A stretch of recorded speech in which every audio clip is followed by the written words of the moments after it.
Ventilador estaba tocando. Ah, ventilador estaba tocando el brazo del micrófono. Ok. Tengo que ajustarme el oído. Okay, that didn't work. Supposedly today is in English, but yeah, just gonna mix. Voy a ir mezclando. Mientras lo vea apropiado. On me, take on me. Me on, take on me, hide me on.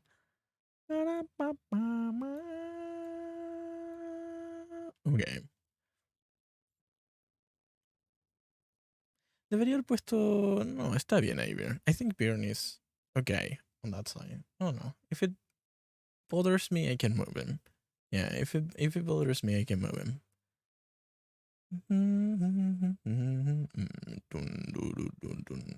Fuck. Nej. I have to click on here. There we go. That's good. Ah, ahí está. Hola Wolf, ¿cómo te va? Buenas noches. Hola Haru, ¿cómo le va? Buenas noches. Un anuncio. Me va mal, muy mal. ¿Qué pasó? Twitch me odia. ¿Qué le pasó? Ah, se me está mezclando los mensajes. Ok. ¿Por qué le va mal a Wolf? Wolf también me odia. Me aborrece. Me aborrece. Me detestas. Ok. Mentira. Oh. Quiere verme muerto.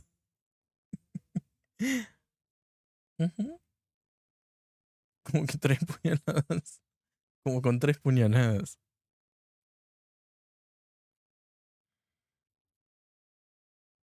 Luego que me atropelló en un camión en la calle. ¿Todo eso pasó hoy? ¿O viene de hace rato?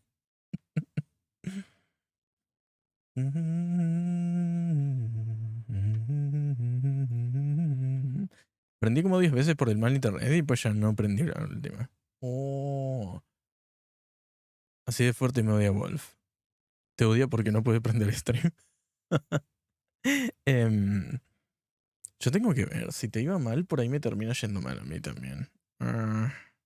No sé, esperemos que no.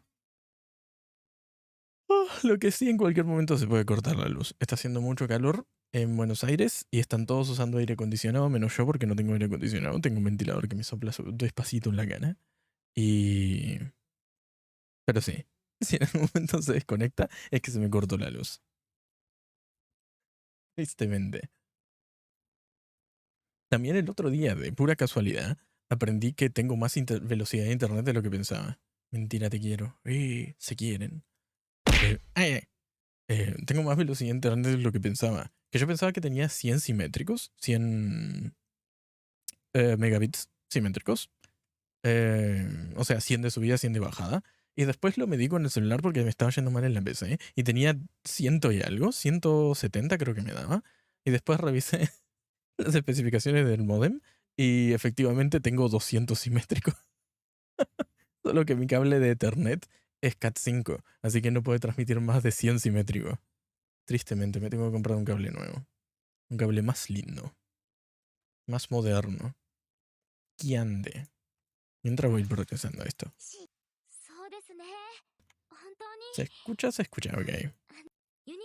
Wow, diálogo de aniversario.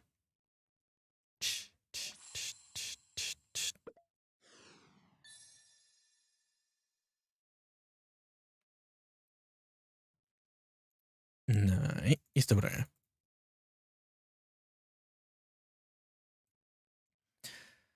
¿Cuál elijo?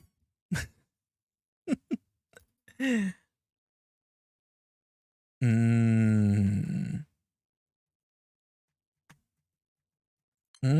Oh, fuck. Mentira, ¿cómo que mentira? ¿No le quiere? ¿Idealista o realista? ¿Cuál elijo? Realista me asegura 20 rolls, como mínimo. Voy a usar idealista hoy. Sí, hoy voy a elegir idealista.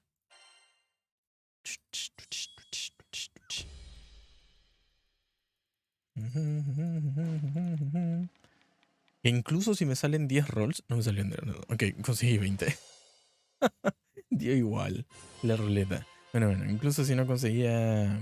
Si me salían 10 rolls, hacía que la barra progrese más rápido. Eso siempre está bueno. Apostando. Look a trip? Yep, nope, yep. Nope. Ah, todavía no sé qué es esto. Van 3 días que me dice nope. You gotta follow an item. Ok. Esto por acá. Other. Juntar todo. 500 cristales, 3 tickets. Ok. Vaya. ¿Y acá qué hay? Cristales. Ok.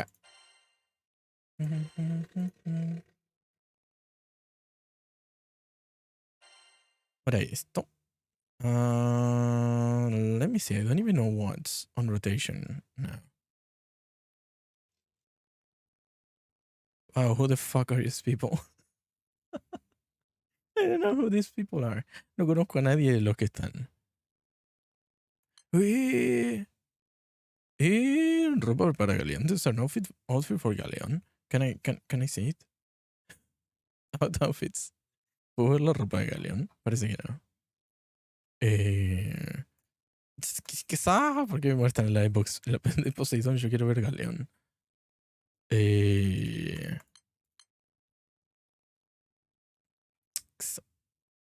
Ñamero. No, no puedo ver la ropa de Galeón. Me muero. Pues nada, pues me jodo. I have 2 draws. 19th? What the fuck? ¿En qué momento conseguí 19 cristales? Estaba pobre hace 2 semanas. ¿Qué pasó? Hace 2 semanas yo era pobre. Me gasté todo y no conseguí nada. Claro, es verdad, fue para San Valentín. En San Valentín tiré todo lo que tenía por Zen y no me salió Zen, me salió Sandalphon. Tristemente. On Valentine's, I threw everything I had to Valentine's Zen, and I didn't get Zen, I got Sandalphon, which is very sad, but it is what it is. I think I got everything. Meta gambatteru yo. I need to read the prologue, the intro, because I didn't. I just skipped it. Tengo que leer la intro. Al Vidroy no le está gustando mi stream. está de color feo. Bueno, stats. A veces no me reporta nada malo. Ok. Esperemos que no se muera el stream.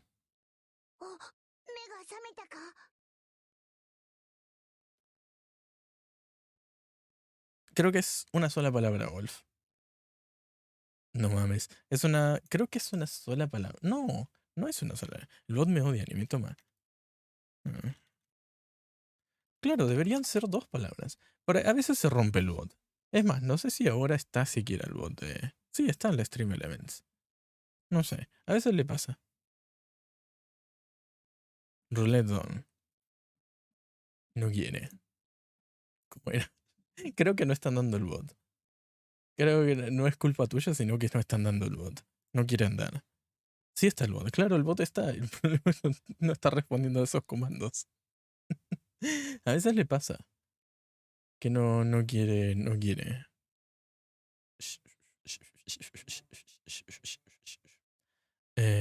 Azaret, you're awake. Agarra mi pinche bot. Creo que no es cosa tuya, sino cosa del bot. A young Azaret wakens when a terrible cough at home in Sinskenstale. Fuck.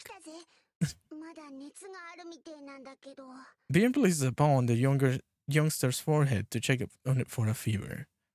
Ok, nos despertamos en Sinskenstale siendo chiquitos y Bjorn nos controla la fiebre. Este es Bjorn, el dragón que tengo aquí al costado. Loja, Azaret is up, but still running hot. The figure that Bean addresses comes to the side of the bed, face colored with concern. I thought for sure the fever had gone away after all that sweat, but I guess that was just wishful thinking. ¿Qué carajo es usted? Disculpe. Logia checks for illness too, placing a hand on the crest of Azaret's neck. Fuck. It's gone down a smidge or two, but change of clothes and more rest will certainly help. Yeah, I'm worried about that cough. Okay. ese señor que no conozco de nada nos acaba de revisar. Dijo, tiene fiebre, pero debería mejorar. Ok. Being Loya, how is Azarede feeling? Sorry I told you not to come in here. Seeing fevers are infectious, remember? Sorry, I was just worried. I bought some fresh clothes for Azarede. Oh, I fully consider it, Jin. Well, Azarede, think you can prove yourself anxious enough to change? Fucking hell. With Loja's assistance, Azarede's body shifts upward. Alright, keep those arms raised. I'm gonna take off the clothes. I'm gonna take off the clothes you're wearing right now. Me están desnudando. Give them here. I take the old clothes to the washing basin.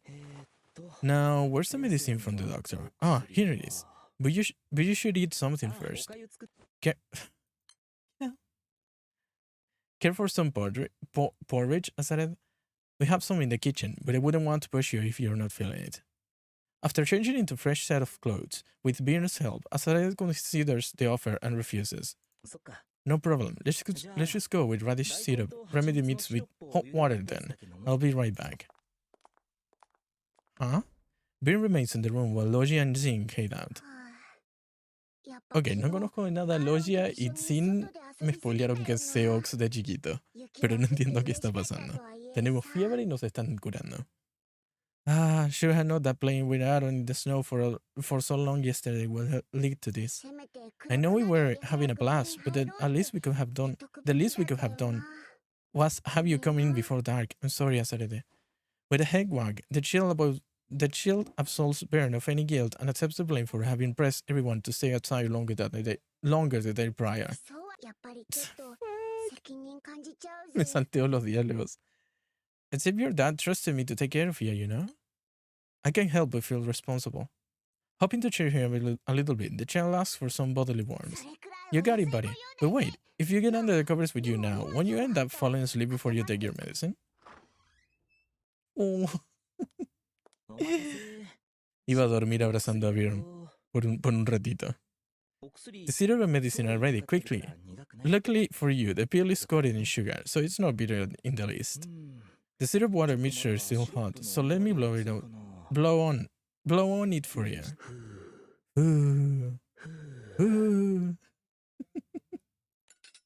Sarede takes a slightly cooled mug and ingests the remedy along with the medicine before lying back down. I'm gonna be your personal heating pad tonight. Oh, you're gonna sleep here, Bear? I'm almost jealous. Not like you'd fit in as Sarede's bed anyway, Logia. True. But hey, at least I got to chat with Jin until I fall asleep. Good night, Azarede. Hope you feel better in the morning. After patting the child's head, Logia leaves the room to go wash the mug. Night and sweet dreams, Azarede. Bjorn gives Azarede a gentle pat on the shoulder as he murmurs those words. Lulling to sleep by the rhythm of the dragon's paw, Azarede closes both eyes. Entiendo qué está pasando.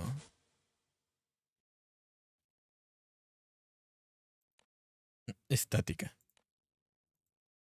In the captain's quarters aboard the Grand Cipher, Azarede has remained bedridden for days now, covering for a high fever under the watch of Bjorn and Lydia. The fever is not going down at all. Azarede's face is still flush red, and the medicine from the doctor doesn't seem to be working. Pretty sure that it's not a disease particular to the island we came from either. Maybe we should visit another doctor, or we can have Fief take a look at Azarede. Trading worried glances, Lydia and Bjorn nodding in unison. The captain, still in a deep slumber, does not hear a word of this exchange. Ok, algo pasó y el protagonista está con fiebre. Al mismo tiempo que tiene como este sueño raro estando con fiebre. No entiendo mucho. I don't understand what's happening. Astros mundiales are the worldless. Oh my Bahamut, the threats are endless. Day of goodbye.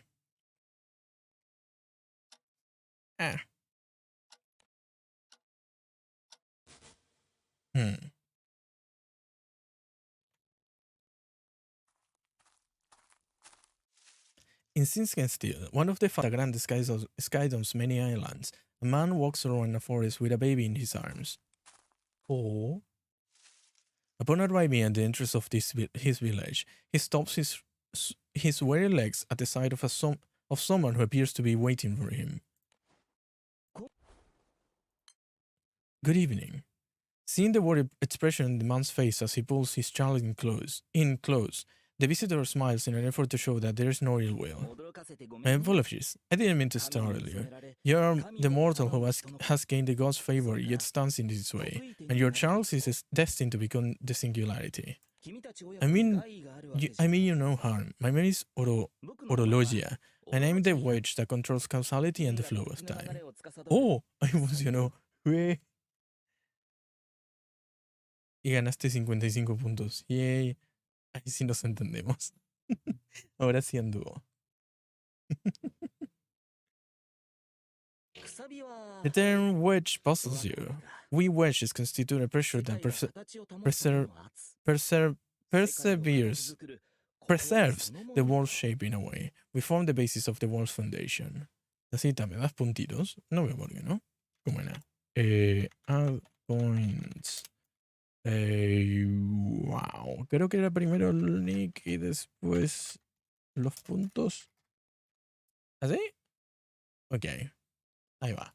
10k, gratis. En la casa. Gracias, nada. De nada. Ok.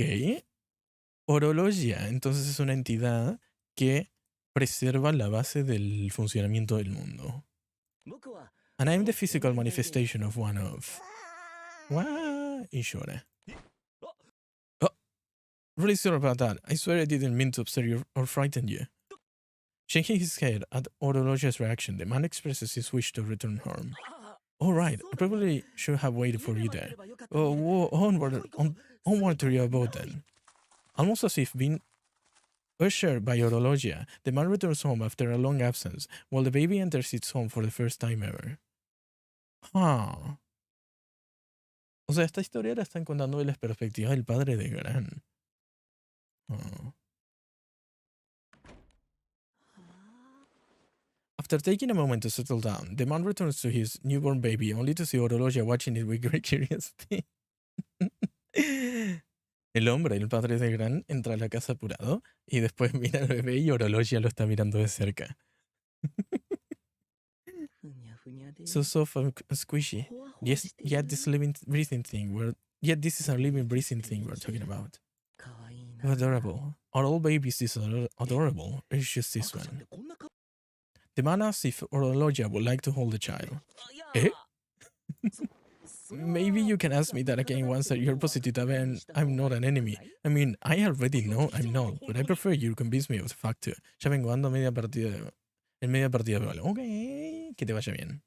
Yo voy a seguir acá leyendo esto. But I prefer you be convinced of that fact too. I already mentioned a wedge in charge of defining the direction in which the causality and time flow, yes? I suppose the next thing I should tell you is that this world is not reality. Or, in the real world, the war hasn't begun yet, and even the astral invasion is still quite a ways off. Huh.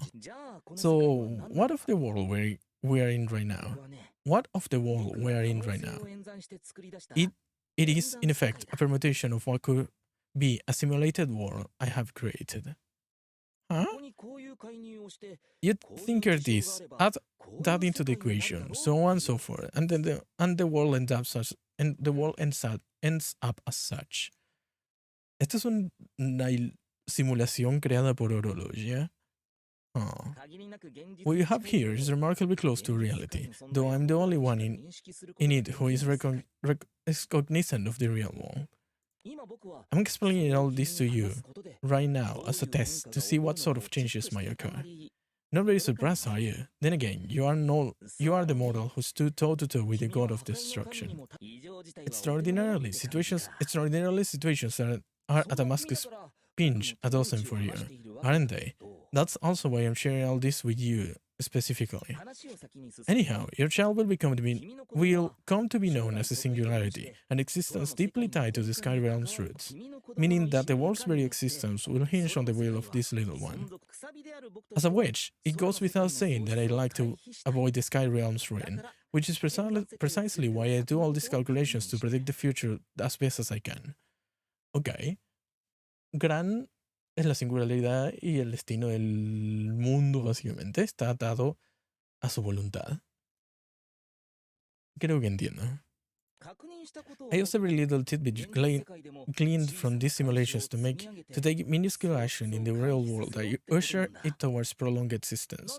Why your child, you ask? A perfectly fair question coming from a parent. Based on the observations thus far, I've learned that this child is always born no matter what route the Sky Realm takes. No other being out there is more fitting than this one to take on the role of the singularity. Ok, según sus simulaciones, no importa qué cambie en el mundo, Gran siempre nace. Siempre existe. Ah, ok. I realize how cruel I must sound forcing such an awful fate on your newborn. Forgive me, Azarede. Seeing the downcast expression on Orologia's face, Azarede extends a hand. The father notices this and lifts the baby up for Orologia to hold. So small, so lightweight, and impossibly adorable. At the very least, Azarede is going to do my best. At the very least, Azarede, I'm going to do my best to ensure that you have as a happy and fulfilling life as possible in the real world. Oh. Day of goodbye. No estoy comprendiendo bien, pero bueno.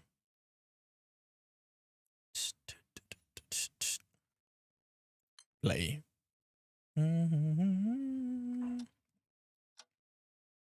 Tic tac.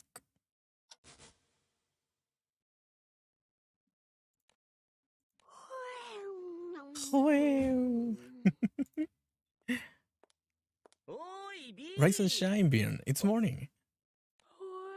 Ah, morning, Logia. Breakfast is in the kitchen table. Azareda's dad is out at a village gathering and won't be back until noon. Oh yeah, guess it's up to us to watch over Azareda then. Bjorn stretches his arms, then flies over to the crib.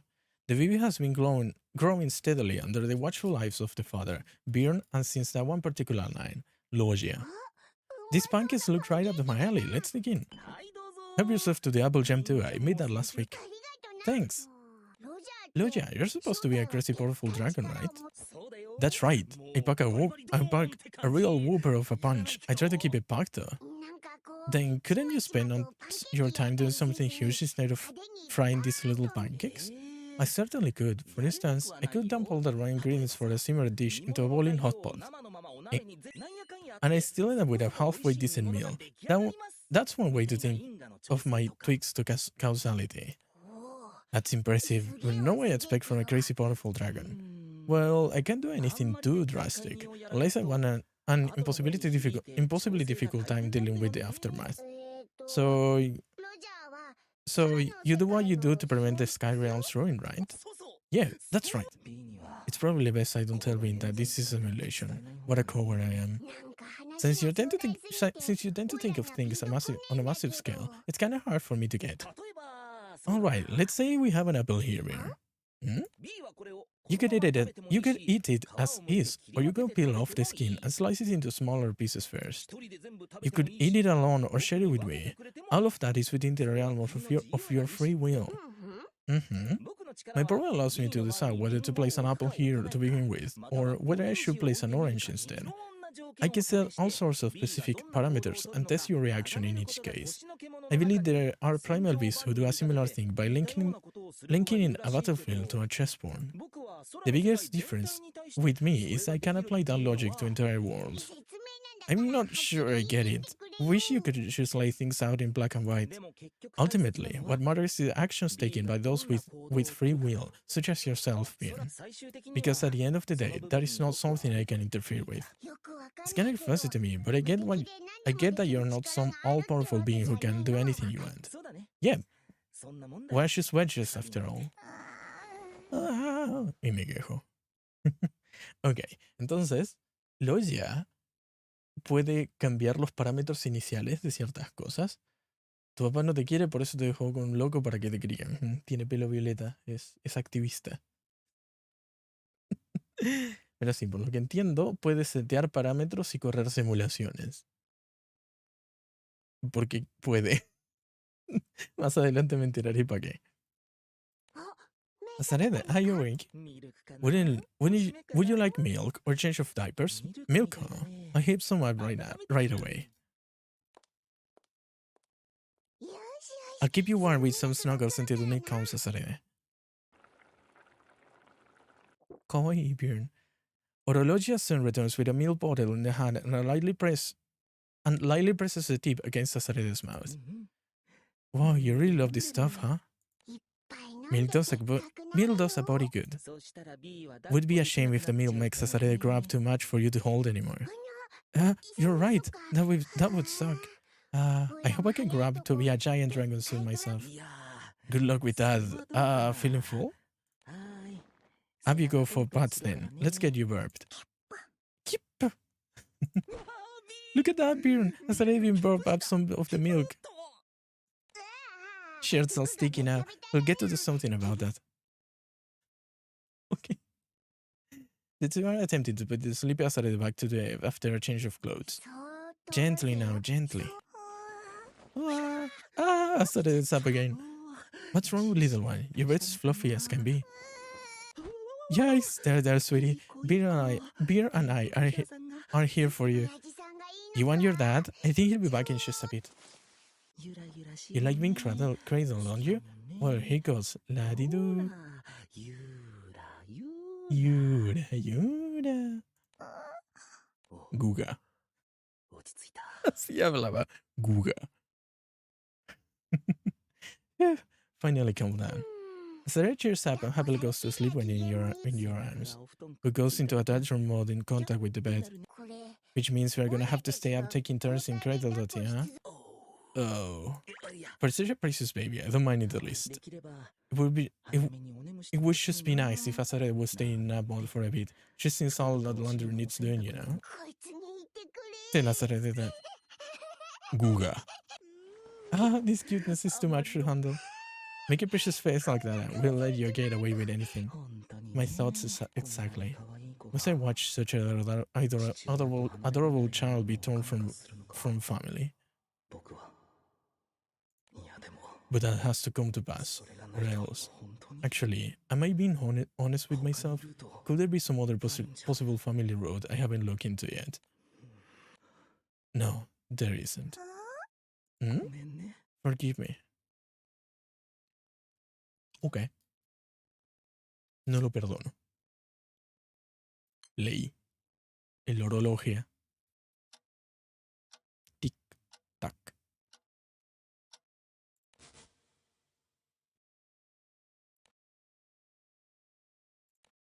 Years later. For ineluctable reasons, Azareth is forced to part with family at a very young age. Even after the father is no longer visible in the horizon, Azareth remains standing at the village entrance. Azareth, feeling hungry, Azareth? Yeah, let's head back for some grub. Azareth says no with a handshake. A head shake, not a handshake. Orologia crouches down to meet the child's gaze. Too big for curling now. Oh, I know. Hey, how about a piggyback ride? Adonka Azareth timidly shifts all body weight onto Orologia's back. You're wobbling a bit. You gonna be alright? Yeah, I got this. Oh, you grown, Azareth. Alrighty, back for gravities. Watching the mood for, Azareth. They're just gonna make you anything you want. Oh, I didn't see that coming. Not that I mando. Azareth grins at the exchange between Bean and Orologia. From that day onward, the child has continued to live with them, all while waiting for the father's return. Azareth and Bean, sorry, but I can stop what I'm doing. Can one of you answer the door? Okay. Y me pegan un tiro. You open the door and get instantly shot in the head. Azareth opens the door and find an unfamiliar figure standing there. Hmm? Who are you? You're not from this village. My name is Jing. Here, a look inside the contents of the letter revealed that is written by Asare's father. Let's see here. He's a friend's son. Okay, and then due to unforeseen circumstances, he's going to be living with us now. What the? He said it's better if I didn't stay with the Karm. Karm? Ah, so you're with the Karm clan. You know them, Logia? They are a clan famous for passing down their martial arts, renowned throughout all the Sky Realm. It's probably best if I leave out the part about them being assassins. What on the odds of the blue thing for Azare's dad to do, huh? Well, maybe he sent an earlier letter that just didn't reach us. Noticing that Xing feels out of place in the situation. Fuck! Azarede calls out to him and invites him inside. Tell me about my dad. Oh, of course. I can talk about the time he spent at my hamlet. From this day forward, the four of them begin to live together in the house in Sinkensteel. Sing, Asarede, you guys don't hang in the laundry yet? I'm done washing the dishes. Let's head out. Wait, we just need to put up these bedsheets first. Having finished their morning chores, Asarede, Sing, and Bien invite their neighbor Aaron out for a day of fun in the forest. Se iban a jugar de forest. Whether he's it or not, Sing's a real pro at hide and seek. Sing shifts awkwardly as Asarede and Aaron stare in awe. I just know where you are. I can sense your presence, you know. You want to mask your presence as much as possible when hiding. Sweet. Must be something that Karm Clan teaches, huh? Rather than because of his serenity, Sing's extraordinary physical capabilities, evident in the way he plays tag and climbs tree, are what garner him respect. Asarede, Aaron, Sing can be a pretty shy guy, so let's try not to stare at him.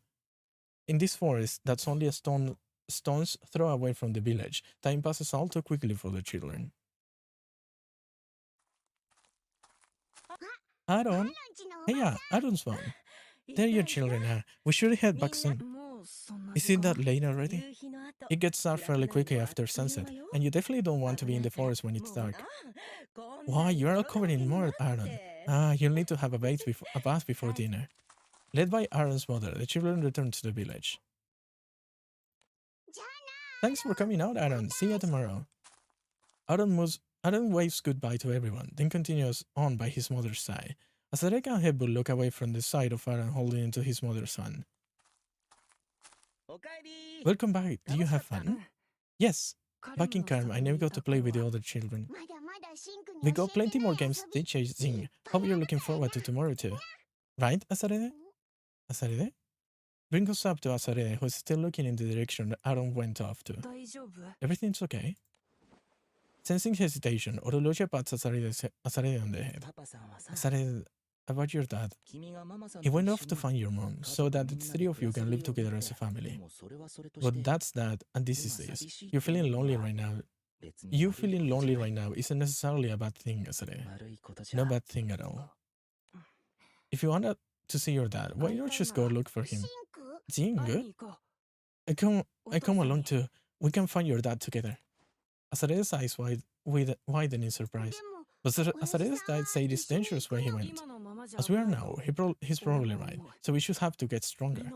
I'll teach you how to defend yourself. You want to be strong enough to be able to search for your father without fear of danger. And you won't be lonely either, because I'll be right here beside you, Asarede. Let's do this.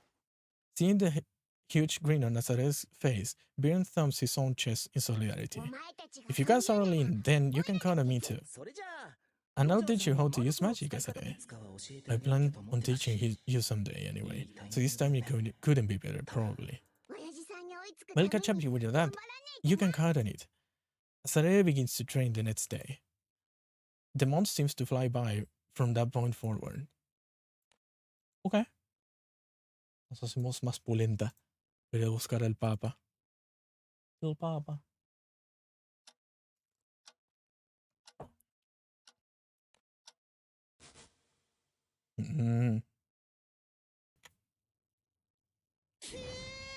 Yeah.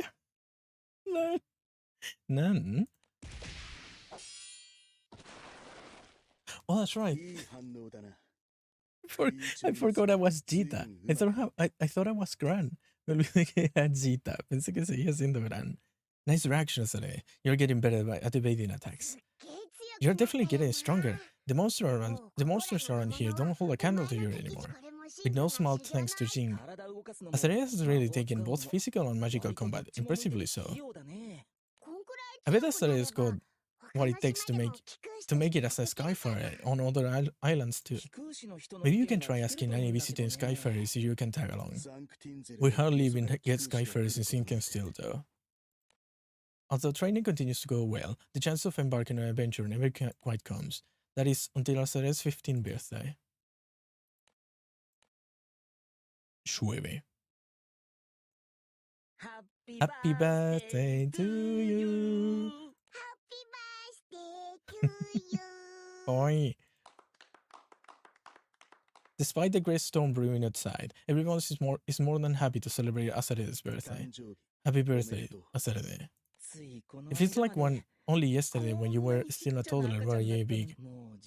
But you're 15 now. That's considered an adult on some islands. Ah? Can't believe that much time's passed since you and I first met, Logia. Yes, time flies as they say. As for how long since been with us? Maybe 7, 8 years?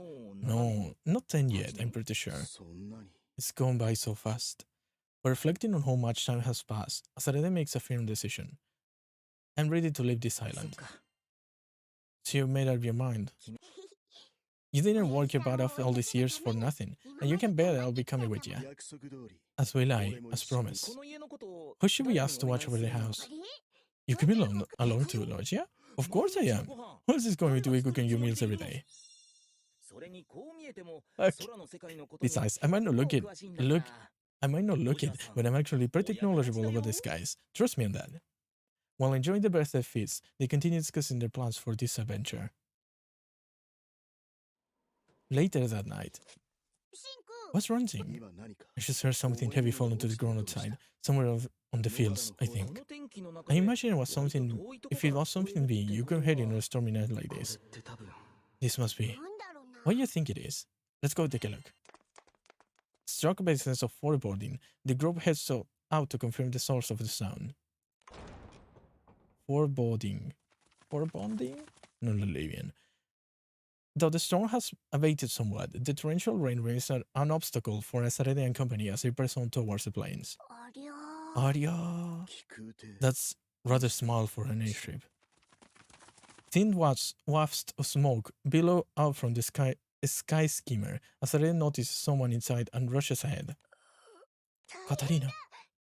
Someone's hurt! It looks like she might be struck. We should be careful trying to pull her out. They rescue the woman from the sky skimmer and bring her back home. Ok. ¿Iliria? ¿Eh? ¿Iliria? Justo como que recuerdo que empieza que... Con Catalina siendo Liria grande.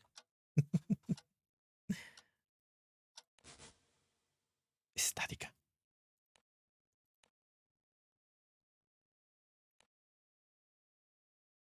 Oh, y no tiene armadura. Oh, o le sacaron la armadura. No sé. You're awake, miss? Where am I? You're on an island called Sinkenstill. You see, looks like you crash landed here on your little airship. We didn't find anyone else on board. Yes, it's just me. Well, that's a relief at least. This is our home here, so take as much time as you need to rest up. Thank you, you have my gratitude. Y se muere. Y nunca más sabemos de Catalina. The rescue woman doesn't awaken until slightly past noon of the following day. Oh. Thank you again for saving me. I'm Catalina Arize, and it's lieutenant of the Erste Empire. It's lieutenant? Yes, my mission was to protect, officially to monitor a particular girl. The Empire kept her caged in a research facility for her special abilities. She was bred from ever seeing the pristine blue skies above. How I wanted to show her the outside world, alas. I'm ashamed to admit that in my powerlessness, I could do little more than flee by myself. The girl in blue, as expected, her fate tends towards intersecting with Azare's, just like a red dragon's. Captured simply for having special powers, huh? She's never going to see the skies? You mean they don't even let her out for a bit of fresh air? No, that's just cruel. Asarede ponders over Catalina's words. Asarede, if you want to get involved, then go for it. Of course, you can count on my help. Loja, don't go acting all cool while leaving us out. Because if Asarede is going, then there's no way I'm not coming with ya. I suppose I would say it's best. I suppose I should say it's best not to overextend ourselves. But if you intend on saving her, you can count on my help. Do what you feel is best. With everyone's encouragement, Asarede agrees to help Catalina. That's, well, I couldn't possibly involve civilians. Except, aren't you a civilian too since you fled the Empire? That's a fair point. To allay Catalina's fears. Ally? Asarede boasts about the years spent training in hopes of becoming a Skyfarer. And Xian hears from the Karma clan. The Karma clan? Though I left home from a young age, so I can be certain I master everything the Karma has to teach. Oh, believe me, when I saw Jing was already quite a powerhouse when he arrived here. You must be quite skilled in the Karma clan's martial arts. Truth be told, I wasn't sure how I could do this alone. To have your assistance would be a tremendous boom. But are you really okay with this? Her, Lyria's very existence is considered highly classified by the Empire. There's no doubt that they will come after us if we make off with Lyria. Are you prepared for that to happen? Bring it on. In that case, I have nothing else to say. I thank you from the bottom of my heart. We were just about to leave the island in search for Azarede's dad anyway, so this works out perfect timing-wise. Maybe a cliché way of putting it, but this may be very well be fate. Azarede is meant to become the singularity after all. Now then, we just need to come up with a plan for saving Lyria. Preparation is essential. For every effect, there is a cause. A meeting about how they are going to rescue the girl commences. The next morning, a sky skimmer quietly takes off from the corner of Sinkensteel. Okay.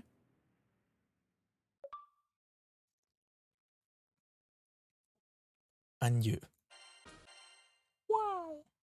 Me faltan 5 capítulos más.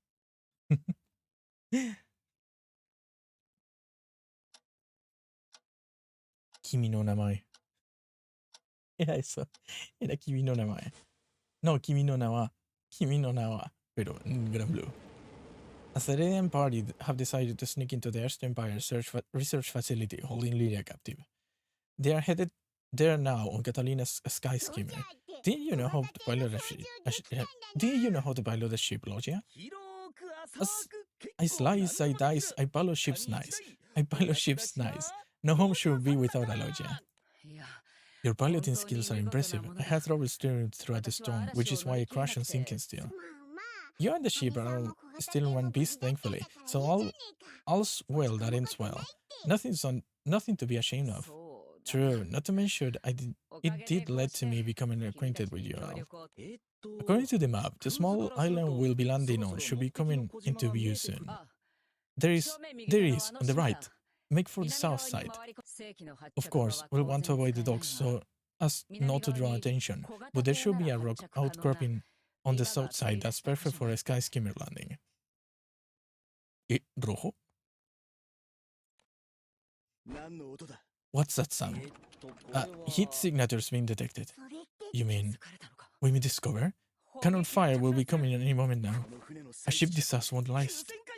I'm going to make a sharp turn. I'm going every... Ua. Ahí se terminó la simulación.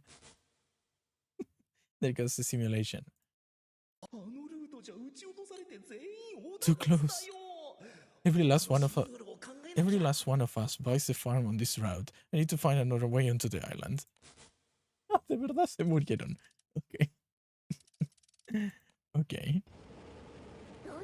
Do you know how you could pilot a ship, Loja? Your piloting skills are impressive. I had trouble steering throughout the storm, which is why I crashed and sinking still. You and the ship are still in one piece, thankfully, so all's well that ends well. Nothing to be ashamed of. Everything okay, Logia? You seem lost in thought. I thought it might be better to stalk around a bit more before going in. I mean, they could be on alert since Catalina escaped. A fair point. Perhaps you could shift to the west side while gradually lower in altitude. In addition to the steep mountainous terrain, the west side is quite distant away from the research facility, meaning security should be light. Okay, from there I fly stealthily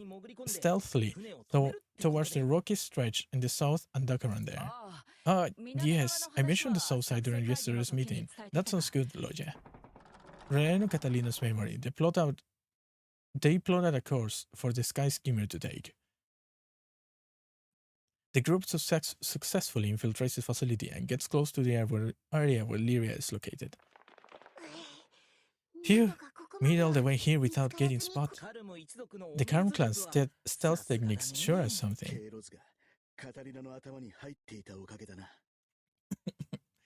Well, we have Catalina to thank for remembering the facility's layout. Wait, guards are approaching. We're almost there. Fine. They successfully master the presence and make it through unnoticed, making it outside the room where Lyria is held. It appears a magical log has been added on top of the physical log since I was last here. Surely, I could not have done this alone. Not a problem for Logia. A bit of hocus pocus should do the trick. Oh, you're a real pro with that magic, Logia. Buy one while supplies last. We can say... Okay, muy bien, Logia. We can say the tag for later. Guards will be here in any moment. Oh, good point. Fine. Who's there? Lyria, it's me, Catalina. Catalina? I came for you. We'll live together this time. Lyria? My living here would just cause trouble. Even trying already caused you to get hurt, Catalina. Thank you for coming, but I'm going to stay. Lyria? Entran los guardias. Azalea grips Lyria's hand as she listlessly drops it. You are Catalina's friend? You saved her, thank you. Please take her back outside with you and... Please take her back outside with you one more time. I'll be fine here. Catalina, the memory of your kindness will always keep me warm. So please. Azalea forcefully pulls her by the arm to take her with them. We're practically already on the Empire's wanted list now that we come this far. And it'll be all for nothing if you don't come with us, right, Azalea? Give it up, Lyria. Once Azalea's mind's made up, there's no changing course. Come with us, Lyria. For the sakes too. You have just as much right as anyone else to enjoy the beautiful skies and the wonders beneath it. You would like to see the skies, the world, all of it.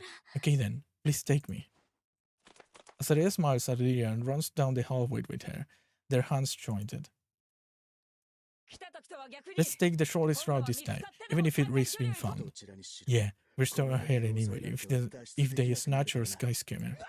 Ah! Looks like Eugene's in. Here they come. What? Okay. Pensé que era una pelea. I thought there was going to be a fight. Wait. It's fucking dead. Wow. Impressive. That hardly seems like your first battle. Teamwork has worked as a really hard for a situation like this. Ah! Watch out! Okay. To the sky skimmer. On it! Listen to this, okay? Get in, everyone! Time to hide. Time to hightail it? Okay. Just as I figured, it's going to be a tight fit. I suppose securing an airship will be our next course of action. All gone? Alone? Good. We're lifting off. They evade the persuaders while blending in with the clouds, forging ahead into the night sky. Those shiny objects, are they stars? That's right, Lyria. That big one is the moon. And get a lot of that. Way down there is the sun coming up. Ah! Lyria stares wide-eyed at the rising sun. Its rays caressing her cheeks. Black, blue, pink, and that's the color of the sky. So this is the sky. With the exalted Lyria in tow, the group makes for the Port Breeze archipelago. Oh. Photobris. Fuck. Okay. And thus, the threads of fate with the girl in blue are tied. Now there's the option of using the life link, if it comes to it, to bring Astartes back to life once. That will make summon impossible too, though that might put us on the fast track to world ruin. Hard to say for sure. In any case, this should most likely be a net positive for Astartes' journey. Me cae muy bien Logia. Day of goodbye.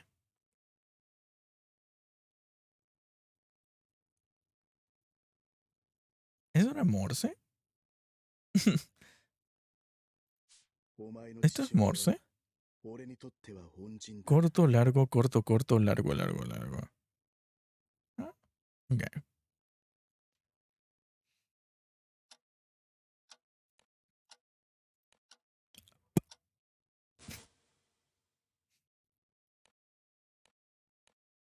At the port-based archipelago, Astartes and the friends soon become acquainted when they experience a skyfarer, Apollonia.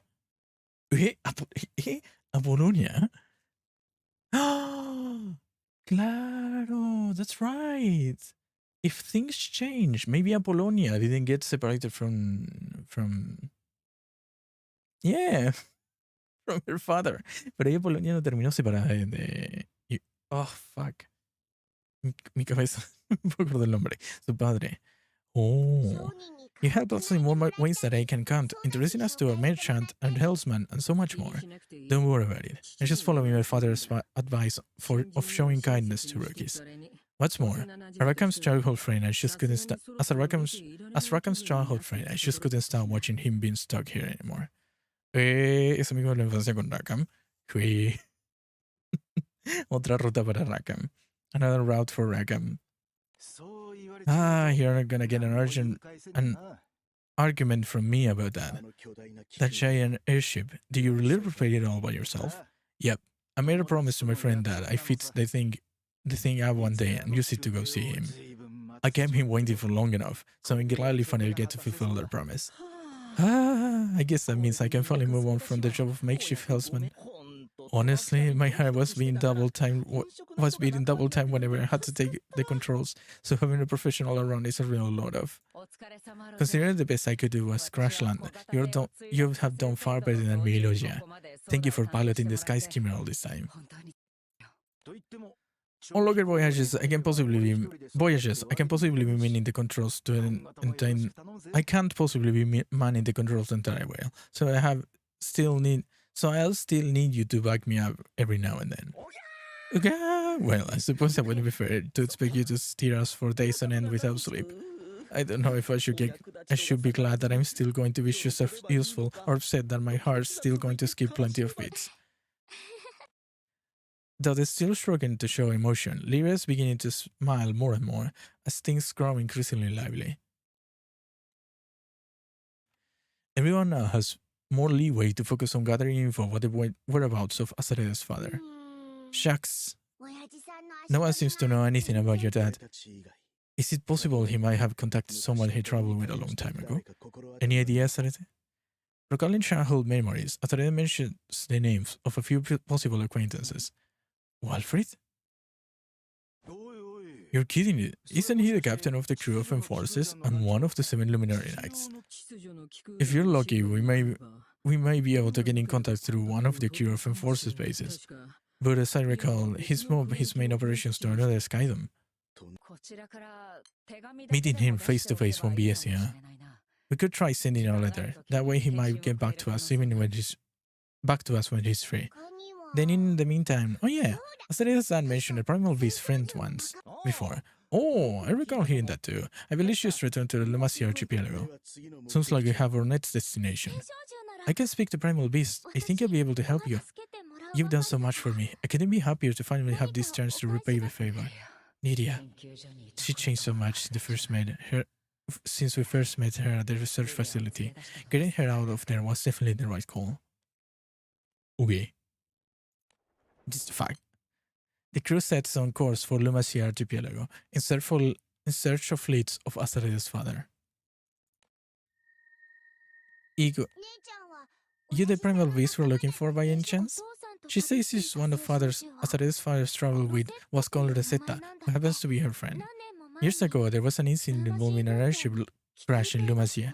Rosetta suffered grave injuries in trying to protect the forest from the resulting fire and reverted to her core form. I see.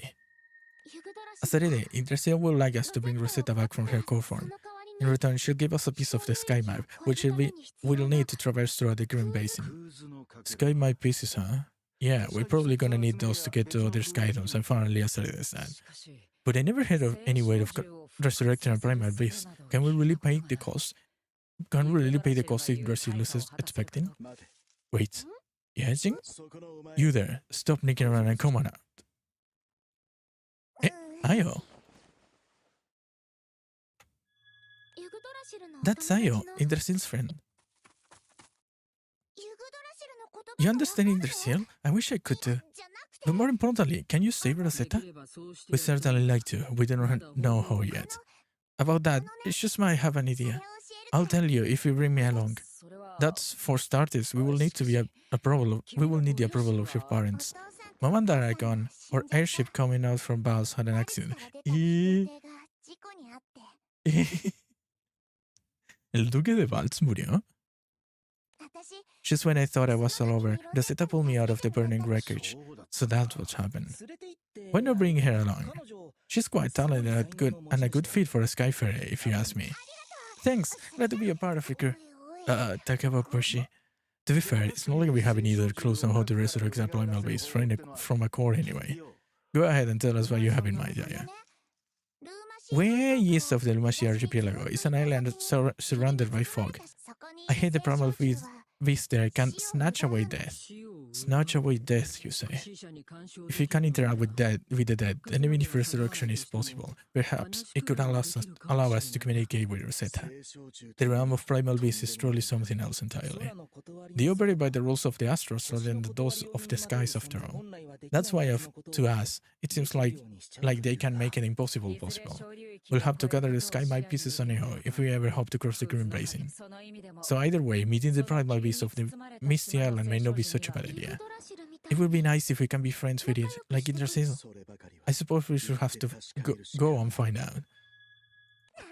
Leave it to me, Yggdrasil. Even if the death-snatching primal beast can do it, I'll find a way to bring Rosetta back no matter what. Alright, off to the Misty Island then. Okay. Wait. The stench of death permeates the research facility covered in heavy snowfall. Bodies devoid of breath and pulse are scattered all over. With fumbling movements, the one thing moving in this place where light never reaches struggles to get outside. Give me back my... Huh.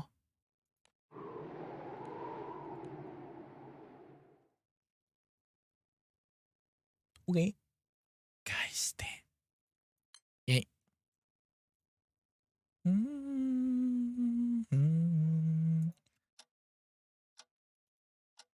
That's right. I can advance the story with spacebar. This is no whatever that extension was called, and I can't remember the name. Fuck, I can't remember the name.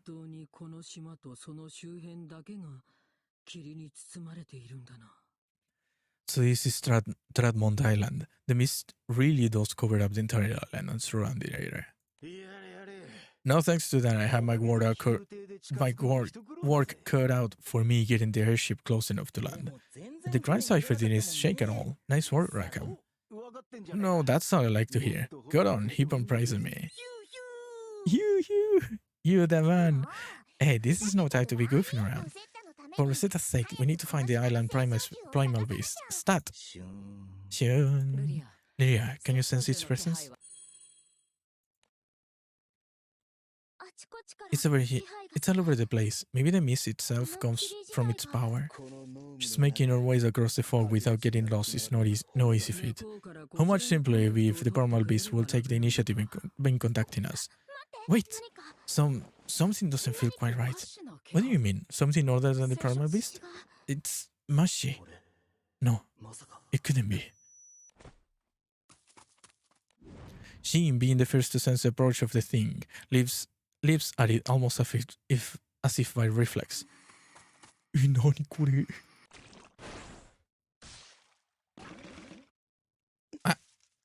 What the? A girl? Here, foul places. The feeling I was getting is from her. Magical! No way.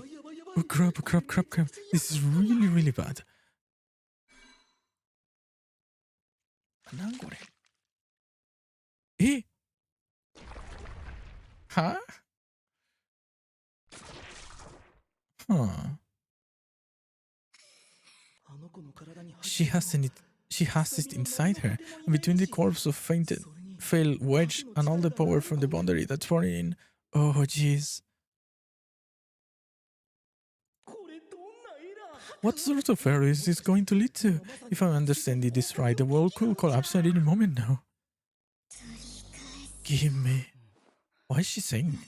Give me back my friends.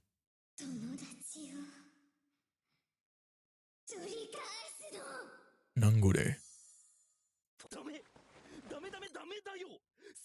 Friends? I'm guessing one of them is Kamuzumi. Holy crap. Snatching death away from the one who watches over life and death is going to lead to disaster. The world's over if we don't do something. Logia, what you going on about? Whatever happens, we have to stop her from making contact with the death-snatching primal beast at all costs. Seeing as I hesitate despite Orologia's warning, Shin offers another reason to fight. Either way, I don't think we're getting out of here peacefully. Out of my way. Okay. Peleando será. Ay.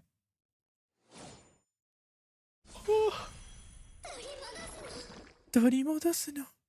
Give me back, my friends. It doesn't look like we'll be able to get through her. There's no telling what she's capable of all of. We shall have to hold her off while watching for the slime around her. Stop the misshapen girl who cries in torturous agony. Hey. Ita. Hey. Why? Why do you get in the way? Careful! I sense a powerful magic incoming. Okay. Centurion. Okay.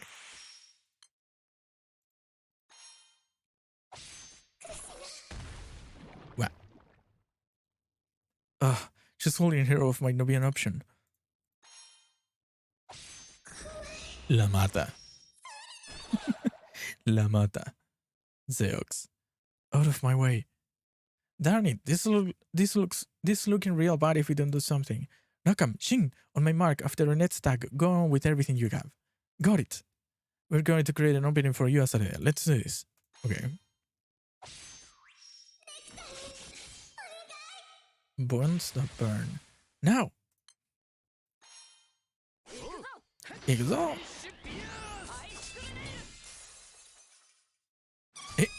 Zeox. ¿Qué pasó con el de Zeox? Vi Vanish Sphere and Aishi Grenade. ¿Qué le pasó a Zeox? Me estafó. No me ayudó. Nay. Play.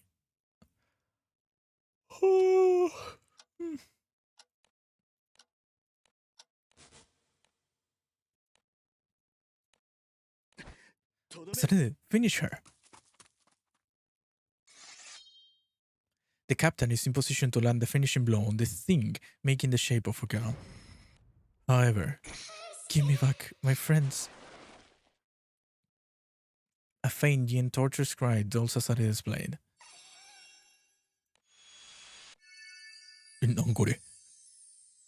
Is she gonna blow up? What is happening? Oh, I die. Okay.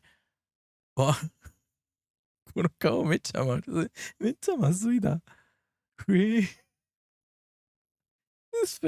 This face is kind of fucked up, to be honest. It's just weird.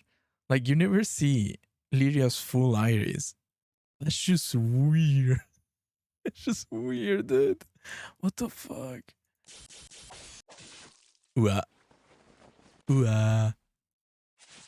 An attack from the body of An attack from the body of indistinct shape pierces through Azare's chest. This is a lost cause. And if Lyria uses her lifelink to bring Azare back, or if I rewind time shoes a bit for a retry, the result is the same. Azare refuses to offer her.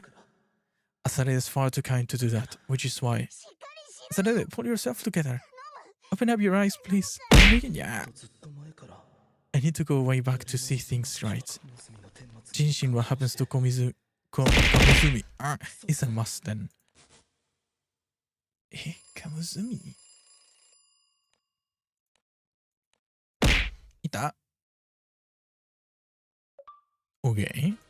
Termino el segundo capítulo 3. Fuck.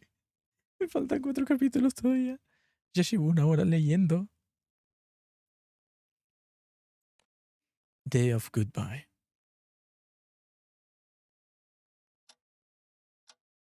No es Morse. Ah, no es Morse, creo. El nombre de los capítulos. Creo que los puntos van avanzando a un lado para la derecha con cada capítulo. Creo. No estoy seguro. After having gone through a simulation when Azare's death is inevitable, Orologia rewinds time to find a route where the captain survives. I need to do more than just rewind. The whole situation with Kamizumi might need some adjustments. Of course, that goes for Azare's journey too.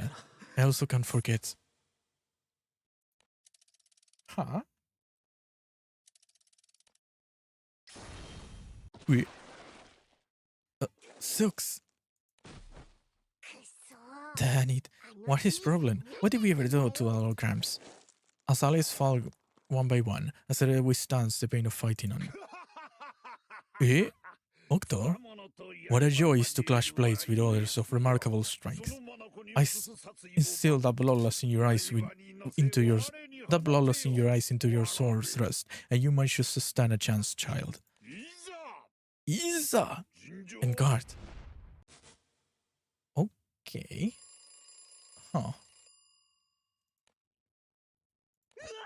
Nah, it's Cruz wiped up. No. Azare's fame spread far and wide too soon and brought one of these deadly challenges. I'll have to make Azare stand less somehow. Having fewer friends around sure is going to be lonely though.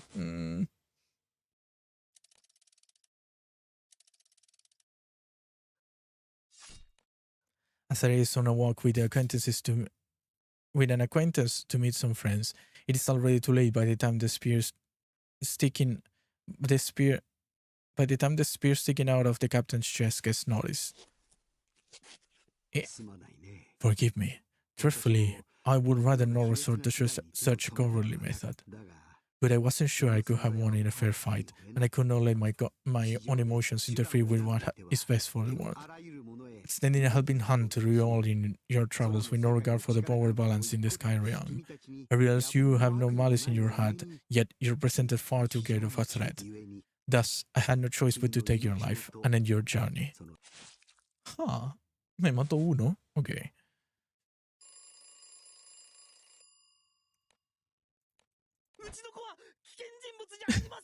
Uchinoko? My baby's not a threat. Así se lee. Okay, I suppose that's not entirely true. It depends on how you interpret the massive influences that exerts over the sky realm, but that's not to be expected of the singularity. It's what makes Azare's role so important. Then again, acting in the shadows so often might have looked awfully suspicious from an outsider's perspective. Maybe if Azare could join a massive organization to ensure protection. Mi honor Sakatsuki.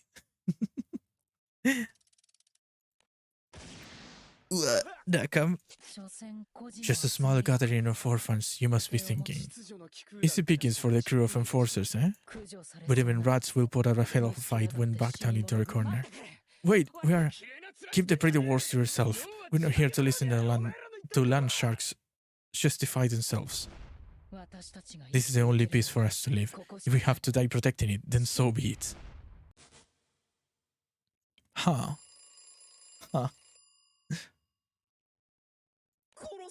Another situation where Azare refuses to kill even if it only means to survival. Guess I was right about joining the big organization being too restrictive. Or maybe using commonly traveled roads is his problem. Alright, let's have us already travel through more backwater regions then. After all, there are plenty of primal beasts with sky mad pieces in lesser known places too.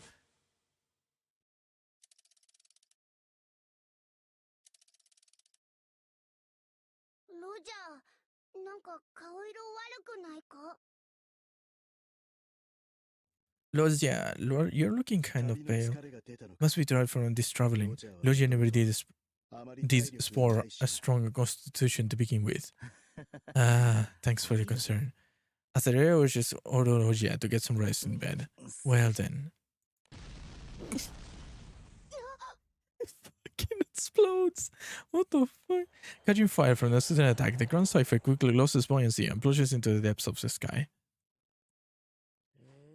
Ah, ¿Forte? Ah, no, Forte no. No me acuerdo su nombre. ¿Viste?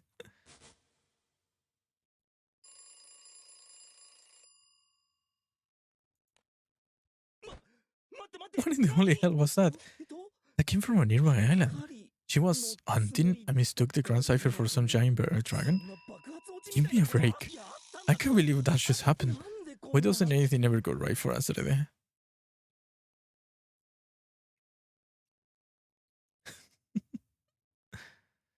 Hi.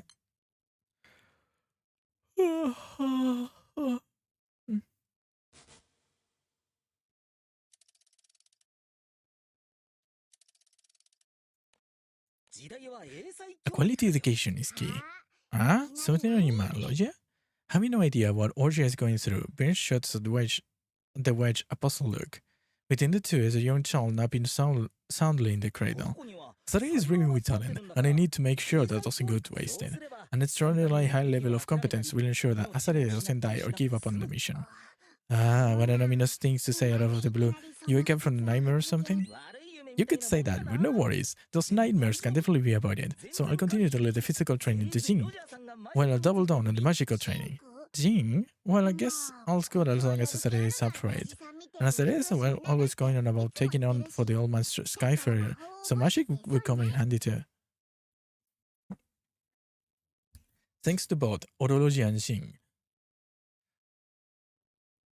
the child receives an exceptional education, all while undergoing harsh training in both the physical and magical combat arts, far removed from what is standard for the child raised in the countryside.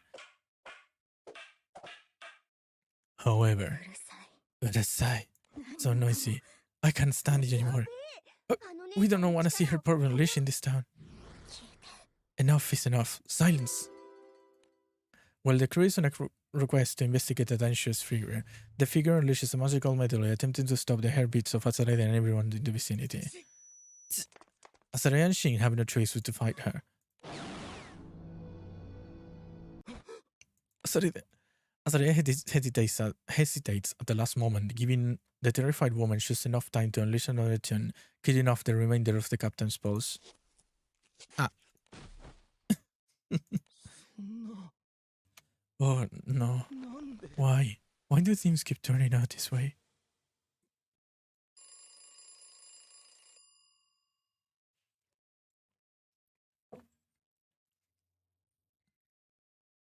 Orologia turn backs in time. Okay.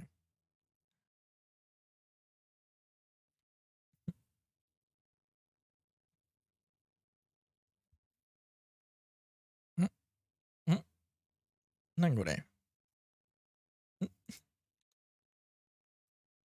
Okay. Wait. Just how messed up is this? Asare is faced with an impossible ordeal before fate gets to converge. As much as I love to try some simulations, my resources are limited. Eh? Eh? What is that? What is that lacking? What I am not seeing? Asare's capabilities are certainly not the issue after all. That's training. Yet, an impossible foe keeps popping up. It's that simply fate converging? An impossible foe. Is that really the case? Surely at least some of those battles were winnable. It's Asare who keeps letting the others party win. Wait, what's wrong with me? Why am I thinking like kindness is a bad thing? Something's missing. An objective perhaps? Nah, the objective, sis. Asareda wants to find that so badly already.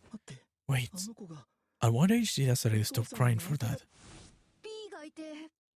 There was Beer, me, Jing, and then... So... Couldn't being lonely be the problem? Do I really want to go there? I just can't imagine leaving that precious little baby all alone. Surely that can be it.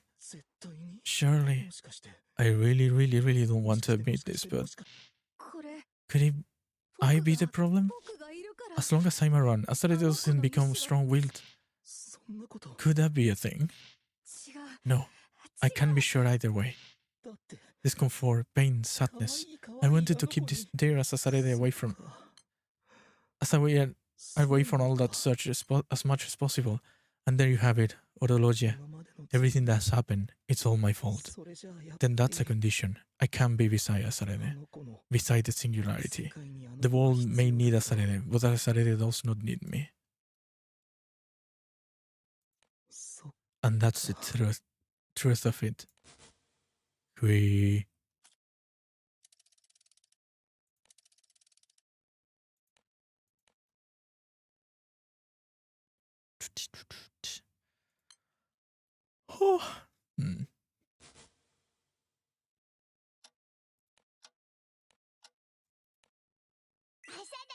Morning! Time to wake up and smell the roses. We promise Adam will have milk the cows today. With a yawn, Asareda begins changing out of pajamas. Don't forget to wash your face. I held up the bread with the granny next store gave us. Appreciate the help, you two. I poured the milk into bottles, so be sure to take one or two on your way back. Ah, thanks a ton. You got it, okay, Asareda? Want me to hold it for you? With a head shake, Asareda clutches to a large bottle of milk. After promising to play with Aaron later, their two return home for now, holding hands all the way. What's wrong? Tilting his head quizzically, Bean traces the child's line of sight. Volví. ¿Qué tal te fue? Who's that? A visitor to the village? Asareda. Asareda places the milk bottle on the ground and approaches the stranger. Hello. Hello there. Asareda asks if everything is okay, to which the traveler responds with a hearty nod. Why, aren't you a sick kid? Asareda, let's head back. Asareda returns to Bean without looking back at the traveler. The traveler watches a family of two going in the way until they are no longer visible. Ese partido es un tema sensible para mí. Ah, ok. Goodbye, Asareda. Hui.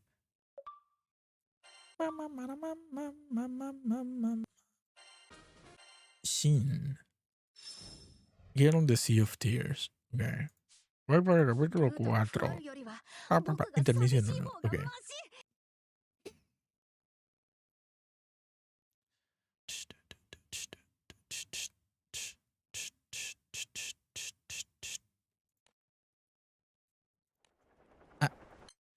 Back in the real world, the curious journey throughout the pentagram disguise them. Asareda has been bedridden with a terrible fever, eventually losing consciousness.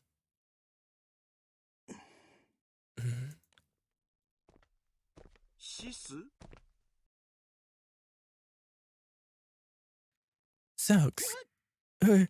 Oh, it's you, Mugen. Asareda fever. Mugen here. Seox not watch Asareda. Not like I'd be much of help in there anyway. I thought I asked Nihan to take a look at Asareda and prescribe some medicine, but this will be my first time facing Nihan ever since he was waking up. Honestly, it feels awkward. What now? Ah, but Nihan promised no leave Stardust Town. Oh, right. Fairware did mention an agreement with the Suo family. We just took care of that, actually. Rai asked her friends concerned about Asareda and gave Nihan permission to go do a checkup. Wait, Xerox. When we left to go look for Ray, you were already pacing around the hallway and you still haven't spoken to Nihan? Way to drag things on, huh? Will you stop making a fuss in front of my office? You're not exactly children anymore. Nihan, Seox here. I know. I'll be looking at a fever, right? I packed the usual medicine into this bag. The sooner we get to Azarete, the better. Right. Mugen, carry bag. Appreciate it. Nihan, thanks. We're going. Leaving Fiover and Tien behind in the Stardust Town, Nehan and Mugen follow Seox in the Grand Cipher.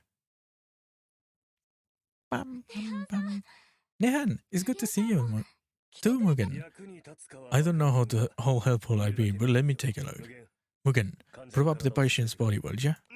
Okay, leave to Mugen. What's the diagnosis of the medical staff on the ship? They say Azarete doesn't seem to be suffering from any injuries, either internal or external. I see. Thanks for bringing me here, Sex. Sure. Has Fifth already taken a look? We got in touch with her yesterday. Says she's on her way here now. Oyamashimasu. Hello, hello. We were just talking about you, Fifth. Sorry I'm late. Azarete doesn't look too well. A high fever combined with the dilated blood vessels and an increased heart rate. Based on the symptoms, one might assume that the body is simply fighting off foreign substances. But in this case, I think the cause may be the flow of magic in Azarete's body going all haywire. Flow of magic going haywire? Why would that happen? Wait, not just a guess still. I'm going to take a proper look now. Nehan done taking Azarete's pulse, trades places with Fifth to let her check on magic flow. Strange. It's like a different kind of magic is mixed with Azarete's. Eh? Does that mean Azarete's being cursed or something similar? I think it's more like the amount of magic flowing is simply massive. You know how a water balloon explodes if you put in too much water? What I'm sensing here is the moment before the balloon explodes. That doesn't sound too good. Mugen know that power. Can you elaborate, Mugen? When Mugen mad, same power. Ah! Now that you mention it, Mugen, I get the same feeling from you when your hair turns blue. Well then, how that power end up in Azarete? A fever resulting from magical overload. That's a symptom occasionally seen in small children. It's happened to me before too, except this time the magic is coming from elsewhere, not the self. Well, I suppose the next thing we need to do is pinpoint the source of this extra mana in Azarete. Ui, nani kore? Oh, okay. Galleon. Unnecessary. That won't be necessary, child who wields a staff linked to the boundary. Galleon! Waho. Kawaii. Wonders. Of course it's necessary. We can't fit Azarete's unless we know what's wrong. Correct. There is truth in words, but we already know the cause. The extra magic pouring into Azarete comes from the boundary. The boundary? Sky dwellers in general, I might not be very aware of it, but all lives have imprints that connect to them to the god of their world. Correspondence. Lives in the sky realm linked to the sky god, while lives in the astral realm linked to the astral god. Exception. However, before the sky realm existed, there was the omnipotent. Those with imprints allowing the strong link to the omnipotent can draw power from the boundary. It's super rare, but the singularity pulled it off. Skies. Do you recall Azarete's hair turning blue during Lu Won's trials? Oh, yeah. So at that time, Azarete was drawing power from the boundary? Except Azarete's hair isn't blue right now, and there's no need for all the extra firepower anyway. Vacuity. The final cause for Azarete's current condition is meaningless. Immeasurable. Because the wedge governing causality is no longer functioning. The wedge governing causality? Oh, you must be referring to Orologia that Fedi mentioned before. Fediel. Orologia is just Logia to me. So what's in hot water right now? It's Logia, the singularity, and the sky realm. Basically, everything is about to get cooked. Everything? Yeah. Amid the shock of everyone else, the cat curled up at Azarete's feet, who knows a little more than she lets on, yawns with her mouth wide open. Azarete's fears about but one part of what's transpired in the sky realm. Huh.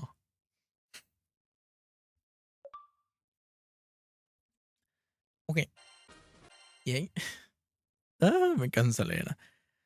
Once upon a time, there was so much sadness under the skies. All sorts of powers planned to one day somewhere try to take the sky realm for their own. Once upon each time, there was a lone dragon, and every day, everywhere, the dragon tried to push back the sadness and invading powers, until it was today. Now comes the time for the goodbye.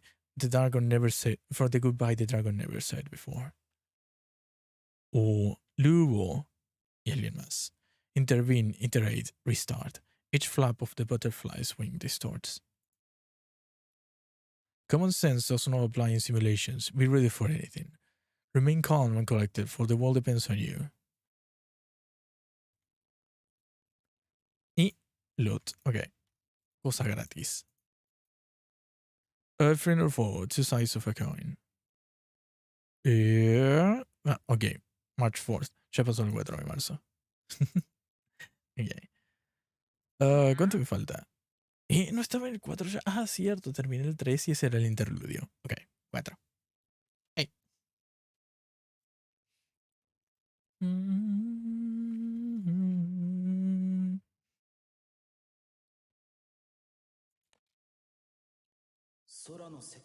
What exactly does the Sky Realm's ruin imply?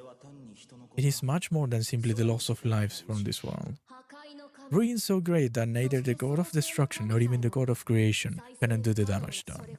That is exactly the type of thing I'm trying to avoid.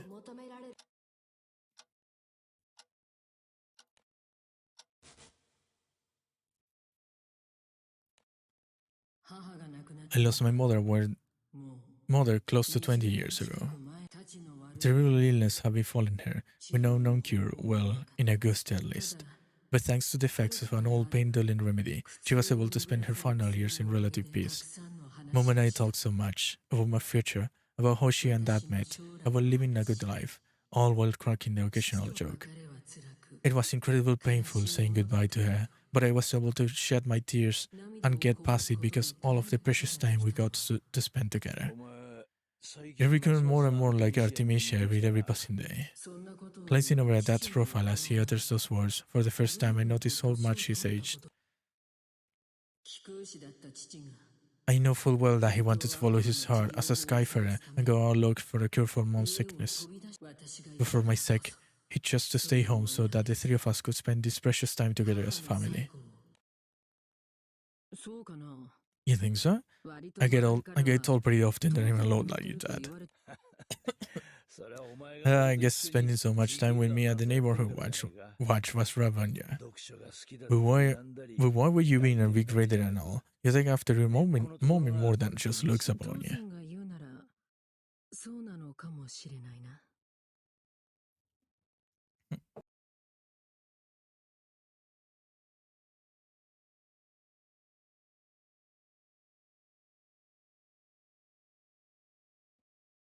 Está.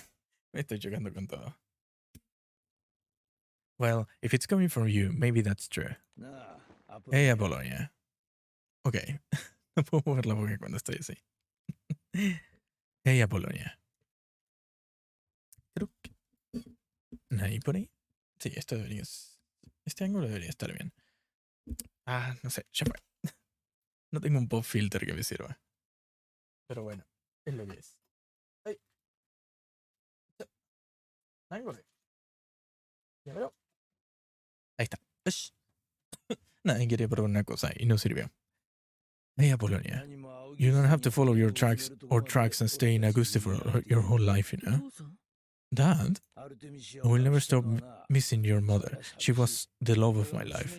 But it would be wrong of me to hold you back from doing what you want because of my own burdens. Dad, you were doing well as an exchange student, even getting to be on good terms with the princess. Yet you came all the way back to Augusta for my sake. That's, well, home is where the heart is. Otherwise, I wouldn't have returned. I'm so arrogant as to think I was the only reason you came back, but it was definitely one of them, yeah? You got a good head on your shoulders, Apollonia, and that's exactly why I've been so worried about you ever since your mother passed. Tell me, can you really say there's nothing you want to see and no place you want to visit outside of Augusta? Not to mention all the stuff you probably have planned to do by the princess of Earthside. That, sure, that took me guts to get it out. Talk about pathetic, huh? Don't say that, Dad. Mom and I have been extremely lucky to have you in our lives. But you're right. I can be the sweet little girl who's under father's protection forever. Know that you need that protection anyway. But now you can go anywhere you want and be anything you want to be. Know why your mom and I will always be proud of you. I can already tell I'm going to enjoy the drinks today. Join me for a bit, Apollonia.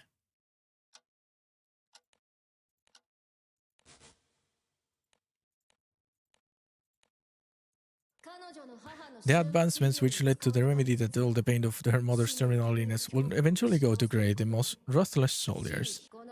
My permutations show that this becomes one of the primary reasons for the war's destruction. Technology left behind from the time the war leading of the formation of entire armies fearless even in the face of death, completely overturning the natural circulation of souls.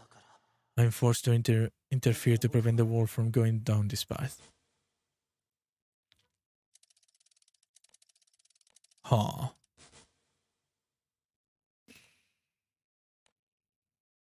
Huh. Play.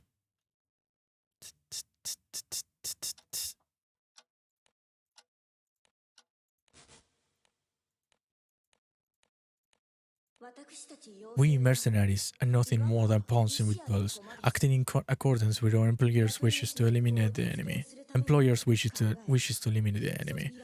Once we accepted the assignment, the mission is everything. Even if successful completion of the mission results in terrible injustice, the mercenary can never blame the employer. As long as the payment justifies the job, we do it. Otherwise, we go on to the next battlefield. In other words, we'll fight your fights. We will not stick around for the dust to settle. That's how mercenary operates. Now, what's this about getting discharged? They agreed to shorten in my contract period, so my show's officially over now. I'm not talking about the paperwork. I'm asking why you decided to leave this army.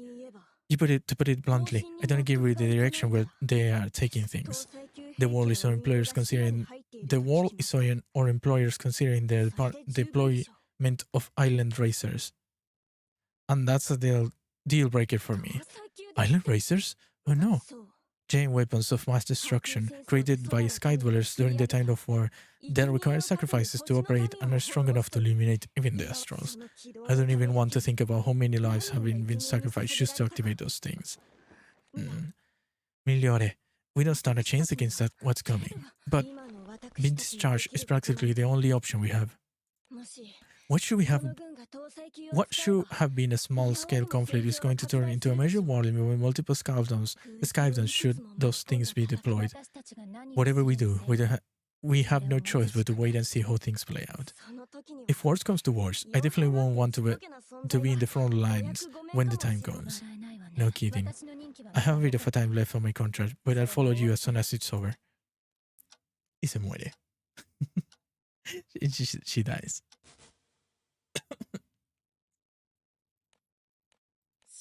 The crystals of beginnings, a venerated divination device created by those who fear the future of mankind. When combined with the prey, the crystals and its fragments show the path forward. People visiting the Grey Hall housing the crystals of beginnings for all sorts of reasons. Using its fragments, otherwise known as amethysts, to point people in the right direction is my job. Huh? Please, I ask you for my grandson. No problem, miss. The amethyst will surely show us the way. We only need to ask them where your grandson might have dropped it all. Thank you very much, maiden. I couldn't bear to see my grandson cry anymore. Let us hold our hands on the amethyst together. Now try to visualize it all. Its location has been made clear, behind the shelf in the hut by the water's edge. We went there on vacation as a family not too long ago. So that's where it was. Once again, I cannot thank you enough, maiden. We owe it all to the Crystal of Beginnings. Please save your thanks as prayer to it. I'm glad that the doll was left behind somewhere clean and safe. Yes, thank goodness what a forgetful child that boy can be. Searching for missing items or lost children is the extent of my divination powers. Divination of the island's future is the job of the chief priestess, like Uncle Ezzy. But because life is a series of small events taken together, my job is as important in many ways. My role as a Shrine Maiden is the holy in this holy land housing the crystal of beginnings at its center helps us sustain the bustling town. O crystal of beginnings, may you shine bright everlasting beams to the sky realm. With a prayer in my heart, I continue my divination in the sanctuary. ¿Mm? No estoy comprendiendo. Technology created in opposition to the astrals, and technology brought in from the world. Sky dwellers hoping to free themselves from astral oppression have performed countless cruel and initial experiments to make such technology their own. The amount of sacrifice and effort it took to make such monumental achievements is immeasurable, and most certainly deserving of praise. As with many things, these new technologies are both blessing and a curse. Unfortunately, they eventually prove to be too much for the latter. They will one day lead to the islands plunging into the crescent horizon, allowing other worlds to invade at will. Any possibility that leads to the Sky Realm's ruin must be removed at all costs.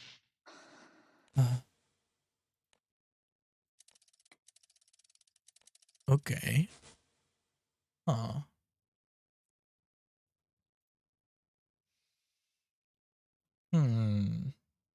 Continue playing, yes? Yay! Fuck.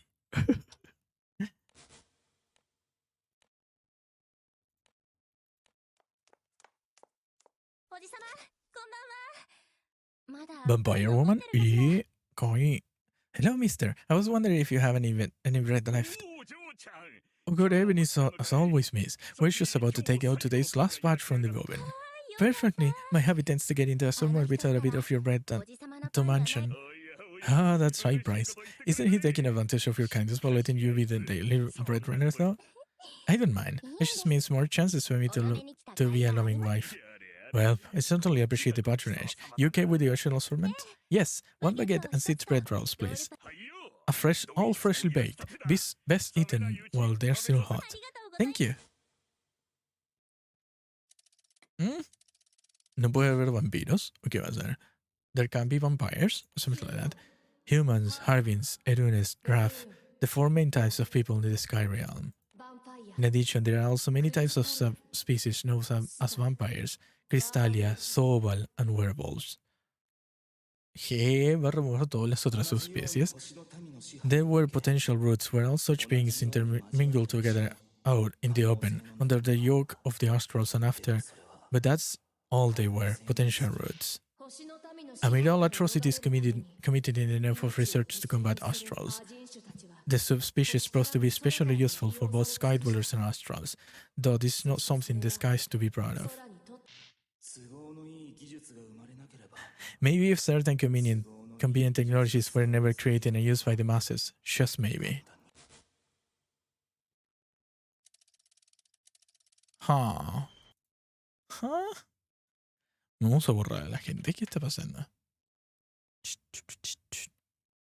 Oh, Vanya. Noah's not here, I think. Why do I have to tiptoe around when all we want to do is play outside? Everyone else is in Medvesia should come out to play too instead of staying away from the rest of the world. Your Highness. Jeez, are you trying to scare me to death? You found me. Why are you planning on sneaking off by your lonesome? Please don't tell me you were going to town of people. That's right. I'm sick and tired of staying caught in this island. Your Highness, no. Medvesia rules must not be broken. What's more, people are extremely dangerous and do not hesitate to harm vampires. Hi. Kiku? Ligi? ¿El qué? Sueño. Y la Paimon con cuchillo la vendí, ahora tengo un dragón. La vendí y me compré un dragón.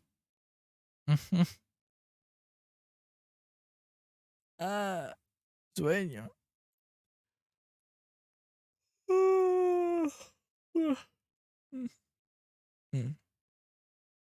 Me olvidé de activar. Ahí va. Ahí va. Oribe.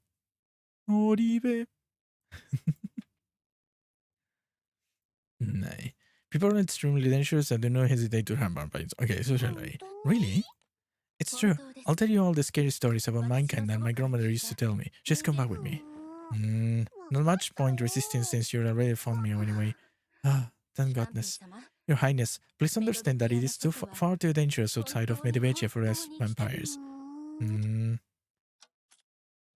¿Y qué aprendo con esto? What is gonna happen? Eliminating the existence of various war-era technologies causes a big shift across the board. Unfortunately, technology which allowed the subspecies to live openly with everyone was also lost in the process. I had no choice, for the damage dealt by such technology far outweighed any good it did. Anything I notice in my simulation that greatly contributes to the Sky Realm's ruin must be removed. It is the only course available to me. Huh.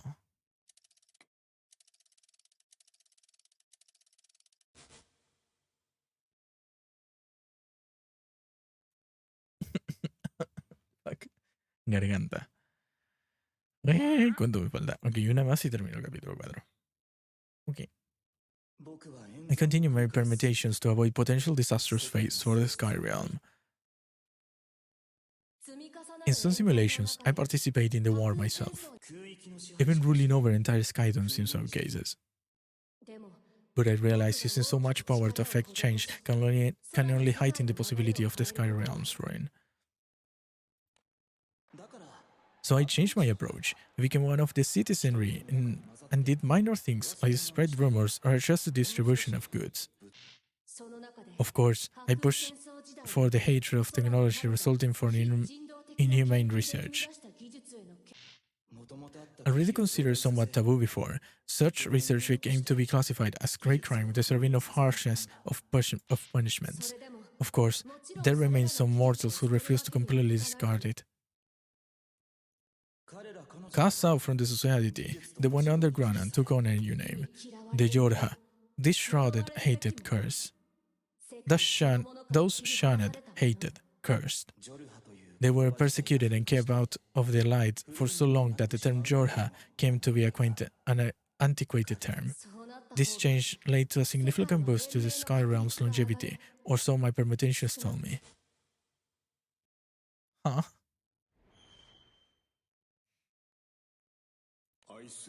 I was a blessed man, serving the community as a doctor in the countryside with my dearest wife beside me. I had planned to happily grow old with her and be buried together when time came.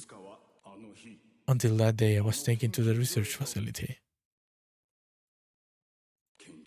It was hell in there. The place was filled with so much resentment and sorrow that I forgot what it meant to reap. All manner of animals, monsters, and even primal beasts were shot up with every combination of drugs, forced to endure endless torture. Different creatures will be cut up only to have their body parts sewed back together in the form of some grotesque chimera and unleashed on primal beast. It was absolute madness. Putting a stop to it became my life's purpose. After all, I could never find in myself to abandon all those children constantly crying out in the pain, even if it meant I'll never get another chance to see my dearest wife. Those, I love you from the bottom of my heart. I made this choice with the belief that is the one a man worthy of your love would make. I can only pray that there'll come a day when it's all resolved and I'll be able to return to your side. Huh?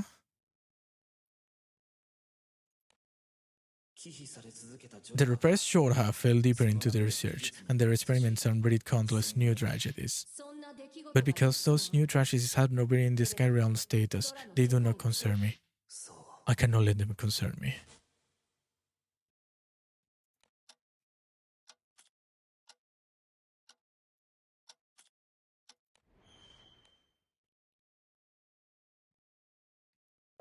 Ok.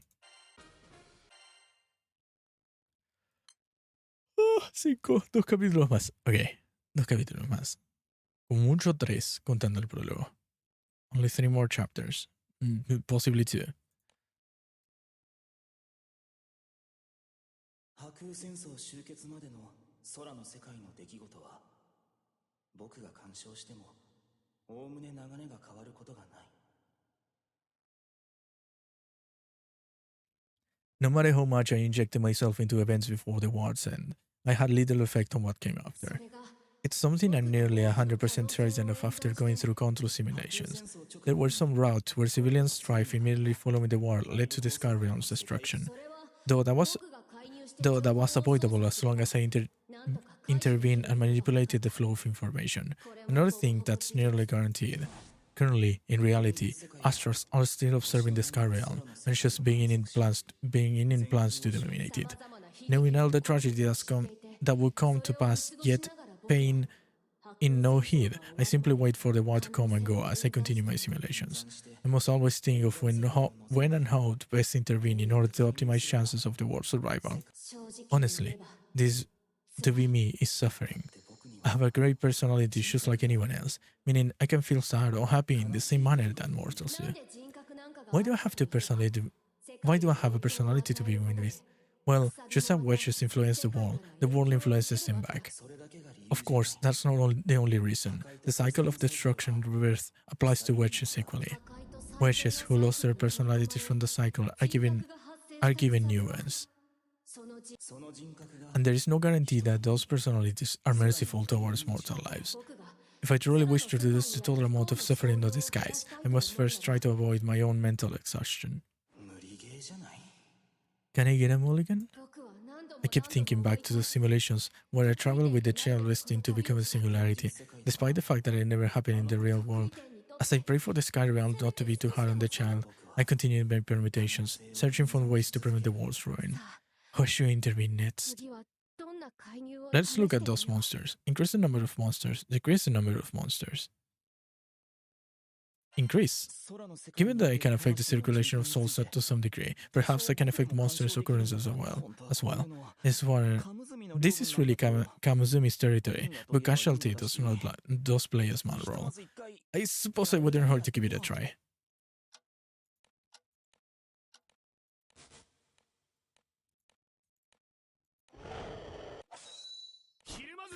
Push onward. We're going to go down every last monster in this nest.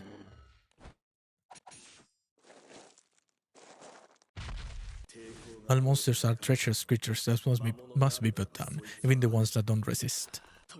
Captain, even a harmless child can do untold harm upon reaching that maturity. Yes, forgive me. Do not let a single monster survive, including the ones who escape into the forest. Yes, not even a single one. Adult or newborn monster, it makes no difference. We must purge them from this nation, from this island, over yet from the entirety of the skies. That has been my wish ever since that day. An upbeat, resourceful little boy went into a forest to test his mettle, only to be attacked by a monster. A typical story, just as deserts some may argue. Except in this case, the child died. He was a crybaby, what a good kid, because I was his elder by a few years. He trusted me completely by protecting us both from harms as he followed me into the forest. Monsters make no distinction between child and adult. To them, all people are prey. I'm just doing the same in kind.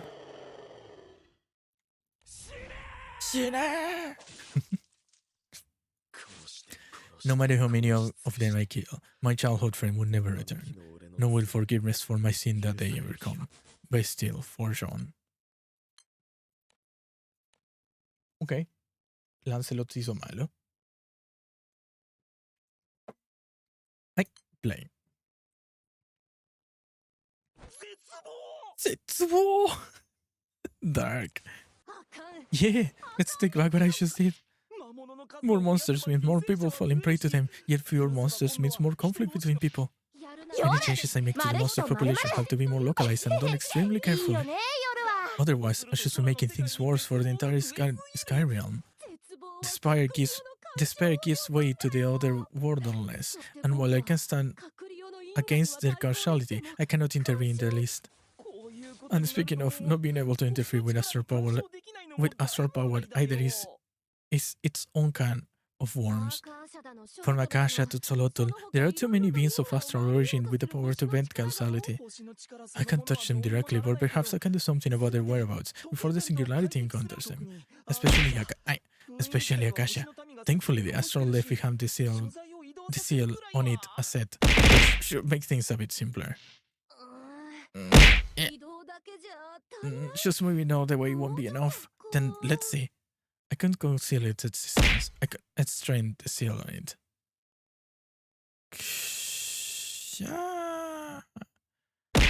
Hay que hacer sobre la caja. Conceal. The earliest I can delete info of the cache's existence is around this time. I hope doing so, the singularity journey somewhat. I get the feeling the butterfly fate's gonna be a headache. Ahí está.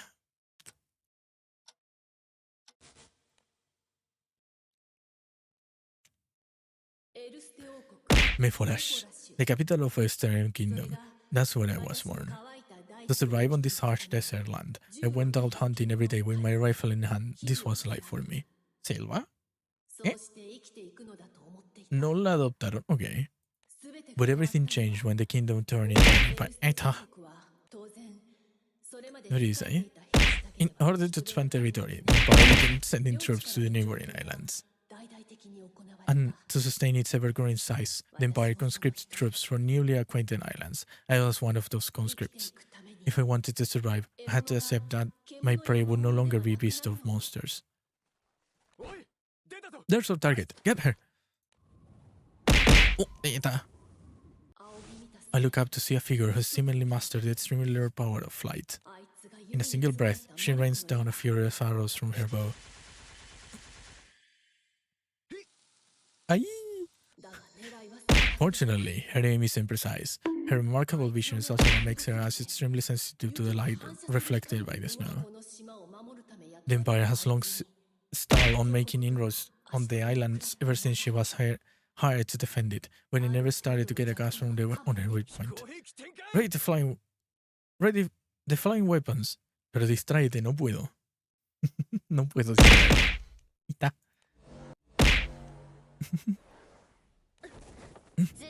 I just have to shoot them all down.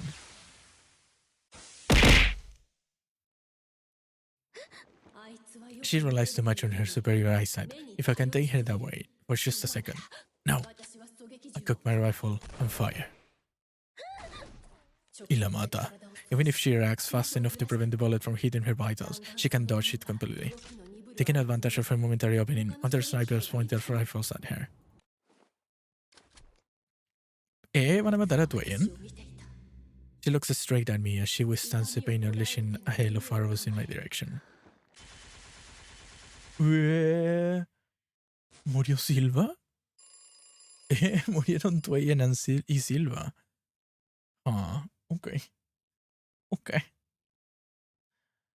Xashus begins to set in orología. Okay. Última parte del capítulo 5, creo que es esto. No estoy seguro.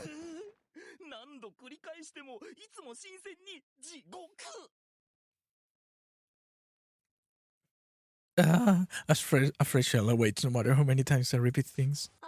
It's looking like Asha has to fall under Imperial control, forced in particular by this fresh person. I had to let that happen because of all the trouble it brings to the singularity in Lyria, but why is making things easier for Azarea such an impossible task? Sooner or later, the other watches will have to fully form personalities based on feedback from the world. It will be quite distressing if they were to turn out antagonistic towards mortals. But before we reach that point in reality, we must find the roads where that does not come to pass. I suppose I should start by investigating things that seem stable, that might cause a road to take a dive. Investigate unstable through dragons, investigate unstable life forms.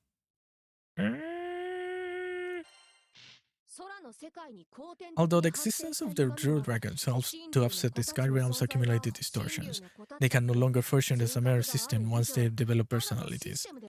As much as I wish they would remain true to their original roles, that doesn't seem possible without some effort in my part.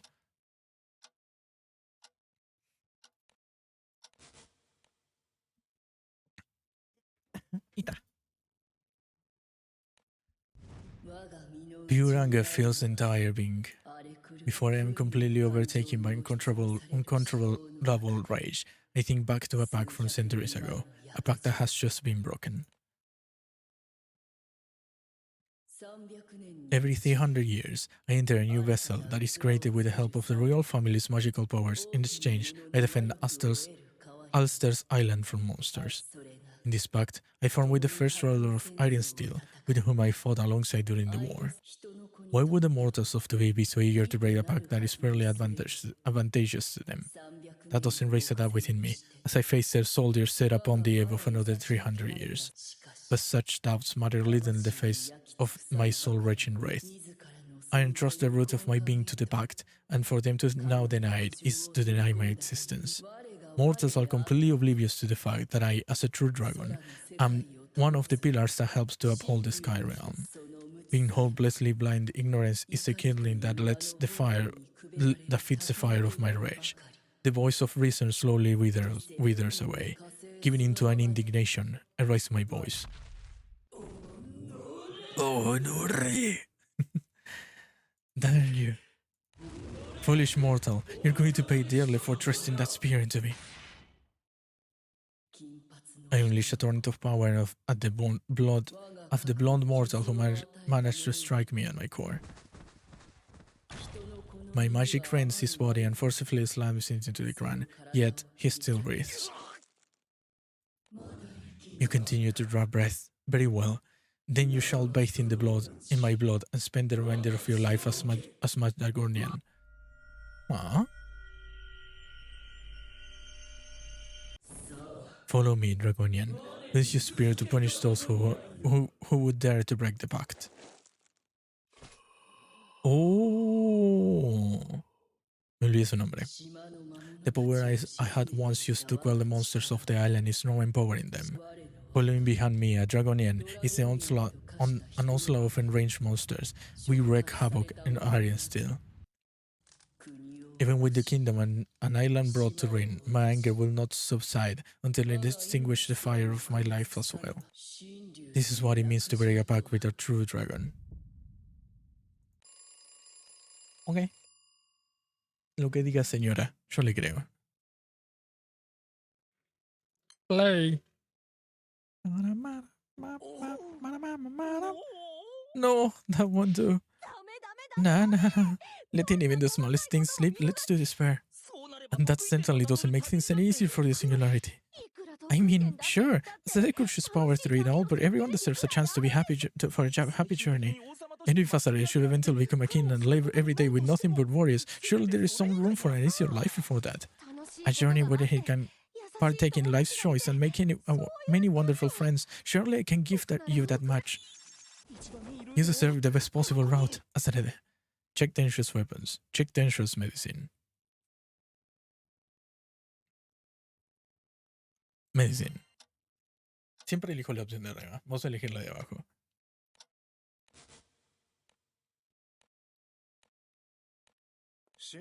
How's the development of the latest products coming along? We're still observing the effects of continuous on the test subject. So far, it seems you can ignore any deficiencies in efficacy of 4 main types of people.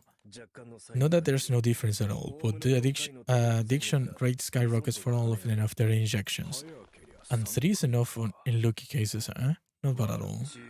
Extraction of the necessary components is simple enough. As long as we can ensure the steady supply of the base material, entering in mass production shouldn't be too difficult. Huh, sounding pretty confident there, pharmaceutical chief. Oh, you're adept, and I will make sure it is repaid. Glad to hear it. You are definitely one of the more useful servants I've taken in. A debt of gratitude. After my clan was wiped out, I wandered about on my own until I was captured by traffickers and sold off to the Mafia. By using my medical knowledge as a survivor of the Khan clan for ill-gotten profit, I was allowed to lead a relatively comfortable life. That's the debt I owe the magazine. Who is it to blame? Those who wiped out my clan? Those who kidnapped me? Those who purchased me? Or myself? They're a group called the Shorthat that sell their own secrets to the Mafia to survive, not to unlike myself. So I can deny the sacred sense of joy derived from being able to continue practicing the skill I honed throughout my childhood.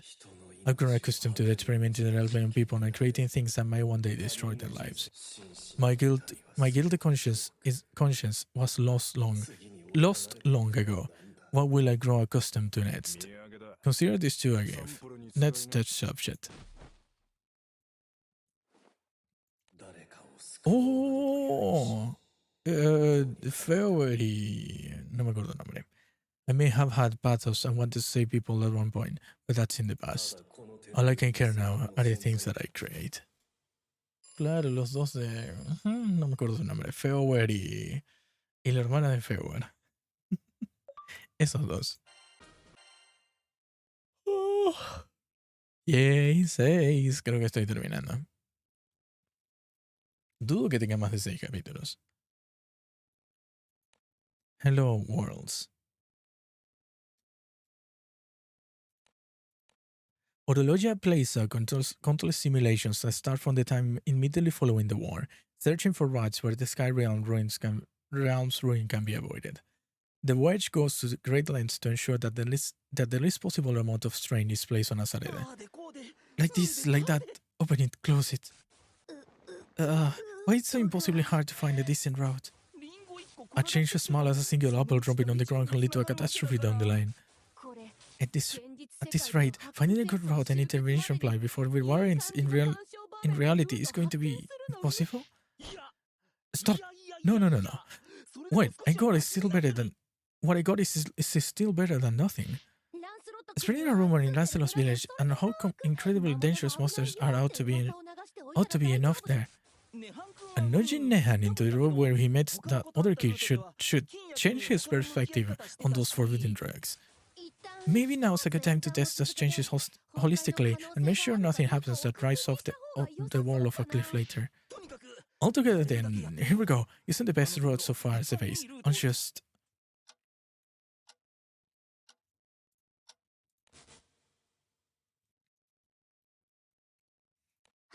Here, I think you dropped this.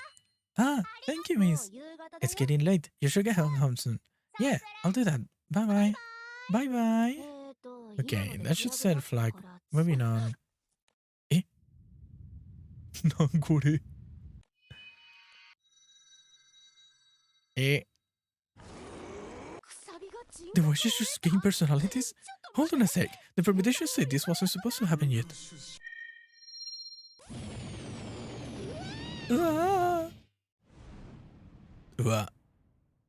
Nangore. Stop right there. Orologia manifests before the converging rays, preventing the luminous dragon from unleashing them. That's Mars. I'm supposed to keep my vessel weak, and you certainly don't make things easy for me. You are... Orologia, your friendly neighborhood wedge who defines the flow of causality and time. I fucking love her so much. You're the white dragon raised from the 6 dragons, yes? That is my name. I am the steward of light.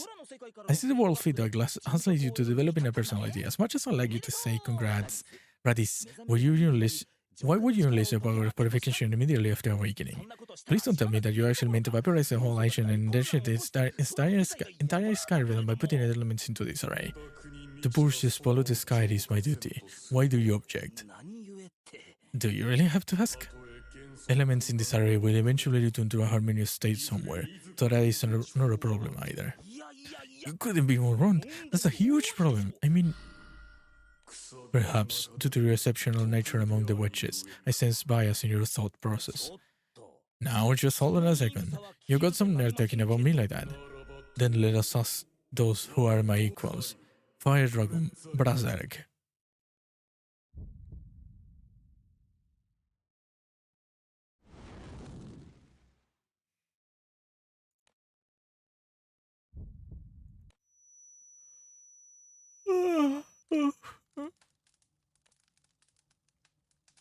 Okay. What the fuck? Okay. Earth Dragon, Corbel. Creo que me puedo saltar estas presentaciones, por favor.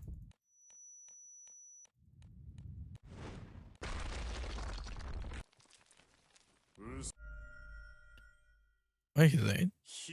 Nothing. Ice Dragon, Williness.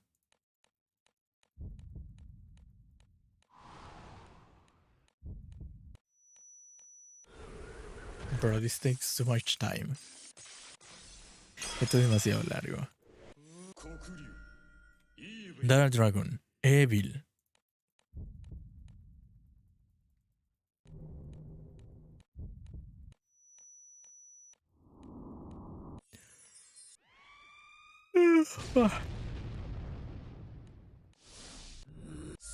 And lastly,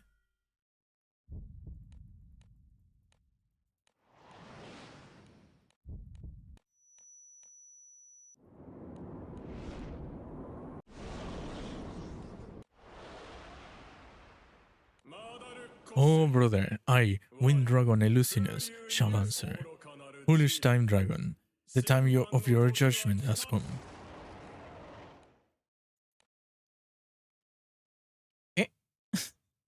¿Era eso nomás? No me lo podía haber salteado. Okay, whatever. Whatever then. My judgment? What gives? I know I got my personality earlier than the rest of y'all, but you wanna know what I've been doing with it? Working my tail off. That's what you call work? You simply acted on your own accord, nothing more, nothing less. How can you be? You have no idea how hard I've been trying to avoid the Sky Realm's reign. We as its dragons are the pressure that preserves the Sky Realm. Namely, our existence is what allows the world to remain as it does. Everything else exists in subservience to us. There I am no without my objections. Let us be fair. Tell us, Orologia, why did you stop Radis? A better question, what would it be? How could I not stop Radis? Who knows how many islands would have been blown by bits if I hadn't? Blown to bits? What of it? If needed, can remake.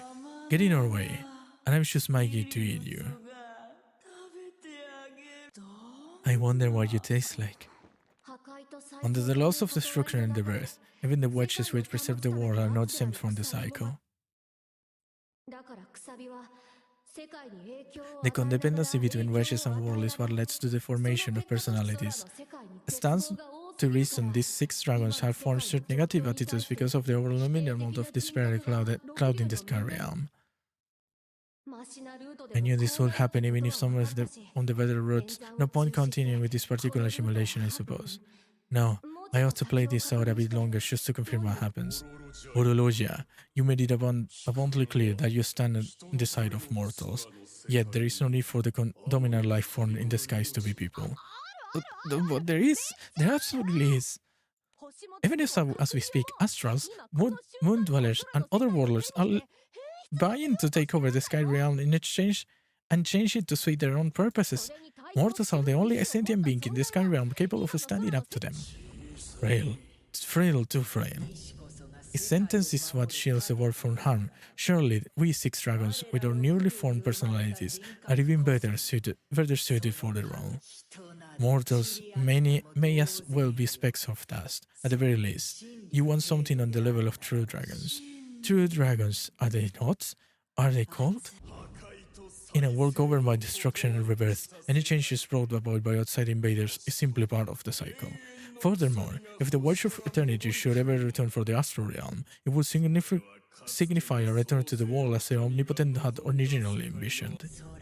If the Sky Realm's survival is the goal, you would do better by ensuring the survival of the us wedges, am I wrong? That's to you exist in all time. It is one mortal in particular that you pay essentially close attention to.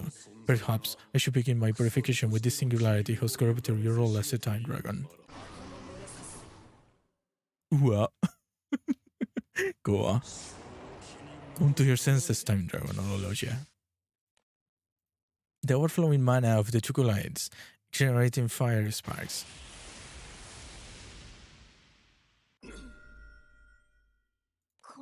This power from the boundary.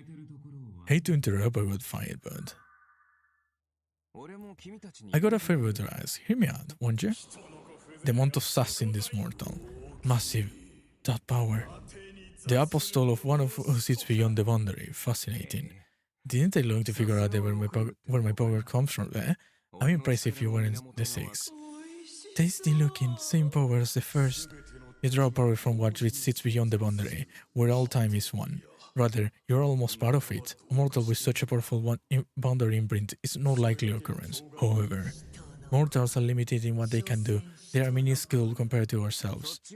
If you guys are so high and mighty, surely it wouldn't hurt to let a harmless little nobody like me say a few words, right? Ah, well said. Very well. State your business. Appreciate it. I'm gonna make it short. Any chance you six triangles would like to follow me? Follow? As in become your underlings? What rubbish. Perhaps I should silence that mouth of yours. Relax, cool your scales. It's not such a bad proposition. The Sky Realm is distorted at its very core. I'm sure we are well aware of many defects left in this world ever since the Omnipotent created.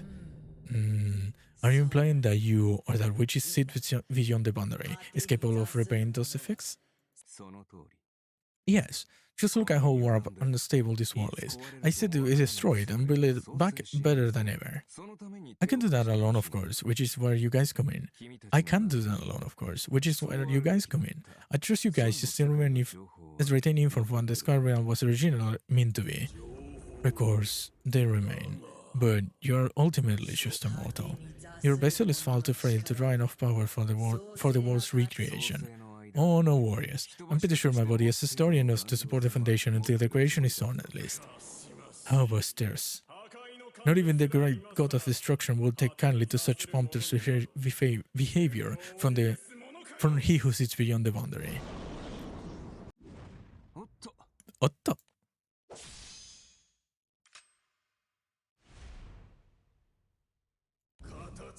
It is within Fire's nature to change form at will. As such, I don't mind a reboot of the world.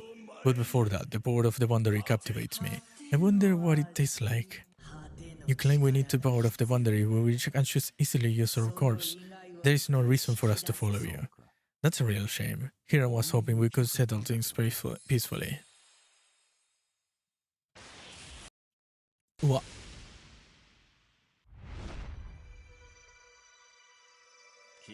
Guess I should have to take some powers and data storing your personalities by force. A full-scale battle between the six dragons and the opposite of that which sits beyond the boundary. How will the Sky Realm's distortion respond? I never imagined we'll come out about this in this manner.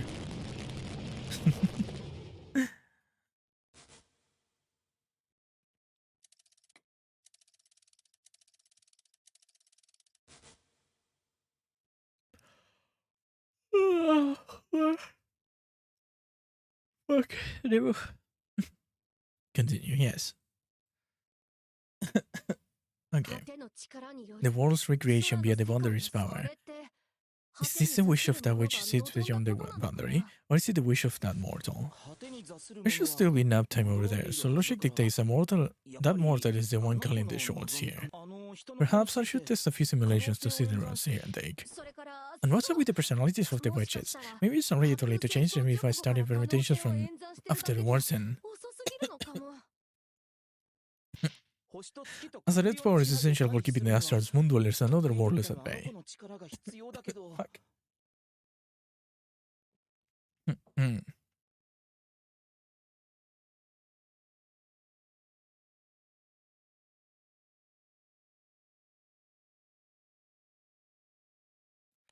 But for most other possibilities leading to ruin, should be avoidable with my intervention.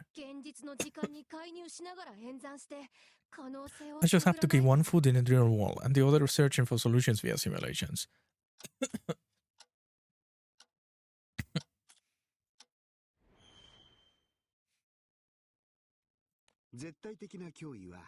Absolute power can prevent meaningless conflict.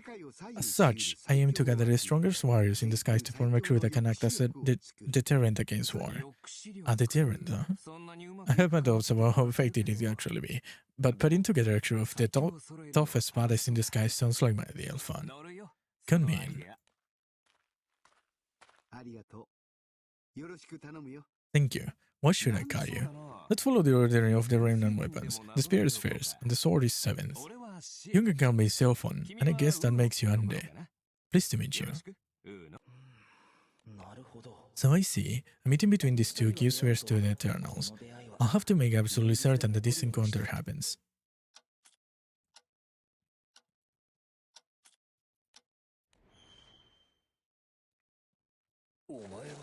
What the...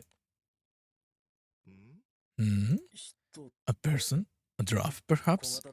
Odd. When coming here on the Sky Skimmer, I couldn't find any traces of people living on the island. I suppose this way they'll be able to find a friend in each other. So I still can excel with all the first legs of their lives happy ones.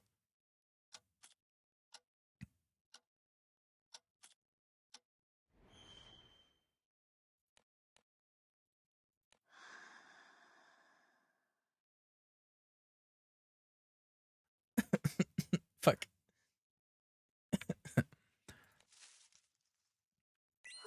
There's a sword master, but what is she doing? She's meditating, I think. Catalina said that samurais do that when they want to concentrate. Eh? That must mean she's the real deal. Wait, is she snoring? I think she is. This avoids the road when Narmaya gets her hands on the demon blade. Problem is, someone else might end up snatching the blade and fell prey to its curse.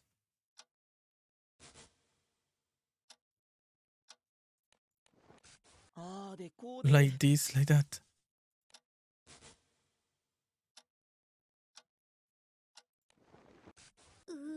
Open it, close it. Intervening here stops that problem from happening in the first place. And then... Next is... Orologia focuses on searching for ways to avoid the Sky Realm's ruin. Despite having great powers which exist beyond the boundaries of nature, repeating simulations for what begins to feel like an eternity takes a toll on the wedge. Just a bit more. I'm almost there.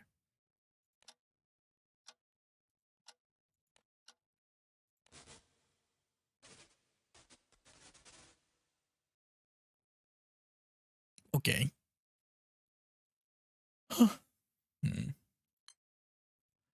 This is the last one. I think this is the last one. Hours before I started the collapse from a fever, Lu Wo meets Orologia on an island created by the Six Dragons. Olorosia. Olorosia? Hey, I appreciate you coming in such short notice, Luo. Luoti?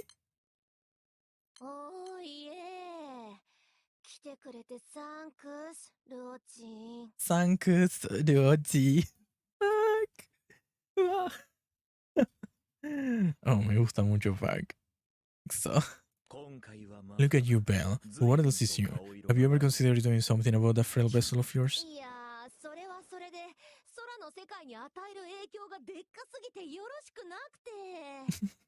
Yeah, but that's 30 me is just bad news for the world, sadly. Besides, I'm just done being dead on my feet all the time. I see this nearly every time we met, but if you want to have a conversation, try saying things in a way others can understand.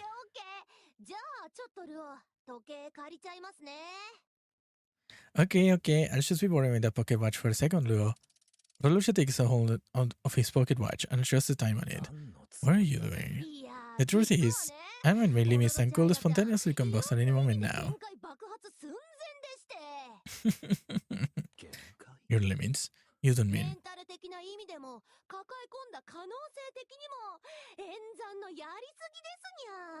Desunya. I do both mentally and in terms of possibilities I can hold up. Turns out I went just a wee little bit overboard with all those simulations. Please, don't tell me you're going to lose the wedge that defines the flow of time and causality.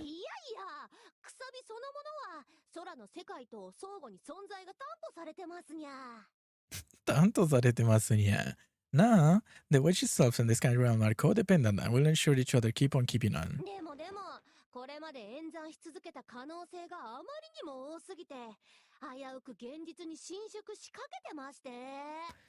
However, the number of potential routes I go through has reached critical mass, and they are on the verge of breaching into reality.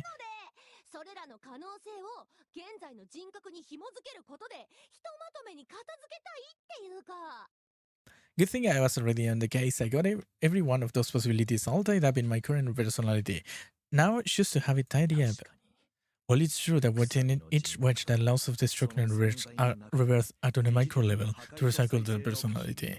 If I'm not mistaken, any other wedge getting involved in the process to wipe your screen will signify an overstepping of bounds. The resulting elemental turbulence will be quite a disaster. そうならないように果ての力を使える子たちをこのタイミングで揃えておいたんだなこれが And that would have been too if you weren't for those meddling. And that would have been too if it weren't for those meddling boundary power drawers. Then I arranged to have show up soon. 僕の人格 Breaks my と heart to 可 ask 能 if 性の it 発 to 揮 them, 自体は but they'll be the 悪 ones いけ doing ど the この actual 子たち custodial にお work on 願い me. してその間に生まれるであ The ろう fucking smile. 可能性の While they 真 do, 実 I と wanna ask 構 you 成を six dragons to hold off 僕 on ら any のみんなに possibilities that try to 抑えて will ほしくてです their ね way into reality. You make it sound so easy. Wait, Orologia, let me guess. You saw this coming and have already planned everything out to ensure that we all come to the other side in one piece. もちろん Moji no お父様 no. ですけどもどうにかこうにか空の世界は無事な予定です Kawaii. You bet your booty. I wasn't easy setting everything up, but I'm feeling very confident that the sky realm is gonna make it one way or another. ルオの時計の針が12で重なるタイミングが僕が可能性を抑え込めなくなる瞬間だよ The moment your pocket watch strikes 12 is the moment I can no longer bear the weight of all these possibilities. Meaning we don't have any time to consider your request. Us refusing to do this is not even a possibility. I suppose that's one way of getting some work onto us. ごめんなさいなんですよ I'm really sorry about it. No matter. God's slipshod creation of the world is what led to this. You were simply doing what you could to cover up the あ cracks. りがとね苦労かけちゃうの他の六竜のみんなにも謝っておいて Thanks for the understanding and sorry for the trouble. Hope you can pass the message on to the other dragons for me too. I refuse. Tell them yourselves if you can. We'll take care of the matter. Farewell, Orologia. バイバイルオ次の僕によろしくね Bye bye, Duo. Say hello to a next version of me, you see. Aww.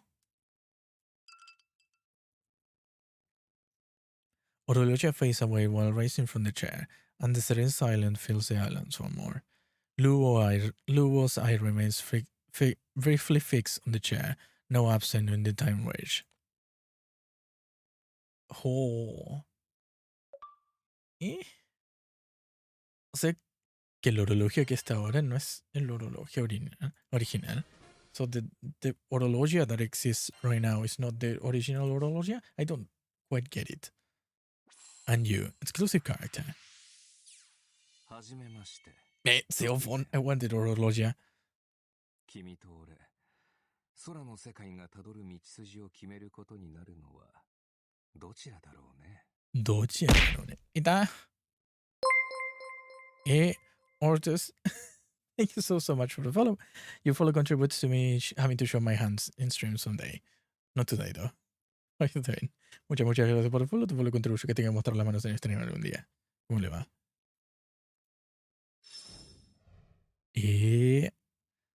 Sword Saint of the Sea Stars.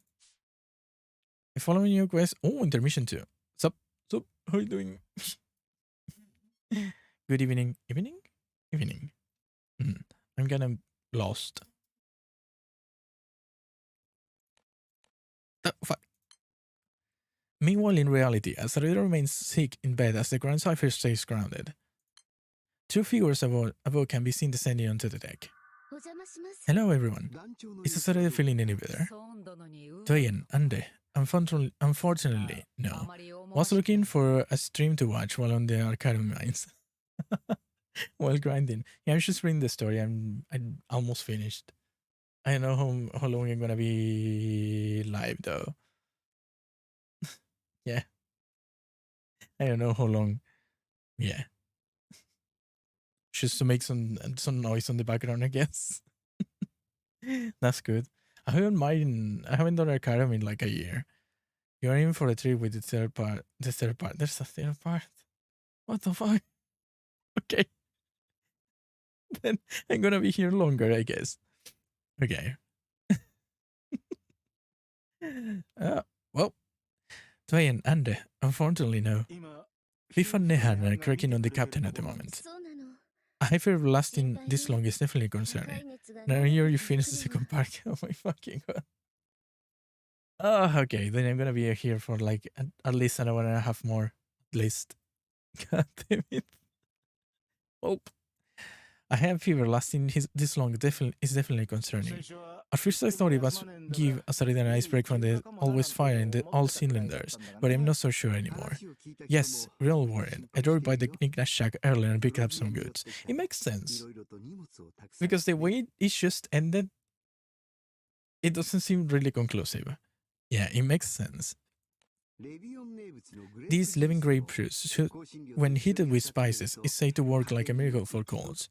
Sierra herself gave me some rare herbs that are especially effective on fevers. Every bit helps, thank you. I'll hand the herbs over to Enehan. Are you two on your way out? As much as we like to stay by the captain's side, I have to speak to a client about a job we already accepted. And I need to go ask the dockmaster for extension on our stay. Both important tasks. We'll keep watch here while you're away. Fifth isn't the only other Italian on the way, I assume. Correct, earlier.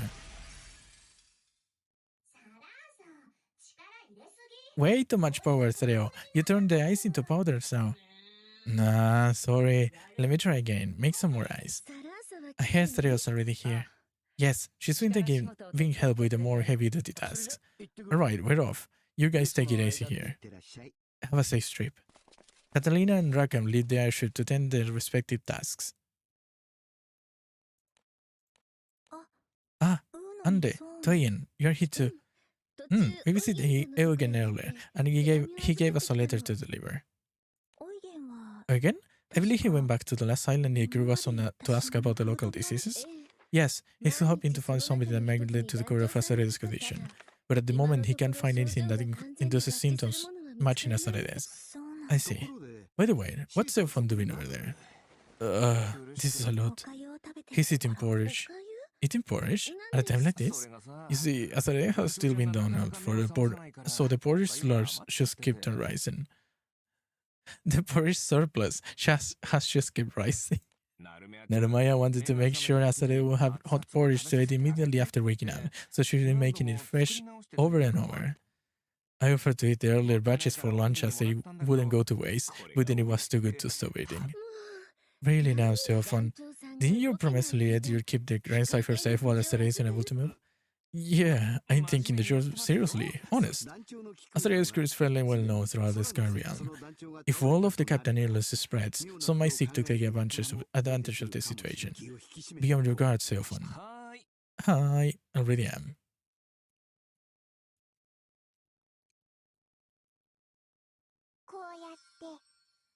You want to do this like this? Okay, let me try. In hopes of curing the captain's illness, Wamdus works with Fifth to reduce the excessive mana flow entering Azaredes from the boundary. I sure hope this cure works. Even if they were able to temporarily reduce curves of fever, we still need to deal with its effects on the body. Fallacy. I believe cure is a bit of a misnomer. Adjustment. The spell Wamdus and Fifth are casting right now merely redirects the flow of mana from the boundary. Persistence. So that it can be deposited elsewhere. Like water from a tap, the mana continues to flow. Elsewhere? Where might that be? How do I explain this?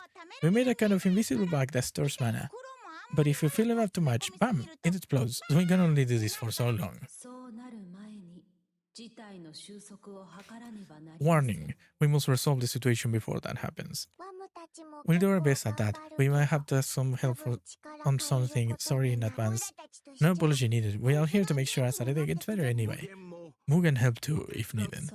Gratitude. That is more appreciated. Dori. Oh. Coming through. Hey, Wilnas, what a surprise. You guys are gonna give me a heart attack. One of these days we hope your portals pop out of thin air. Apologies, we got one heck of a situation in our hands. Ah, has it come to that? Rather, it will very soon come to that, which is why we need to act at once. Comprehension. Understood. We'll go with Wamdus and Wilness. I leave things to you here to you, Fifth. I know you can do it. Okay. Wamdus, good luck. See you later. Okay. Never seen these 6 dragons in such a bit fast before. Just goes to show how serious this is. Yeah. As if Azarede's condition were enough, Bean and company sensed something foreboding about the behavior of the 6 dragons.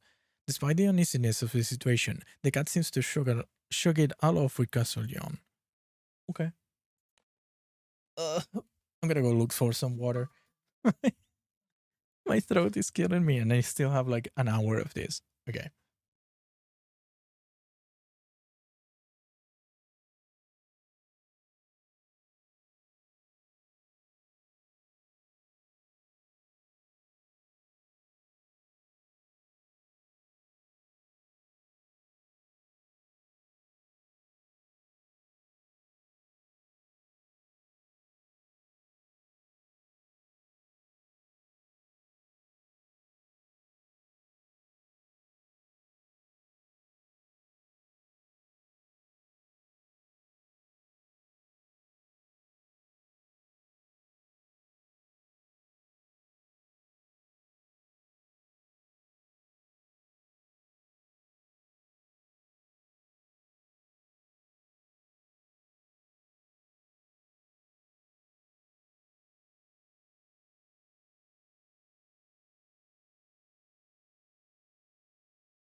Okay.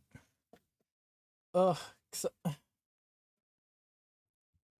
okay. There we go. Wait.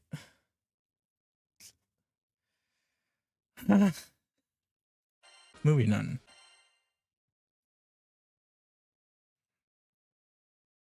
From me to you on the other side. To observe means to be observed. When you look at me, I'm looking right back at you. So I'll say this now before I depart. Goodbye. The world today, with all its sorrow and pain, exists atop a mountain of sins. The joys and celebrations that could have been are not, for I crushed them to underfoot, and that's why I have to go. I'll cast myself into the cycle of destruction and rebirth, along with the failed possibilities evading reality. If we meet again someday, somewhere, I'm sure my successor will say these words. Nice to meet you. Nice to meet you. Let's be friends. Nectar. Shinsha. Mugen. Control, suppress, overflow.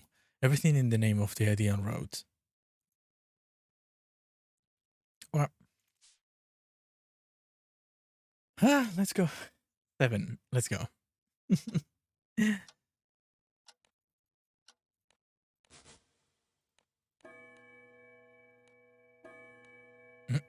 Sinking still? Nah, it's not sinking still. Surrounded by the familiar sounds of around the forest of and sounds of the forest of sinking still, Sarede understands that this must be a dream. Within the dream, a young Sarede visits a tree stump, weeping freely as Beerly speaks with words of comfort.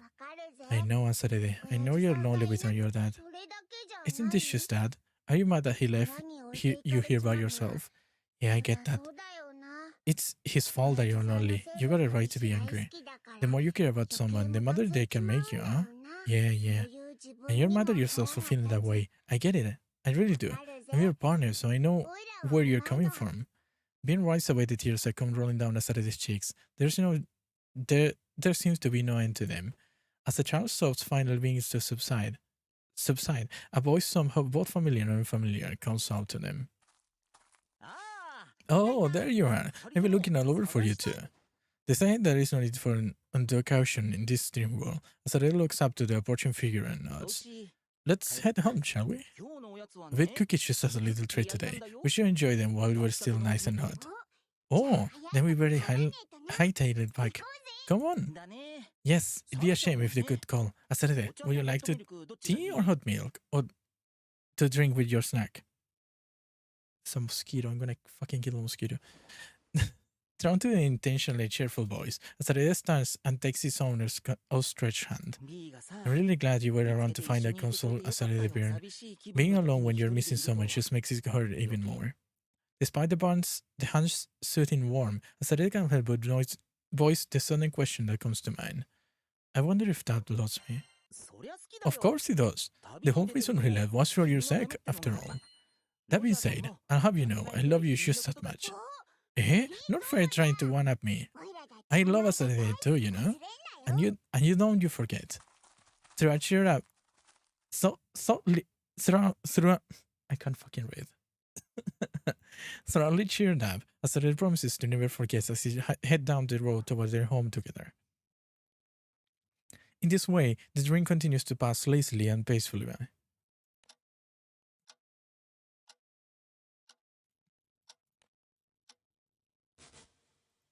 Did I?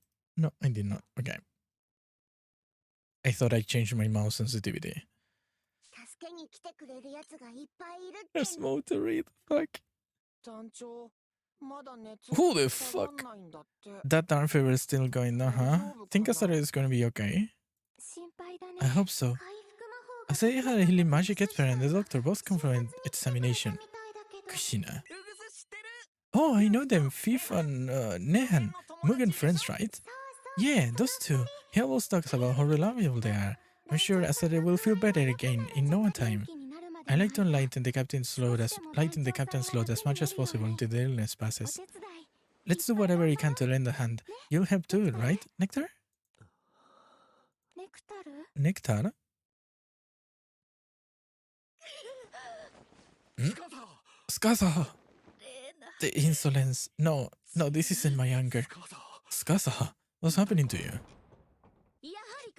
So I was right. The effects are already beginning to manifest. Fediel, you know what could be causing this? A terrible fog spiced by your equal. Fatal possibilities of what could have been are now spreading into the sky realm.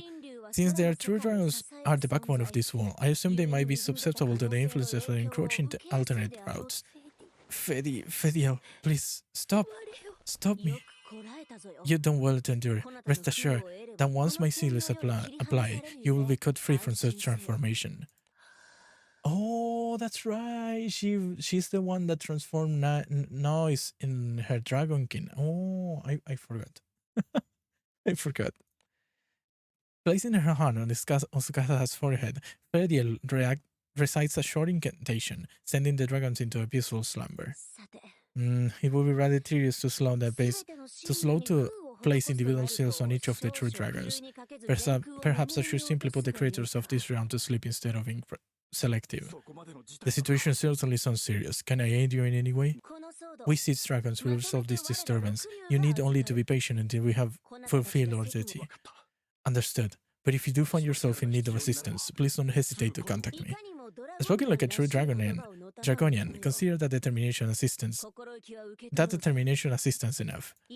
Now then, while causality is still functioning properly, it will probably be wise for me to convene with my equals. My cat entered my room. He's hungry.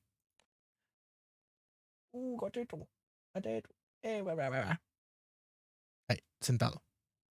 Sentado. Tranquilo. Hey, tranquilo, sentado. Gatito. Ahí está. Yeah, I'm gonna go give him food and come back. Another intermission, I guess.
Wait, Oh, I'm back. Okay. Chucho got too happy to see you. What the fuck? Hmm? What?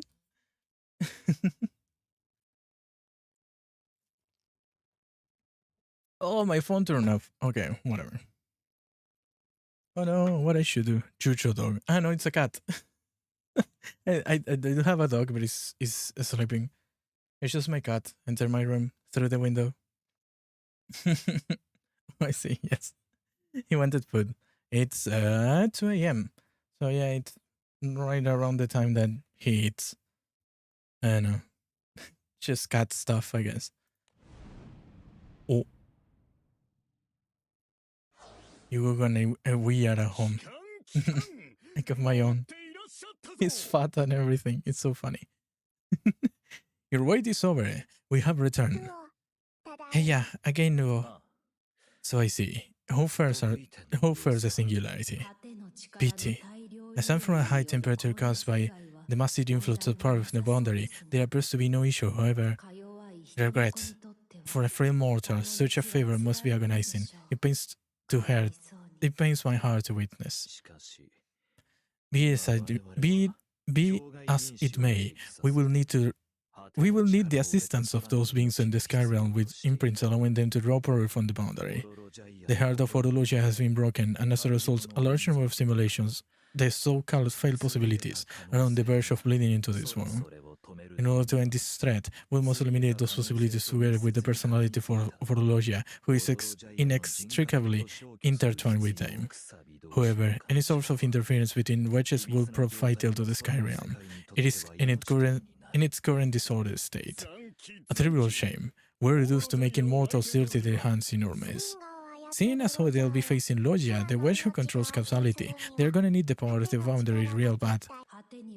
Eternity, indeed. As all time exists concurrently on the other side. Is Logia the one who sent the boundary's power flowing into the singularity? So it seems. Understanding the limitations in place, Orologia took actions so as to perish alongside the failed possibilities. Anguish. It is truly regrettable that we must place such burden upon the beings of this realm. Had our personalities come into existence even a moment sooner, we may have been able to spare Orologias as well. Orologia knew that just as well as we do, and still judged that this was the best course to put things on. Oh, lamentable. It would be I would like to tell that fool to rely on us a little bit more. However, as usual, Orologia is currently in the state of being everywhere and nowhere at the same time. Proof that Orologia is still in control. Otherwise, we will not have to look far. On top of being the first to gain the personality, Logia spent an extra time inside the simulations.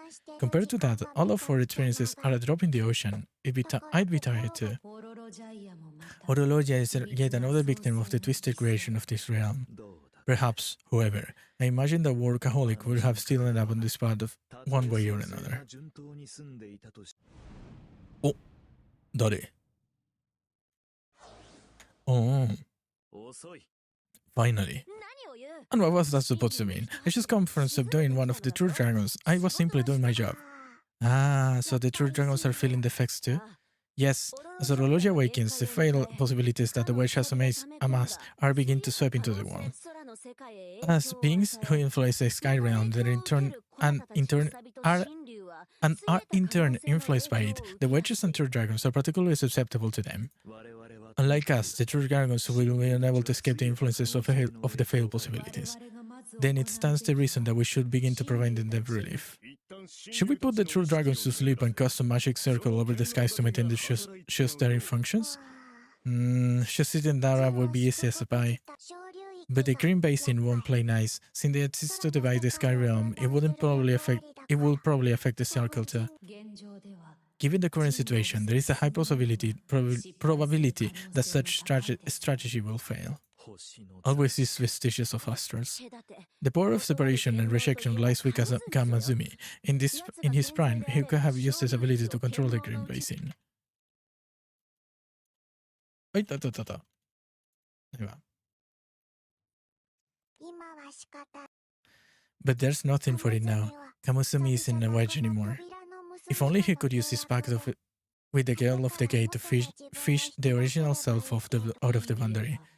AVR remains the most powerful from the time of creation. Retains the most power from the time of creation. I believe she would, in theory, be the best position to guide Kamuzumi. But this is AVR we're talking about. We will have to hope that the mortals are successful in the endeavor. Under the circumstances, I suppose that is our only option. Indeed, let us pray they do well. If a magic cell can end up being out of the question, then we'll simply have to guide the failed possibilities here, give them a substance, and make them manifest before us. Yes, very good. I, Wilnas, shall take on the manifestations of the failed possibilities. Taking all our abilities into account, Fediel and Luo should be the ones to guide them. Want me to help too? No, we cannot predict how the manifestations of the failed possibilities will behave. It will be safer to have Wilness, Galleon, and Wandus wait till the wings. Wait in the wings should the unexpected happen. Okay, then I'll be on the same team as Will and Leon. Now then, let us try by bring the failed possibilities under control as fast as we can. Belial, come with me. I believe it is you who will be coming with me, Luo. Ha. Okay. As the powers of light and darkness rage, the foreign strands gradually gathering in the sky realm begin to take shape. Fusing together into an enormous mass, they take on the form of 6 dragons. Here they come.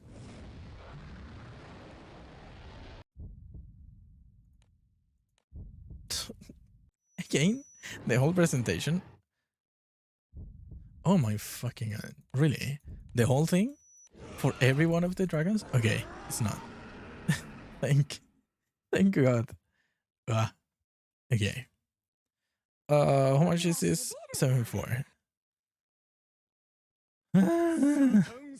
Well, this is a less than idea. They take in the form of dragons, and 6 of them, no less. These are supposed to be failed possibility versions of us. They are a little bland. Their external appearances matters little. More importantly, seeking to destroy and rebuild the sky realm without regarding the lives that exist here now is unforgivable. Yes, of course, but that is as it may. The sky realm would undoubtedly be effective just the same if we had started at full power. Finding the middle ground will be tough, but this is a good chance to show what they are made of. It seems that you seek to consume the elements, but I shall not allow it. Wait. Transforming into her dragon form, Galleon attempts to grab hold of Willinus with her enormous paw.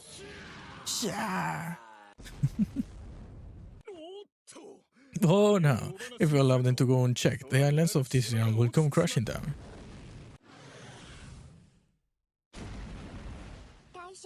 Playing defense can only take us so far. We better help on the offensive.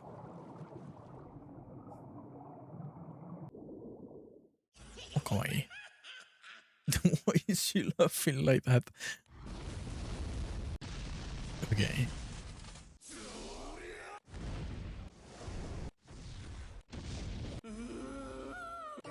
Oh, damn it.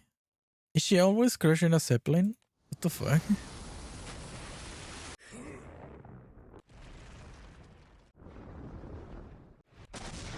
What the hell? Williams emits a deafening screech as he's flattened by the small island that Galleon creates and hurls its way. One down. Who will be next?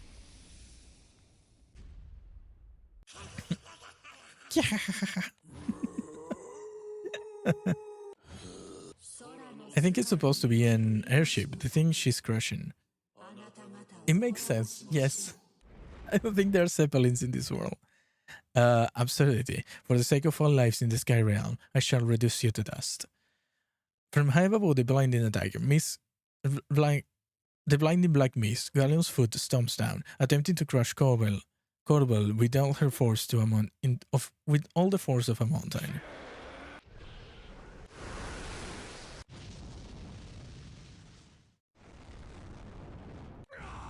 God.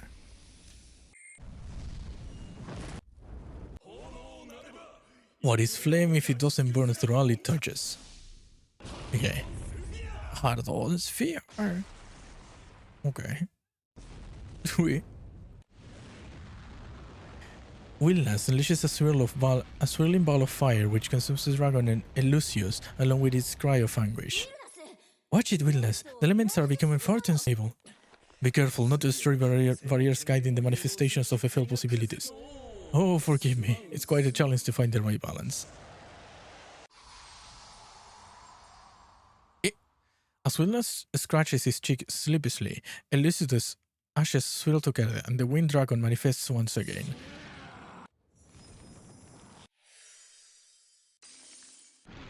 Huh. No matter how many times they are destroyed, they merely revive once more. Causality is probably starting to go haywire since Logia is down for the count, and witches are vulnerable to the influence. I suppose that serves as proof that these monstrosities were the rightful 6 dragons with their fell possibilities. That blasts everywhere, Yara. She was entrusted with her role for this moment. What could she be thinking? The conflict rages on between the 6 dragons of reality and those born with the failed possibilities.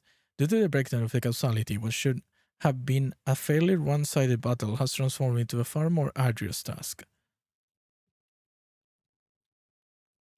Okay. I finished chapter 7. Ryu o shiredomo.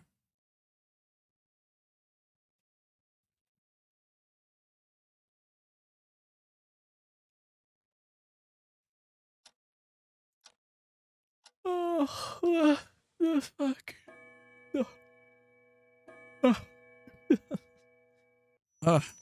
Okay. This is a dream. Even understanding that fact, a scribe's knee still hurts, a model clothes still elicit oops.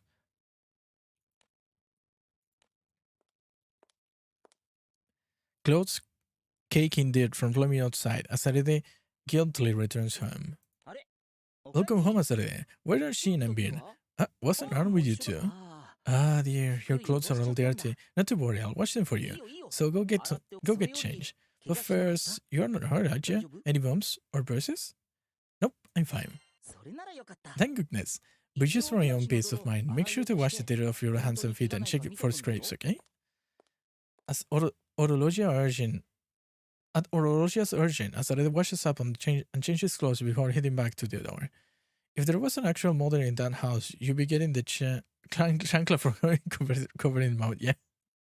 Exactly. Exactly. Granblue would should have died.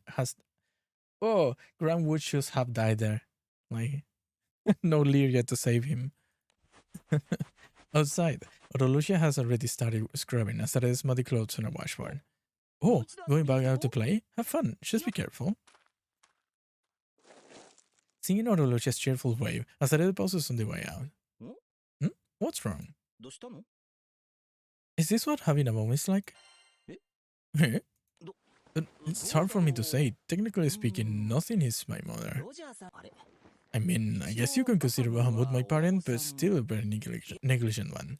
After thinking for a moment, Orolucia pats Azarede's head and with a frustrated right hand. Either way, I think it's completely natural for you want to see your mom. After all, Arnold's mom and dad are both still around. You're bound to wonder why you're the only one who's different. Yeah. Yes, I don't blame you. Okay, now keep in mind, we're still a ways off. But I just might be able to pull some strings and find out how your mom felt about you. When that time comes, I'll do everything in my power to make it happen. That's a promise, Azarede. Linking pinky fingers with Orologia, Azarede nods earnestly in response. Dream or not, Azarede is overcome with joy to have someone around to make such promise.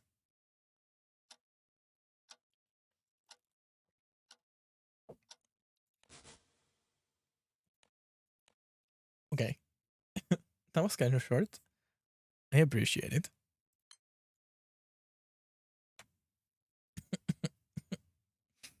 Shortly before the battle between the two sets of six dragons began. Back on the Grand Cipher. Nectar, is something wrong? Yes, Sha. Ue. As Nectar tries to respond, his figure suddenly collapses and loses its shape. Nectar? Ah, what happened, Nectar? Why you go out wobbly? I am Stay with us, Nectar. What do we do? Nectar, can you hear me, Nectar? Shisha. Having suddenly reverted to his slime-like form, both consciousness and color alike rapidly drained from Nectar's body. Shisha, this is bad. There's something wrong with Nectar. His color is all off. I don't understand. What's going on? Nothing like this has ever happened before. Never even during experiments as the Sky Sanctum. Nectar, pull yourself together. Eh? With a sun akin to retching, Nectar's form suddenly increases in size, completely submerging the hallway.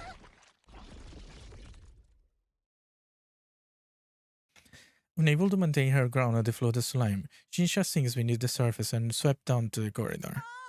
Shinsha! I got to save her! Oui.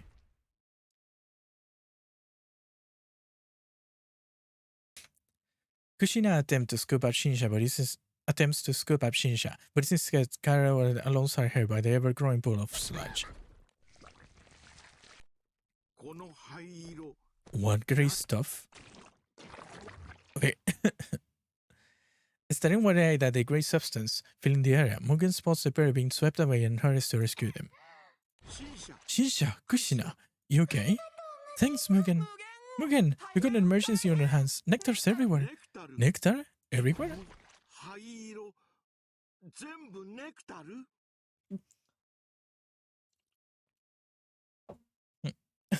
My throat is killing me. I've been reading for 3 hours straight.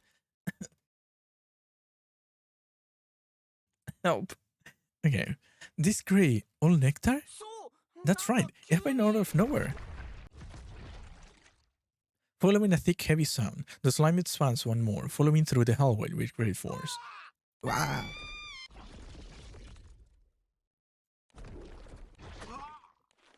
Mugen finds himself swept into the deck, but even with Shinsha, Kushina, and Ugusu in his arms, he manages to grab hold of the ledge just in time. Shinsha, Kushina, Ugusu, you okay? Thank you, Mugen. I thought it was all over for us. Look, Nectar's flowing off the Grand Cipher too. At this rate, he'll spill all the way down to the bottom of the sky. Nectar. This sound. What is in Neon? There's a chaotic noise from someone in the ship. Old sounds and new sounds are all mixing together, turning the melody into a jumbled mess. Bad news? Yes, very much so. The nurse is swelling and running amok. What the hell is all this? Trio! Hearing their friend shouting outside the room, Annie and the others throw open the door to investigate. They emerge to find a hallway filled with a greyish slime coming all the way up to Zephon's knees. What in the skies? This is a swelling sound I hear. It's obscuring the central melody, making it almost inaudible. Don't tell me this is happening all over the ship. Zephon draws his sword and slashes the green slime with magic-infused swing. Looks like missing it with some magic will let attacks disperse it. So securing a path shouldn't be an issue. In that case, let's work to clear away this grey substance while searching for its source. We might want to stop by Azariah's room on the way, just in case. Okay, sounds good. Theo, just behave yourself and follow me. I'll resist the urge to fight as well. One wrong move and we could end up opening a hole in the ship. Okay, fine. I'll be good.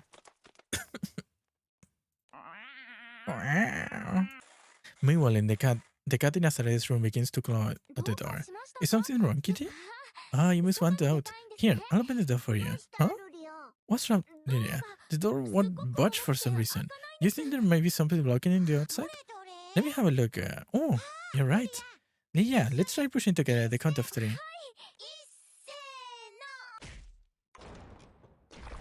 Together manage to force the door open, and immediately grey sludge begins to pour throughout the gap. Hey, what is this crew? Oh no, let's close the door, hurry. Good idea. What is this stuff? Looks like it's a kind of jiggling on its own. Maybe it came from a slime? Seriously, this is part of some gigantic slime? Well, why would it be on the ship? The slime knocked. No, Big Brother Zephon knocked. That was a grey ooze getting in there. Has that grey ooze gotten in there? Just a little bit. It came from when they opened the door. Do you need me to say the house are all filled with that grey stuff? Yes. According to Neon, the sun is originating from a central area, so it seems we have some sort of core. We're heading that way to find out what this is all about.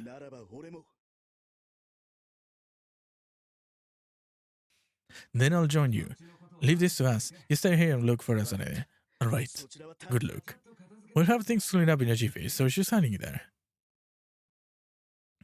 Well, I took a big game, so I better get a liver. Ah, did you just come off that room, kitty? The cat leaps into Twayan's shoulder and blobs down, clearly settling. What now? Should I just take it along? I think you probably can. The melody coming from it doesn't sound like an ordinary cat. Is that so?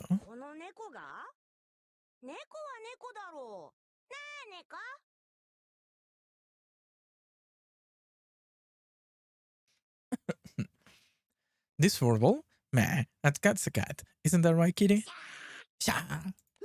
Wow, it hits at me. What was that for? It suddenly seemed to have a great deal of pride. Well, whatever the case, let's be on our way. We got to keep Nectar's score. Not that I have any idea how to put him back to normal once we do. Still, I think staying by his side is for the best. No, even if it's not, I just want to be there. Mugen thinks so too. Alone when sick, not good. Mugen go with Shinsha. Count on Mugen. Sorry, Mugen. I appreciate it. I'm coming with you. Me too. I got to tell Nectar how to feel better. Nodding in unison, the four friends begin trotting back through the grey slime in the direction they had come.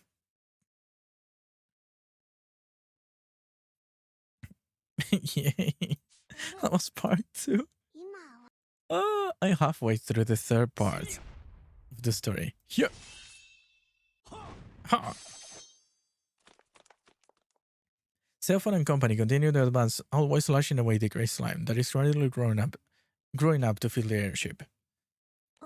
Oh, it's Mugen. Minna! While in their way toward the source of the sun, pick up the neon, the Eternals happen upon Mugen and friends. Wait, Selphon, don't cut Nectar! Nectar? Hang on. Are you saying this grey stuff is? What do you mean? What happened? Nectar reverted to his original form, slime-like. To his original slime-like form all of a sudden. You better prepare some honey with lime for that throat. Yeah. It's gonna get better. It's just it needs to rest after all this. And then how much time do I have to sleep? Like 6 hours? Oh my god, if I go to sleep right now, I have 6 hours to sleep. And then I have to get up and work. Shouting. It's gonna be great. It's gonna be good. I don't think there's going to be a problem at all. Then he turned all grey and blushed out everywhere. So you're telling me all this grey sludge is Nectar's body? Let me get this straight. We're supposed to slash it, but also slashing it's not good? Not to worry. Just keep happing away until nothing remains but the core. But Nectar, I'd like to argue, but did that voice just came from... The cat can talk. You fools. To think you failed to realize that you were in the presence of one and only AWR this entire time. I must say, I'm disappointed. Wait, what? AWR? Don't tell me. You're one of the 6 dragons? Undoubtedly. As it is I, AWR, the Emerald, the most magnificent of all 6 dragons. AWR, why will you tell us to slice up Nectar's body? He has currently lost control of his power that the influences of controls fail possibilities. I imagine he has unable to process a massive amount of information pouring in quite pathetic if you ask me. So to say here we need to prune away the gobble noise surrounding the central melody. Is that what you're saying? It seems at least one of you has her head on straight. Yes, leave only the core. Once we form a connection with his core and return him to his senses, we will temporarily restore his original function. His original function? Yes, this will not have been pointless without it. Now hurry and shave off everything but the core. If nothing is done, this body will continue to grow at an ever-increasing rate, filling not only the bottom of the sky but the entire realm. Seriously? Even it won't be long until the slime has covered the island where we're docked. He possesses the power to destroy the entire sky realm. Not that you understand what we're up against. Get to work. Chop chop. Hey, don't mess around. You could help out too, you know. We were just getting to fear among ourselves without casting ourselves off issues. This is just how this has to be. Really? Are you sure your Marzo is just worse than your bite? Nah, you really rubbed my throat the wrong way. You know that? Fine. If you insist, I'll dump the honor of Lady in a bow. どんな風に Also, I'll bring him from the airship and force him into the open. I see. If you do that, we can resolve this without causing damage to the ship. That's the idea. You're lucky to have it here. You have me here running the show. 空挺から So after you kill him, then it's time for us to take over? The hitch being that the closer we get to Nectar's core, the faster his ooze seems to grow. 確かにそうね That's true. Even if we can get to it, not sure we'll be able to outpace the grow. Even with moving happiness? Yes. What did he say? Yes, I think even we're not quite enough. Only if Tien and Fewer and Ihata were here. Sure stuff, are ya? Then I suppose I can grant you a special permission to use the world greatest star. A door? For instance, like Wandus? No, mine is far more spectacular. Now then, place a hand on my silken fur and imagine where you like the door to connect. イメージするのじゃ Surunoja. Tien. Fewer.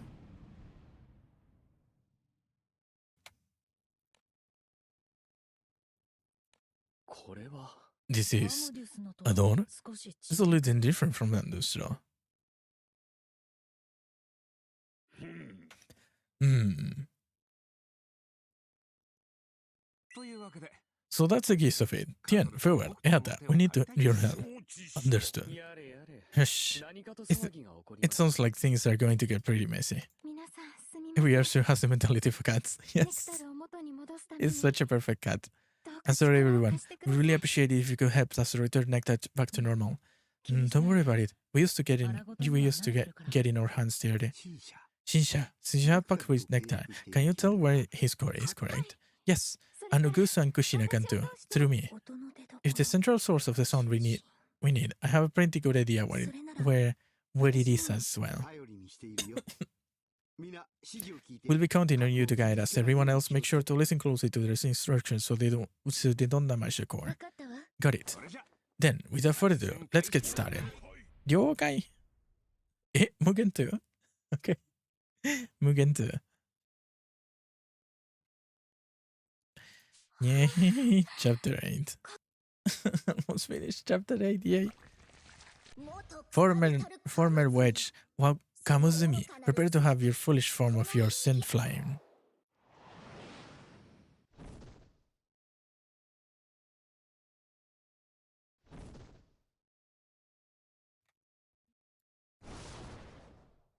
Oh, kawaii.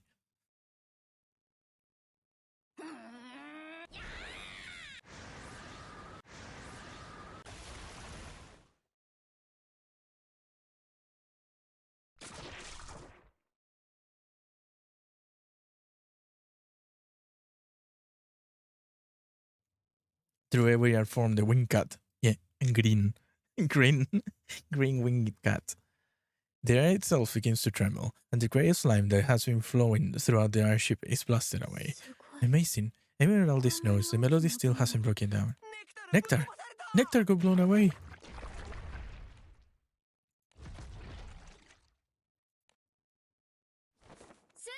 Say!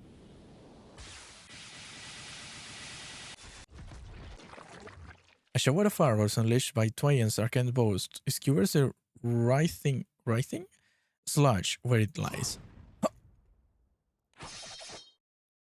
The sludge then struggles to free itself, but Andre stops it in place. 教えて Theophon, Yata, here. Yeah. Oh. Under Neon's direction, Theophon and Ayata slide through an enormous grey mass, cutting away the majority of it in the core's direct vicinity. Yeah. The attached slime is then thoroughly obliterated by Threos and Mugen's blow. We're apsis. That's the core. The twins' blades and bullets carve away the remaining sludge as it clings to the core and attempts to increase its size once more. Nectar! Able to sense the core's location via Shinsha, Ugusu picks up the small chunk from a Gundam slime splattered throughout the area. Ugusu! Nectar! Thus, the only remaining fragment of the grey mass is passed on through beak from Ukusu's beak to Shinsha's palm. ネクタル Nectar, come back to us. ネクタル Nectar, can you hear my voice? Nectar. It's me, Shinsha. The grey slime quivers slightly as struggling to respond to Shinsha's whisper, この please. まま私が If I get Nectar made ネクタルの mana, 能力を won't he just grow again? また Hola 大きく Lindola, な ¿cómo le っちゃ va, う Sox? Sox. Leí todo mal. Lex, buenas noches. ¿Cómo le va? ¿Qué? Se me confunden los nombres, tantos nombres que estoy leyendo en Granblue. Se me confunde todo. でもこんなに弱ってるネクタル Ahora を dije こ Seox, のままに que es uno de los nombres de los personajes.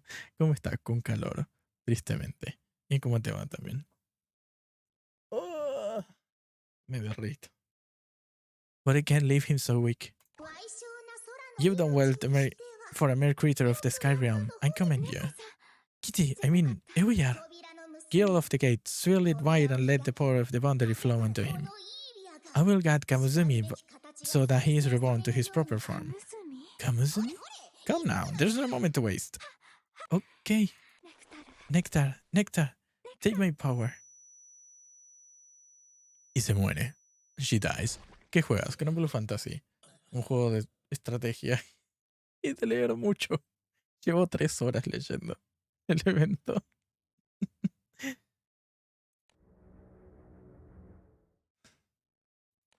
One where Shinsha's narrow experience at the Sky Sanctuary has driven her mad, and Nectar has lost his sense of self once more, unable to save her. Another where Shinsha had lived a peaceful life, never knowing anything about the Sky Sanctum, Nectar, or her animal friends. Viewing so many worlds simultaneously has caused his soul to diffuse and his body to lose control, rendering him utterly helpless.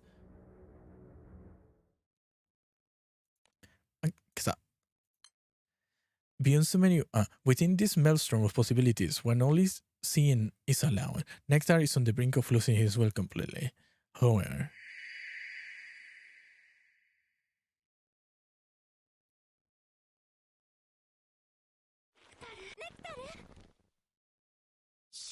Shinsha.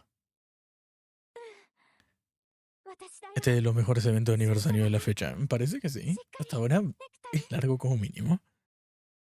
Como mínimo es largo. Eso te puedo decir. Los otros no me acuerdo mucho.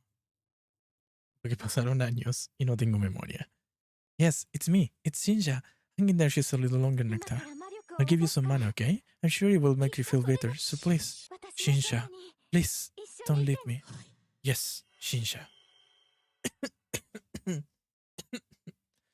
Shinsha's will stimulates Nectar's giving him the power to free himself from the vortex of information. Fucking hell.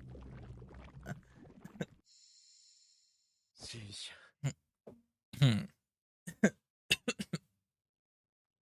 The fuck you mean? What the fuck? Okay.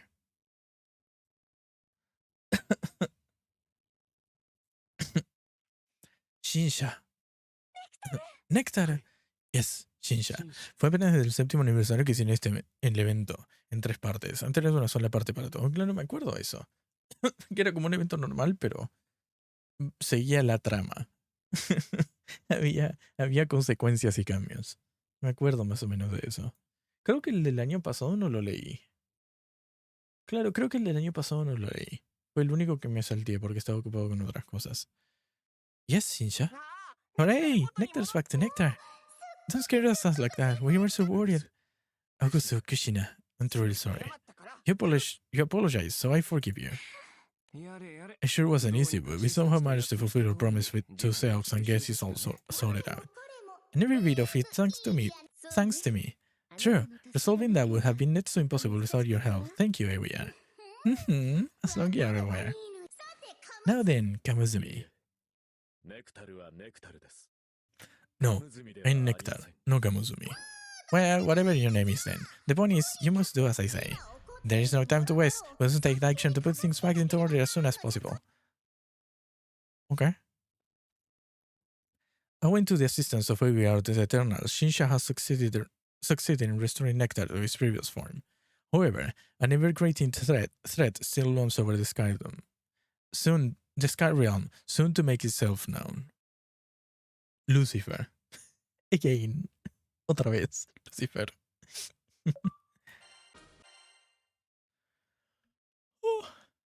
9.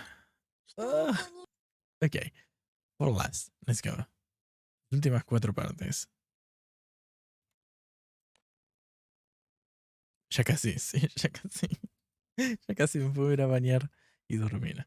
Back in Asteris's room on the Guy Cipher, under the anxious watch of Lydia, Biron, Fif, and Seox, the captain's eyelids at last flutter open. Asare, you're awake. Boy, that was a relief. You even laid up on your fever forever. We were super worried. How are you feeling, Asare? Are you sick or hurting anywhere? Despite the others' concerned looks, the captain has awakened feeling surprisingly refreshed. Since the fair has caused all that magic power flowing in, maybe there's nothing to worry about and know that it has been taken care of.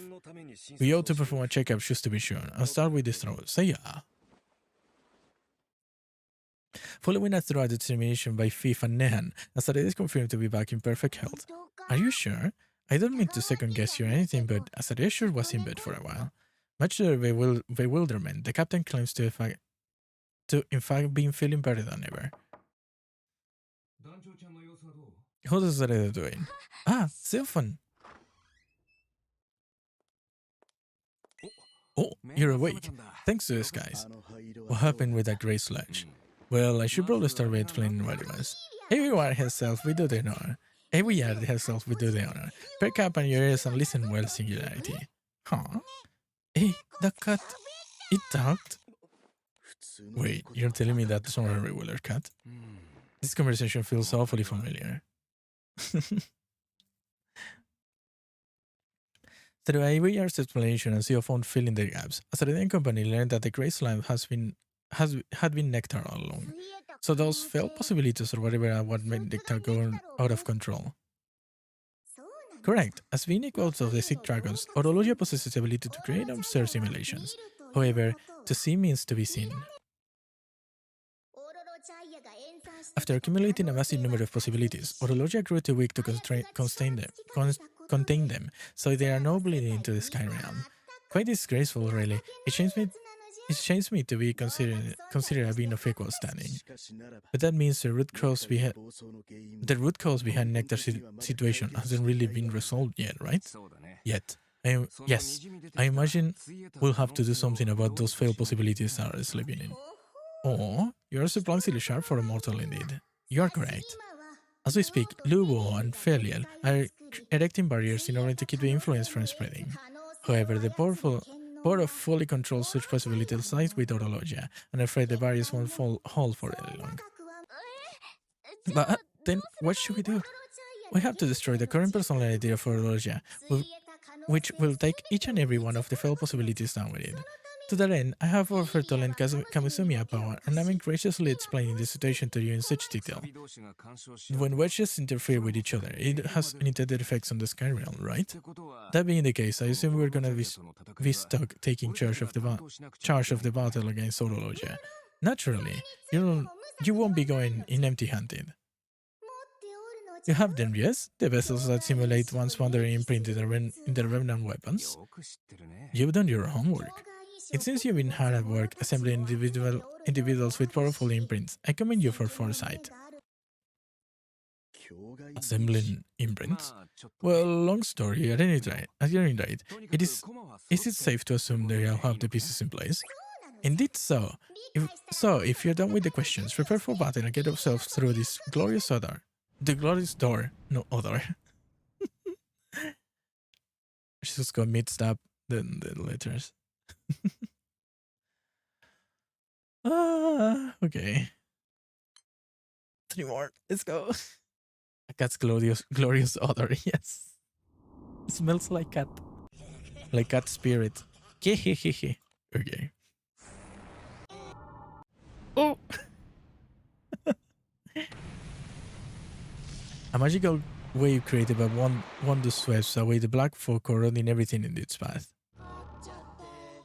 And freeze.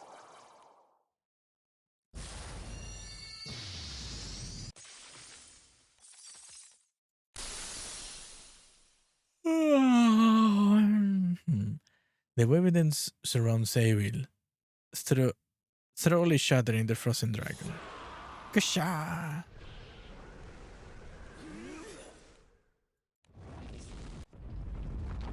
We choose her power? Okay. That's power.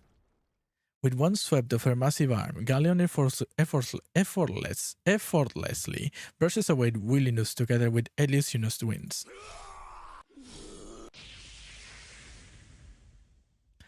But as Eric's flames and Radis lighting swirl together, spreading towards Willas, however, pitiful, is that truly the best you can muster?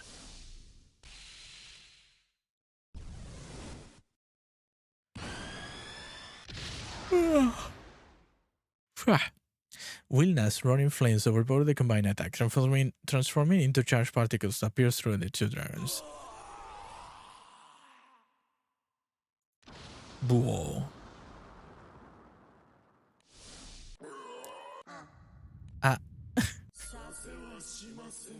I think not.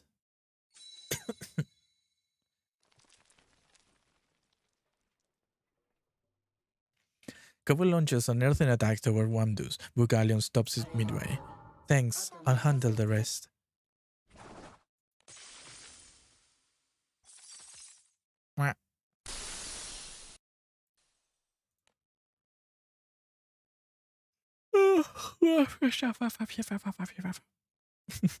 Wamdus tentacles wrap around Corbel, turning the dragon to ice with a powerful blast of frigid air before smashing it to pieces. Another defeat? How many times does that make?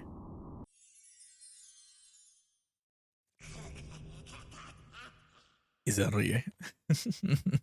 No matter how many times the manifestations are destroyed, they immediately regenerate and attack the 6 dragons. We're kinda going in circles. Not losing, but not winning either. They're like roaches, yeah. Exactly. You kill 1 and 2 more appear.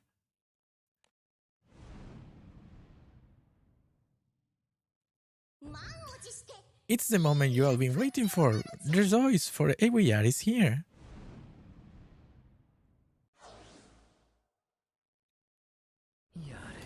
It's about time.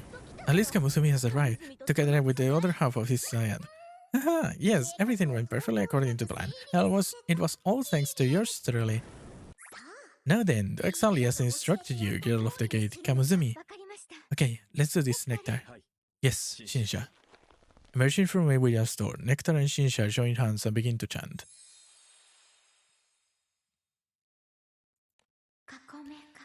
Bring inside, inside the cage does an archway stand, inside the walls does a pillar stand.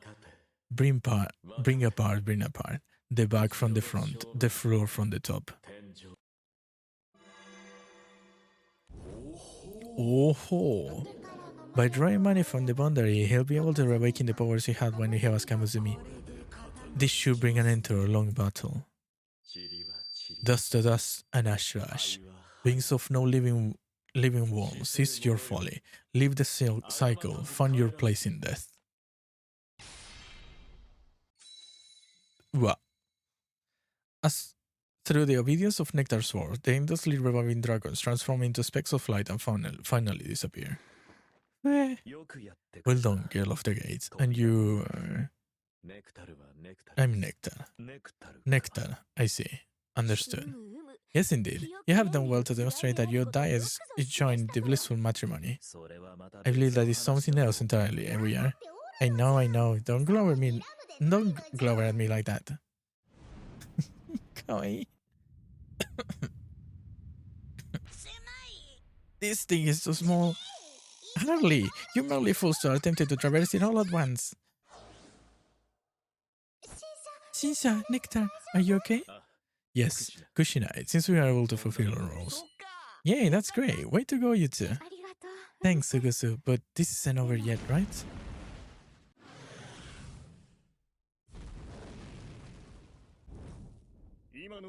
We merely don't away with the failed possibilities that have breached into the realm. The main act is yet to come.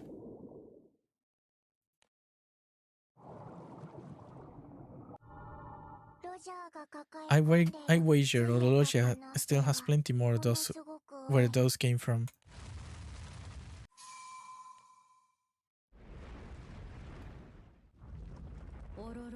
Enough for the wedge to be taken by them instead of the other way around. As long as casualty is still functioning properly, we can assume the Orologia is still hanging on, if by a thread that's already beginning to fray. Isn't there any way to save Orologia? By using the power of the boundary to dispose of the failed possibilities along with Orologia's current personality, a new personality will be born in its place.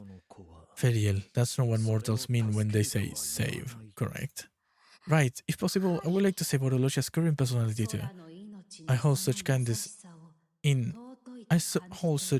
of the beings of the sky realm in high regard. However, that would be impossible under the circumstances. It's truly unfortunate. Orologia's personality and the failed personalities adhere to each other by being seen. As of now, they have already become one and the same, so Orologia is the one who will lead as such. Let's say, there could be a glimmer of hope in the miracles that lives in the skies sometimes create. That lives in the skies sometimes create. But it would be fair to expect that it would be unfair to expect you all to have the necessary force of will to do so on command. Oh my eyes. We can exactly put the sky realm of the lights or the lights within it at risk while waiting around for the miracle. I'm sure Logia wouldn't want that either.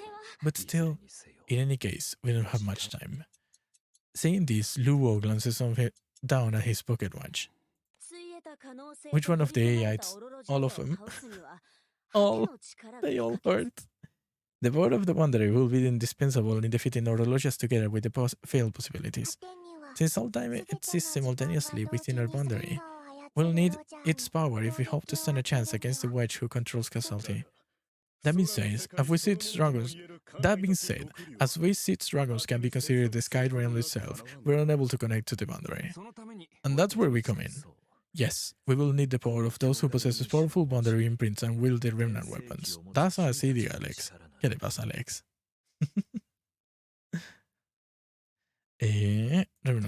Remnant weapons. Created during the war, the remnant weapons are capable of simulating one's boundary imprint. Una sonrisa. ¿Ahí? ¿Sonrió? No sé. Ahí. The remnant weapons are capable of simulating one's boundary imprint. You must utilize them to wield power of the boundary in the battle. ¿Cómo lo pasaste la otra vez en Valorant? Bastante bien. Estuvo bueno. Sobre todo ganar 5 veces seguidas. El carry estuvo lindo. Fue divertido.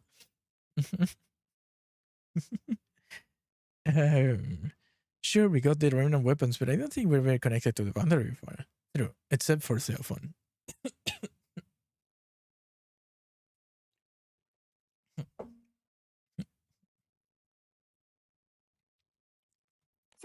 I wouldn't worry about that. Earlier, when we were just adjusting the power of the Wanderer flowing into the singularity. No se me muera, yo me muero todo lo que quiero. I think I got an idea of how we can stimulate the imprints of the beings of this realm. From now, just trust us and take your weapons in hand. Se muere, sí. Like this? Now, let's begin.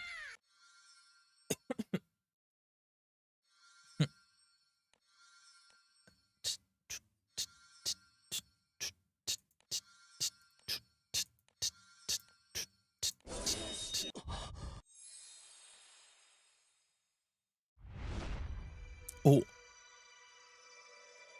Ahora todos son Goku. So this is it.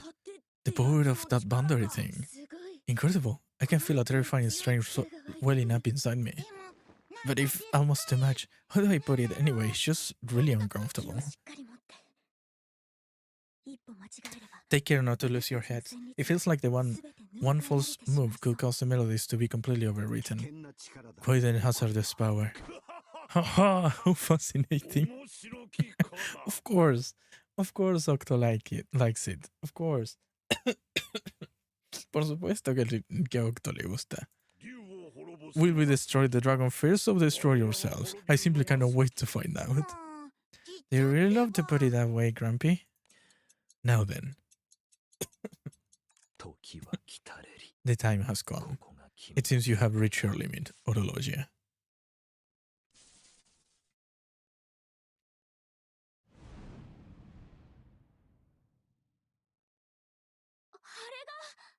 So that's Orologia.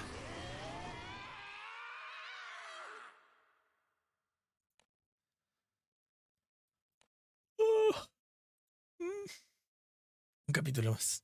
Un capítulo más. Vamos. Oh. Okay. オロロジャイ Orologia. すごい不 Such a harsh dissonance. My ears are ringing. You okay, Neon? You need to make it better? 大丈夫 No worries. I can endure it for the time being. But that dragon is emitting so much noise, I can hardly make out its central melody. あまたの演算で積み重なった I suppose that must be due to the failed possibilities amassed from control simulations entwining before to become one with their creator. 危ないこと Sorry you have to が起 put き you るの up to ごめん this, だ but け if thought wedges fall instead, the sky should be going out to the pan, ど空がやばない out of the pan and into the fire. Though you might not possess the power of the boundary, it is a terrible task to force upon the fleeting lives of the sky realm. You have our thanks. We'll be sure to assist you as much as we can. 感謝なら If you are going to thank everyone, it should be me for assembling them together. どの道 At any rate, we can very well ignore our orology at this state. This pertains to our lives across the sky realm. 君たちに負担をかけることには遺憾の念を抱いている Right. Nevertheless, we regret having to place this burden upon you all. I urge you to handle it with the utmost caution. つまりあれだ So basically, you just want us to defeat that big bestie, right? Beastie. Piece of cake. I'm pro at taking down dragons. I'm not sure this is the kind of dragon you're used to, but that's the right attitude, Threo. Mugen, go all out. Kiai ireru. Let's do our best, Mugen. Feel free to work havoc at your heart's content. We'll take care of the rest. Okay, thanks. Mugen Konton, everyone. Well then, let's do this.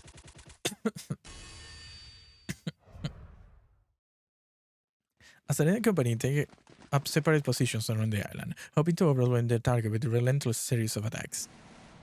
Seaphone assumes the lead, summoning a large number of spirit swords that immediately surround their Orologia and attempt to pierce through the dragon. Yamenas. A single cloud was only took to limit its blades. Even with the power of the boundary, this will be no simple task. 任せて Leave it to us, Neon. Leave it to us, Neon. Tian and I will create a diversion. The dragon's looking around with those great big eyes, right? I bet I could get his attention by aiming for them. ぐちゃぐちゃになった音を整えて I tried to adjust the chaotic sound and get it to turn in tune a little bit.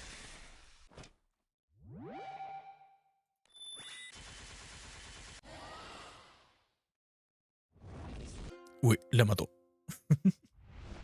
Se muere. Okay.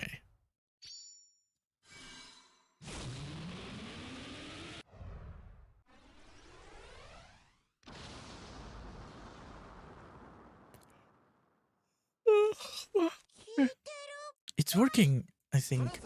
Sereo, Mugen, hurry! We'll have to. They have Orologia distracted. I got this. With Orologia being stalled by the endless shower of arrows showing by a steering melody, Sereo and Mugen attack head on. Kurae.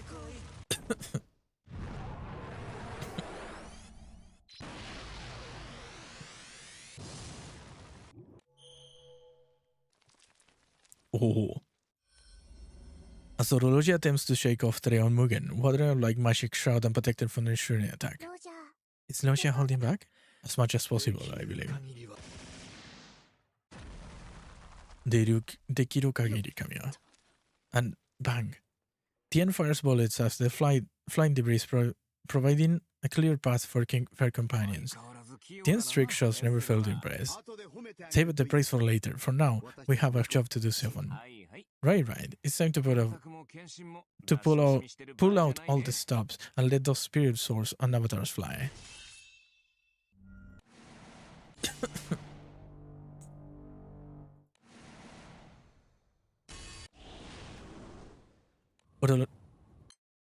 Orologia's movements become more pronounced as the star avatars zooming in from all directions, seeking their mark.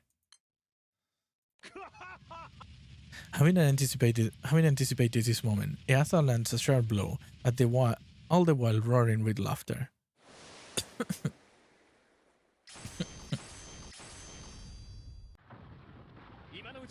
Now is your chance to charge in. Let's go. Amidst the fierce back and forth, as the red circles around the Orologia's blind spot at the urging of Feower and Zeox.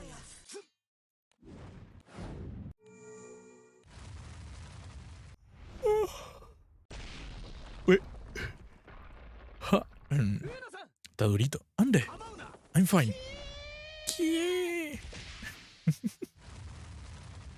An erects a defensive barrier around Azarede only to be sent flying, prompting Zeox to send a mighty blow up Orologia's arm.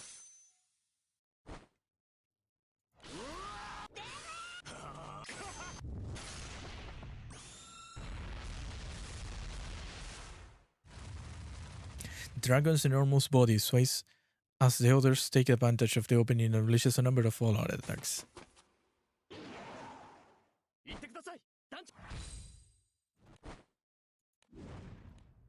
Leaping from the foothold created by Feower's thrown dagger, Azarede thrusts a sword into Orologia's chest.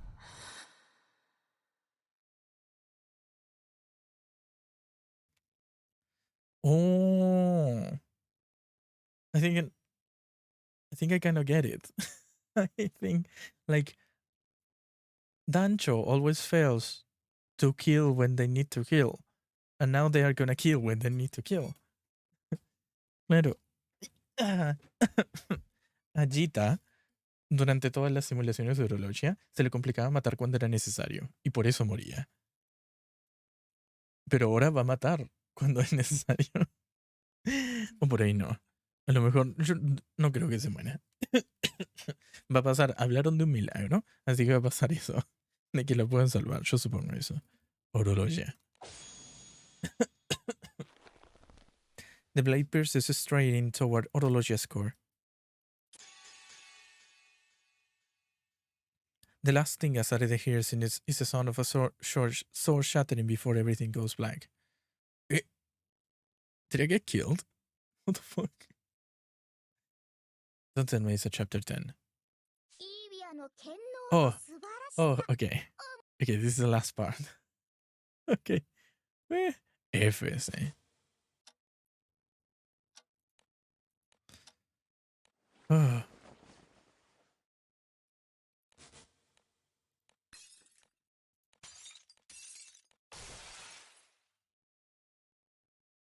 Suddenly, Azarede is back at home with Sinskin. Hello. I'm Orologia, the witch who's been causing a whole wide world of trouble. No, not really sorry, I feel terrible. Let me just say, I'm so sorry. Though cut off guard by the figure's clownish speech and mannerism, there is a glimmer of recognition in Azarede's eyes.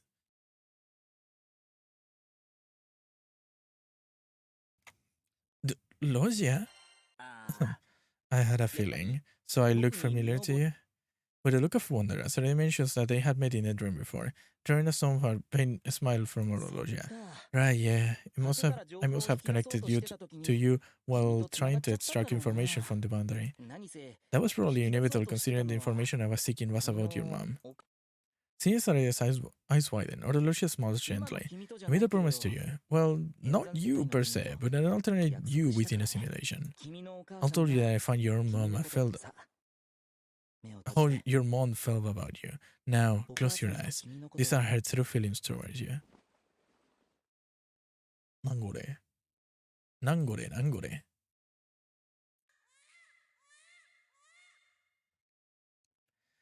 Doing as instructed, Azarede, for the first time, hears the voice that sounds achingly familiar. Oh, my precious, adorable little baby.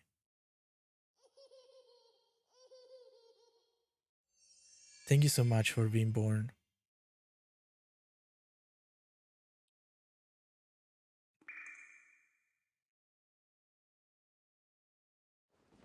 Eyes flying open at the sound of the loving voice, a single tear rolls down Azarede's cheek.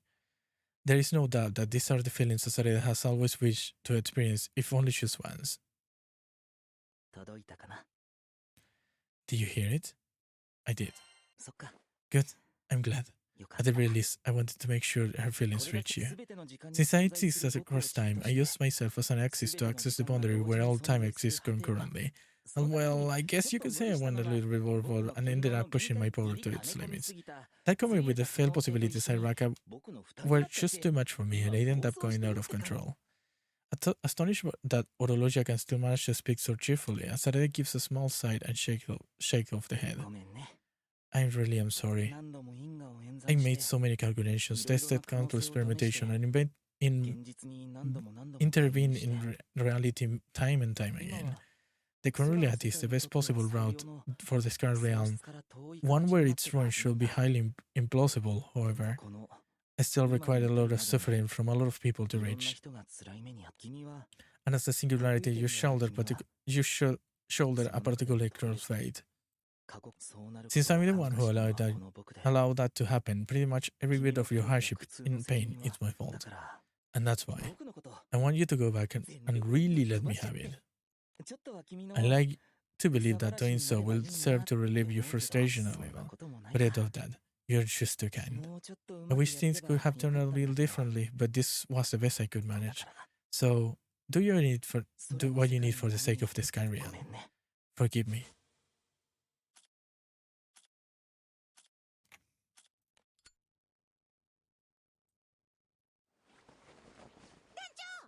Sare, pain. 痛いのどんだけ Okay. 団長しっかりしろ Get it together. The conversation with Orologia takes place within a fleeting moment, and once that passes in the blink of an eye. The voices of Fif and Sex remind the captain of the battle with the enormous dragon still rages. Atarede, here, take this. Eh? Sephon tosses the seven-star sword to the weaponless Asarede. As an almost sorrowful roar echoes around them, Asarede and company stand against Orologia in battle to determine the fate of the Sky Realm. Oh. Oh.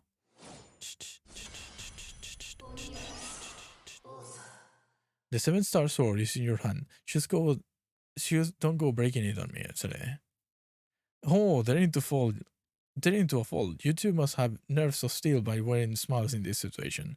This song is so good. I don't know what song this is. Dolphins in Space by DJ. Dolphins in Space, DJ Cutman. They did a great job designing it. Okay. I have no idea. Oh, they're into a fall. You two must have nerves of steel by wearing smiles in this situation. I'm glad you like it, I guess. I'm not thrilled about being lumped in with him, but look alive, we're good company.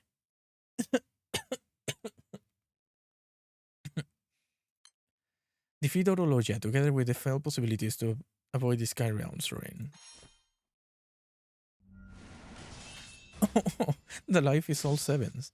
La vida son todos sietes. No, bueno, ya no. The flow of magic changed. Careful, there's a big one coming. There's nothing to fear. I'll handle this.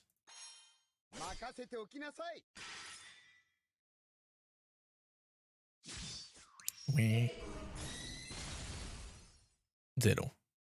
Well done standing your ground. Now, this is our chance. Okay. I'll unleash the power of the Pandaren and transcend causality.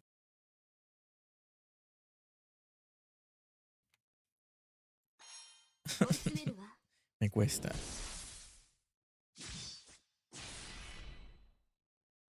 Keep it up and charge straight for the core singularity.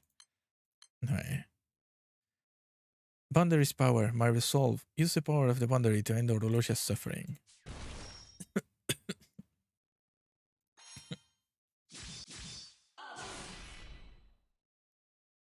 Another attack is imminent. Ensure that you avoid it. Don't bother. We'll take care of it. Come on, sis. I won't let anything stand in Nazare's way. Okay. Ikuyo-ne-san.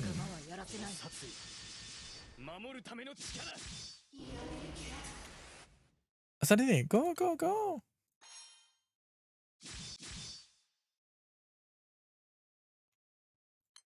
Watch out. Watch out, watch out. 任せて大丈夫。私がついてる。それで、痛い、飛んでけ。Don't lose focus, それで。Next attack is incoming. We're right here by your side. We'll get through this together.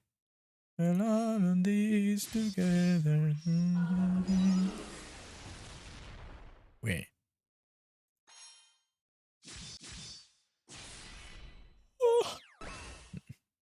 The longer this drags on, the worse it'll be for us. Treo, esa. Let's finish this in one fell swoop. Understood. On it. Acerede, we'll take care of. We create an opening. You land the finishing blow. Okay. 私に任せろ。オリジンブレイカー。ふえ。記念足だ。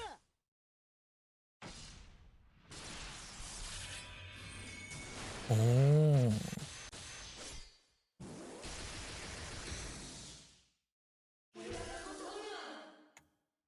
Arm with the border of the boundary. Acerede closes in on Orologia. Claro, no vamos a matar a Orologia. Así como Acerede nunca.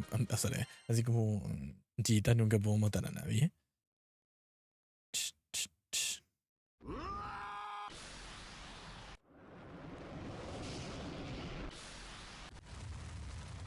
Here comes the ballistic B-boy. I'm scared.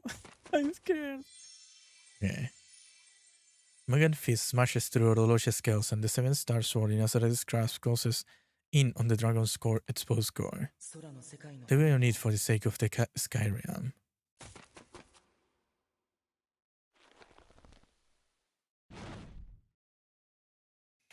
Recalling Orologia's request, Azarede's arm swings back. Pierce the core. Reach out. Me lo vi venir, la verdad. Azaredes desperately stretch out fingers to brush up the exposed nucleus.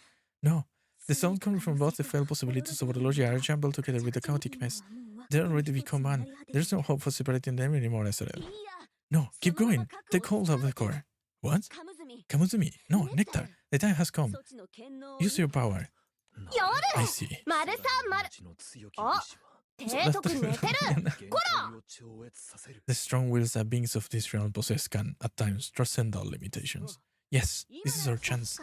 I get it. If you use the power of separation and rejection to detach the failed possibilities, it will become possible to seal them within the boundary. Of course! Just look at how many mortals are connected to the boundary at this very moment. I suppose I have no choice. I shall show you how to use your power. Oi. With a lofty declaration, Euyar jumps slightly into Nectar's shoulder. Yes, Euyar. Please do, Shinsha. I just need to draw a probe from the boundary and pass it on to you, right, Nectar? Yes, Shinsha. Okay. No sé qué decía. Whenever you're ready.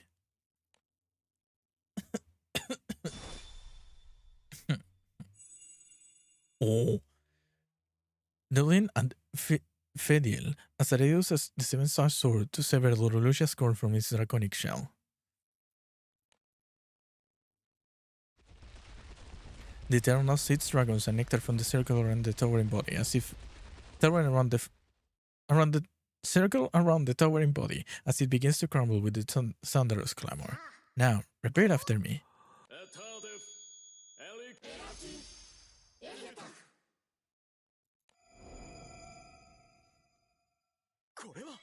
This light, the brilliant weapons held by Azared and the Eternals emit brilliant glow, creating a pillar of light that envelops the enormous dragon. Farewell, pale possibilities. Fall into eternal slumber with the boundary where all the time exists concurrently.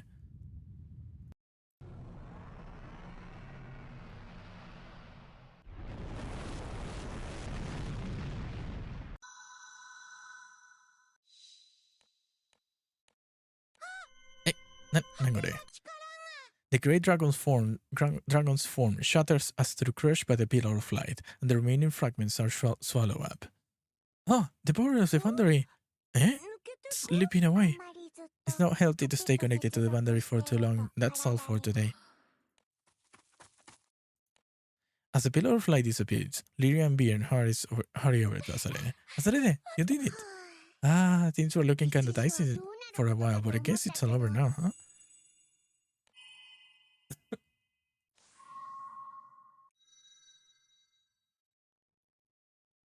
Suddenly, Orolucia's core emits a dazzling light and breaks free from Azare's grasp, taking the form of one pasty individual.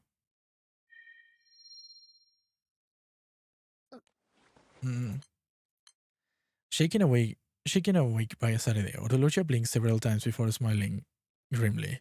Hola Isa, ¿cómo le va? Buenas noches. Talk about reckless. I never even crossed my mind that such thing could be possible with Kamezumi's power. I wonder if the strength of will to produce such unexpected results is what makes the singularity the singularity. Makes the singularity? I think you're a little off there. I agree. That's what makes Azarede Azarede. Buenas, Daza, ¿cómo estás? Con calor. Y cansancio. Llevo casi 4, claro, en 10 minutos van a ser 4 horas que llevo leyendo este evento. Con los ojos cansados y con calor. Pero dentro de todo bien. Ay, ¿cómo te va, Isa? Ay, ya, fa. Viren and Lyria grin, and the captain smiles back at them just as wryly. Gazing at the trio in apparent awe, Orologia itself and extends a hand towards Azarede. I guess this is a nice to meet you, singularity. I'm Orologia, the wedge that concerns causality and the flow of time.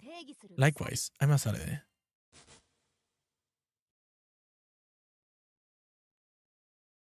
The moment the pair shook hands, the failed possibilities as Azarede had glimpsed flashed by once more, but they soon fade into nothingness, until all that remain are memories of a mother's love and that Orologia had conveyed. Well, we somehow managed to succeed in selling one of the failed possibilities. We are deeply grateful for all of you in the cooperation. Ah, I'm bits. The moment of connection to the boundary broken, I was hitting a weight of fatigue. My body doesn't want to move. Viv, you okay? Mugen carry. Thanks. You really are made of different stuff, Mugen. As the fragmented possibilities have merely been sealed away, we may very well be forced to face them again someday. At the very least, they will possess no power as long as they continue to go unobserved. Whatever happens, we can simply wait to burn that bridge when we get to it. So, what did we learn? Don't try to do everything yourself, or you'll make a mess like Logia. Yeah, pretty sure I know someone who could use a lesson. As Pirin glances at Azarede, the Eternal stone to stare at cell phone. I don't have a faintest idea of what you're talking about. I'll be counting on you guys. Of course, and we'll do our best to make sure we live up to your trust. In response to Leah's words and carefree smile, Azarede thanks her with a sweepish grin. Thus, unbeknownst to the vast majority of the inhabitants of the crisis facing the crisis facing the Sky Realm comes to a quiet end. Stephanie? Mata! Okay, another one. Let's go. This is the last one, for sure the last one. With the chaos at the end, Azarede and company take a well-deserved rest at the full stall wheels mess. Orologia, however, is forced to sit in the corner wearing the sign that reads, I overdid it. It really caused everyone a lot of trouble this time. When it is something out of your mouth that makes sense, I suggest you reflect on your actions, Orologia. I can overlook your decision to impose such burden upon the beings of the Sky Realm. Well, I mean, you know, at least I made sure to set out a road when everyone could join forces and take me down. And that is exactly the sort of behavior you are willing to discourage. Not only that, but you shouldn't be so cavalier about taking everything upon yourself. That kind of fault too, it's like the kid in Blue side.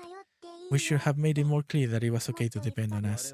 Yes, while it's true that our person like this didn't develop until later, there was still sufficient time before this incident reared its head.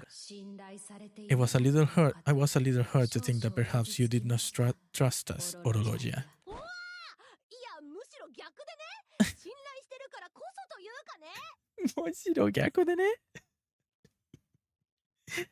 Oh, me gusta mucho su forma de hablar. No, you got it all backwards. I only did it because I trust you. You certainly have a rather peculiar way of placing faith in others.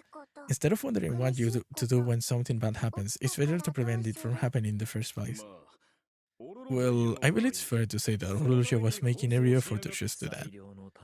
But we will appreciate it if you wouldn't be so quick to sacrifice yourself for the sake of clarity. Yeah. はい Yes, sir. 本当に真実心の底から次はないので There won't be 次 an は yes, sir. There won't be a next time. I swear it from the bottom of my heart. As much as I would like to believe you, I have my doubts. そうなりそう If you do find yourself in trouble again, next time make sure to rely on us, okay, Lucia? うん Hmm. もしやそっち Perhaps Orolusha simply don't understand how to depend on others in the first place. That does stand a reason. You make a fine point. In that case, Orolusha, you should learn the art of reliance by letting us spoil you. Well, that will be one method. Breathing heavily, a heavy sigh, Lu Wo turns to Asare, who had been quietly observing the exchange. We certainly place a heavy burden upon you all. I appreciate your assistance in resolving the matter. Yes, you have our thanks. It was magnificent to witness the beginnings of this realm reaching their true potential. I have confidence that the true dragons are no longer feeling any ill effects. We brought you some foodstuffs as a thank you, so feel free to use them. Normally, we shouldn't be the ones. We should be the ones preparing the food to express our gratitude. But although we have no issue providing the ingredients, I'm afraid our cooking skills are well below those of mortals. オロロジャイアちゃんお料理そこそこできる竜だよ Ori.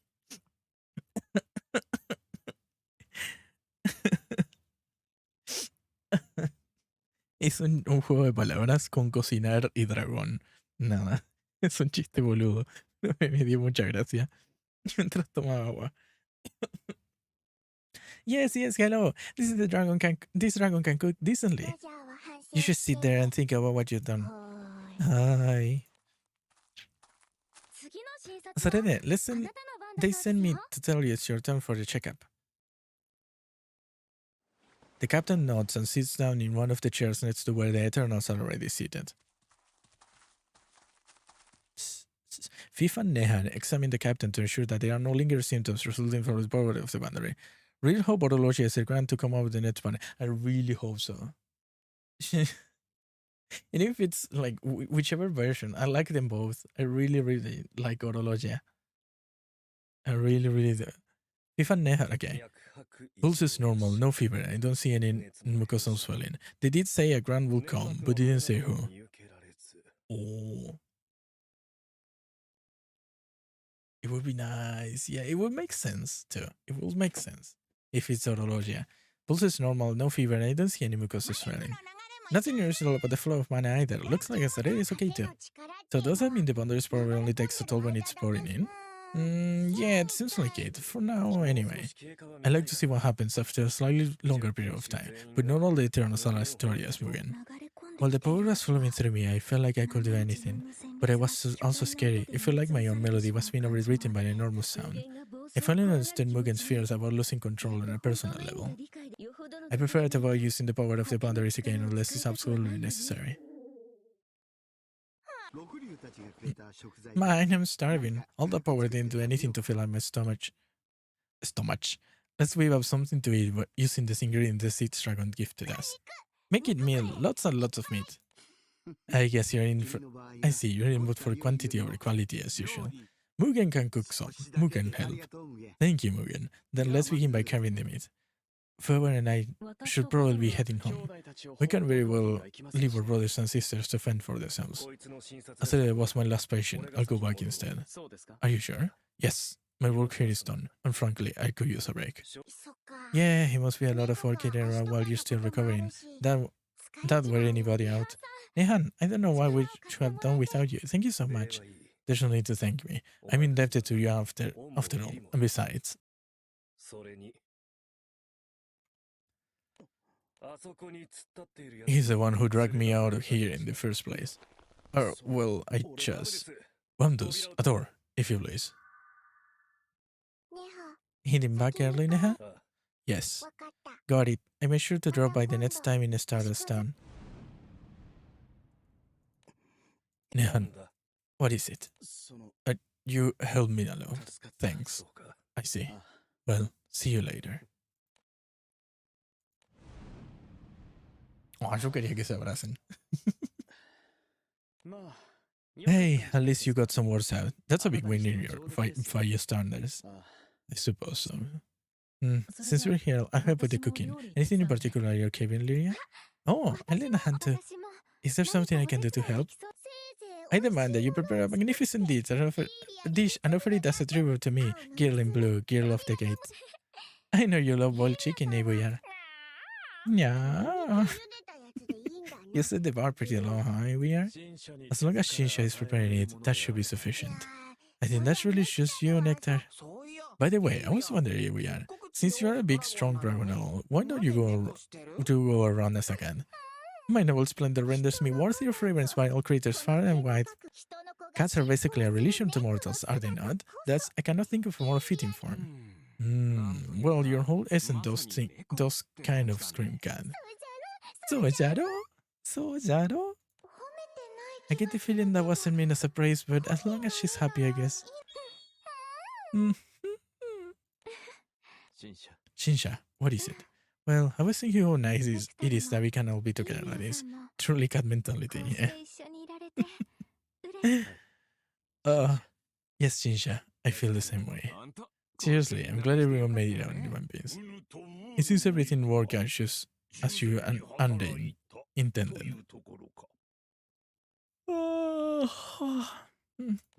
Oh, is that a compliment? Perhaps.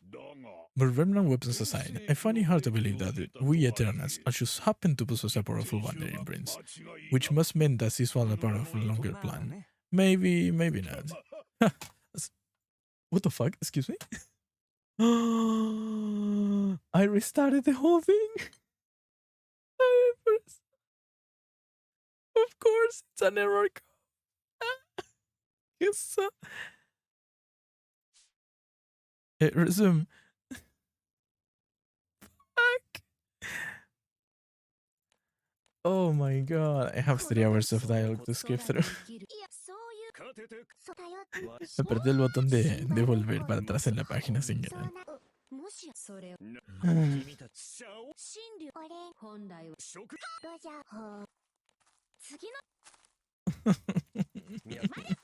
Son las 3:15. Quiero ir a dormir.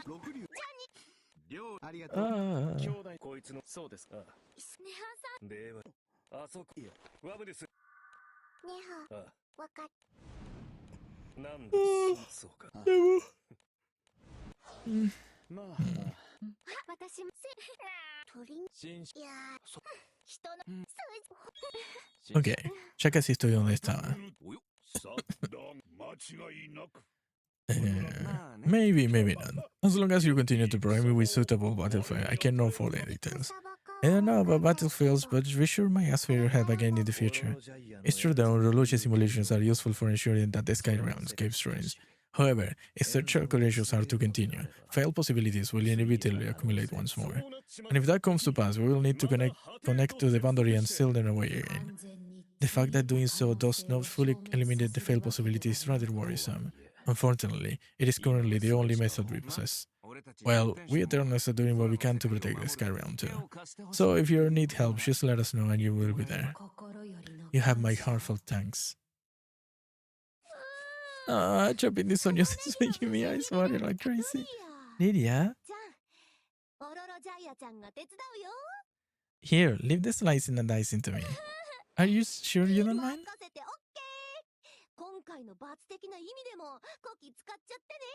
Absolutely. Think of it as a little extra punishment for the mess I caused. Thanks, Orologia. The more we cook, the longer the menu seems to grow. I've been observing your methods closely. A simple task such as slicing should be no issue for me. Perhaps we could ask you to tend the fire. Actually, no. We might end up with a raging inferno at our hands. Yes, forgive me. I haven't yet mastered controlling the temperature of my flames in the low end. If you burn anything, I can be the garbage disposal. Okay. I don't mind a little black meat. A little black meat is meat. One can only hope it's merely a little. The sight of everyone cooking cheerfully together fills the captain with a sense of contentment. Seeing Nazareth's happy expression, Bjorn smiles brightly. Somehow we end up with a bunch of crazy dependable friends, huh? At this rate, there won't be any time to feel lonely, isn't that right? Azareth heads over towards Lucia, hoping to join the others in preparing the food. One step at a time, the captain continues the long journey to Sta Lucia, together with the friends and crew. And you. The end. Yay. Se finí. Estuvo bien. Siento que siempre que termino un evento de Granblue digo lo mismo. Estuvo bien. Orologia. Okay. Have notices have been logged on the event page. Okay. スカーさんあなたが無事で何よりだ ¿Cuánto le queda a este evento? Hasta el 21 de marzo, ok. Tengo tiempo de farmear. Tengo tiempo de farmear todo esto.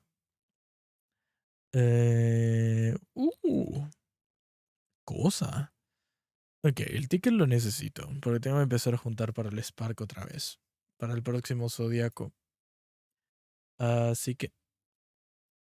Oh, wow, también toqué la sensibilidad de mi mouse. Increíble. Rompí todo.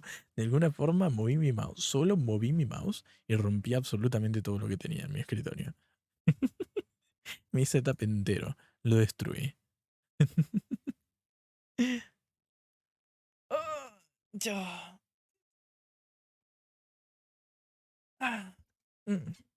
Ok. Pero ahora tengo que bañarme. ¿Y está? Ahí. Las 3 a las 3 AM. A las 3 AM. Hoy tengo que trabajar mañana y no me voy a mañana. ¿Qué fue eso? ¿Y está? Nada. Buen trabajo, muchas gracias. あらあら。 Ara, ara. No. Pero sí, mañana tengo que trabajar a la mañana.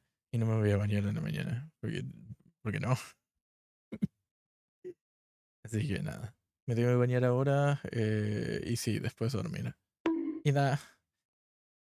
Pero sí, muchas gracias. ¿Quiénes estuvieron? Que me acuerde, claro, estuvieron Haru y Wolf peleando al principio. Después Polifetus pasó un ratito. Oliverio también estuvo un ratito. Wolf me tiró más cosas. Después apareció Hortus. Muchas gracias por el follow, Hortus, también y por quedarte y comentar y más. Y también apareció Lex. Y Sagi aparecieron también. Muchas gracias por quedarse a mirar, comentar. Y eso más que nada. Mañana voy a estar haciendo el evento el evento de Genshin. El de Windbloom, el evento este que hay en Mondstadt. Voy a estar haciendo eso en las dos cuentas. Por ahí en la tarde, por ahí en la noche. Depende. Depende de cuánta energía me quede después de trabajar mañana. Pero sí, muchas gracias. Y nos veremos otro día. Por ahora los voy a mandar con Wolf, que está en Fortnite. Porque, no sé, le gusta el juego, no lo voy a juzgar. Cuídate, Daza. Cuídate también, Lex. Oh, no puedo leer, auxilio. Lox. Mi viewer favorito, Lox. Adiós. Adiós. Pero muchas gracias. Nos veremos otro día, ¿sí?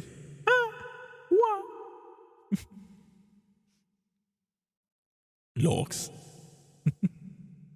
Loxo. Cuídate, bro. Cuídate también, Hortus. Que le vaya bien en el farmeo.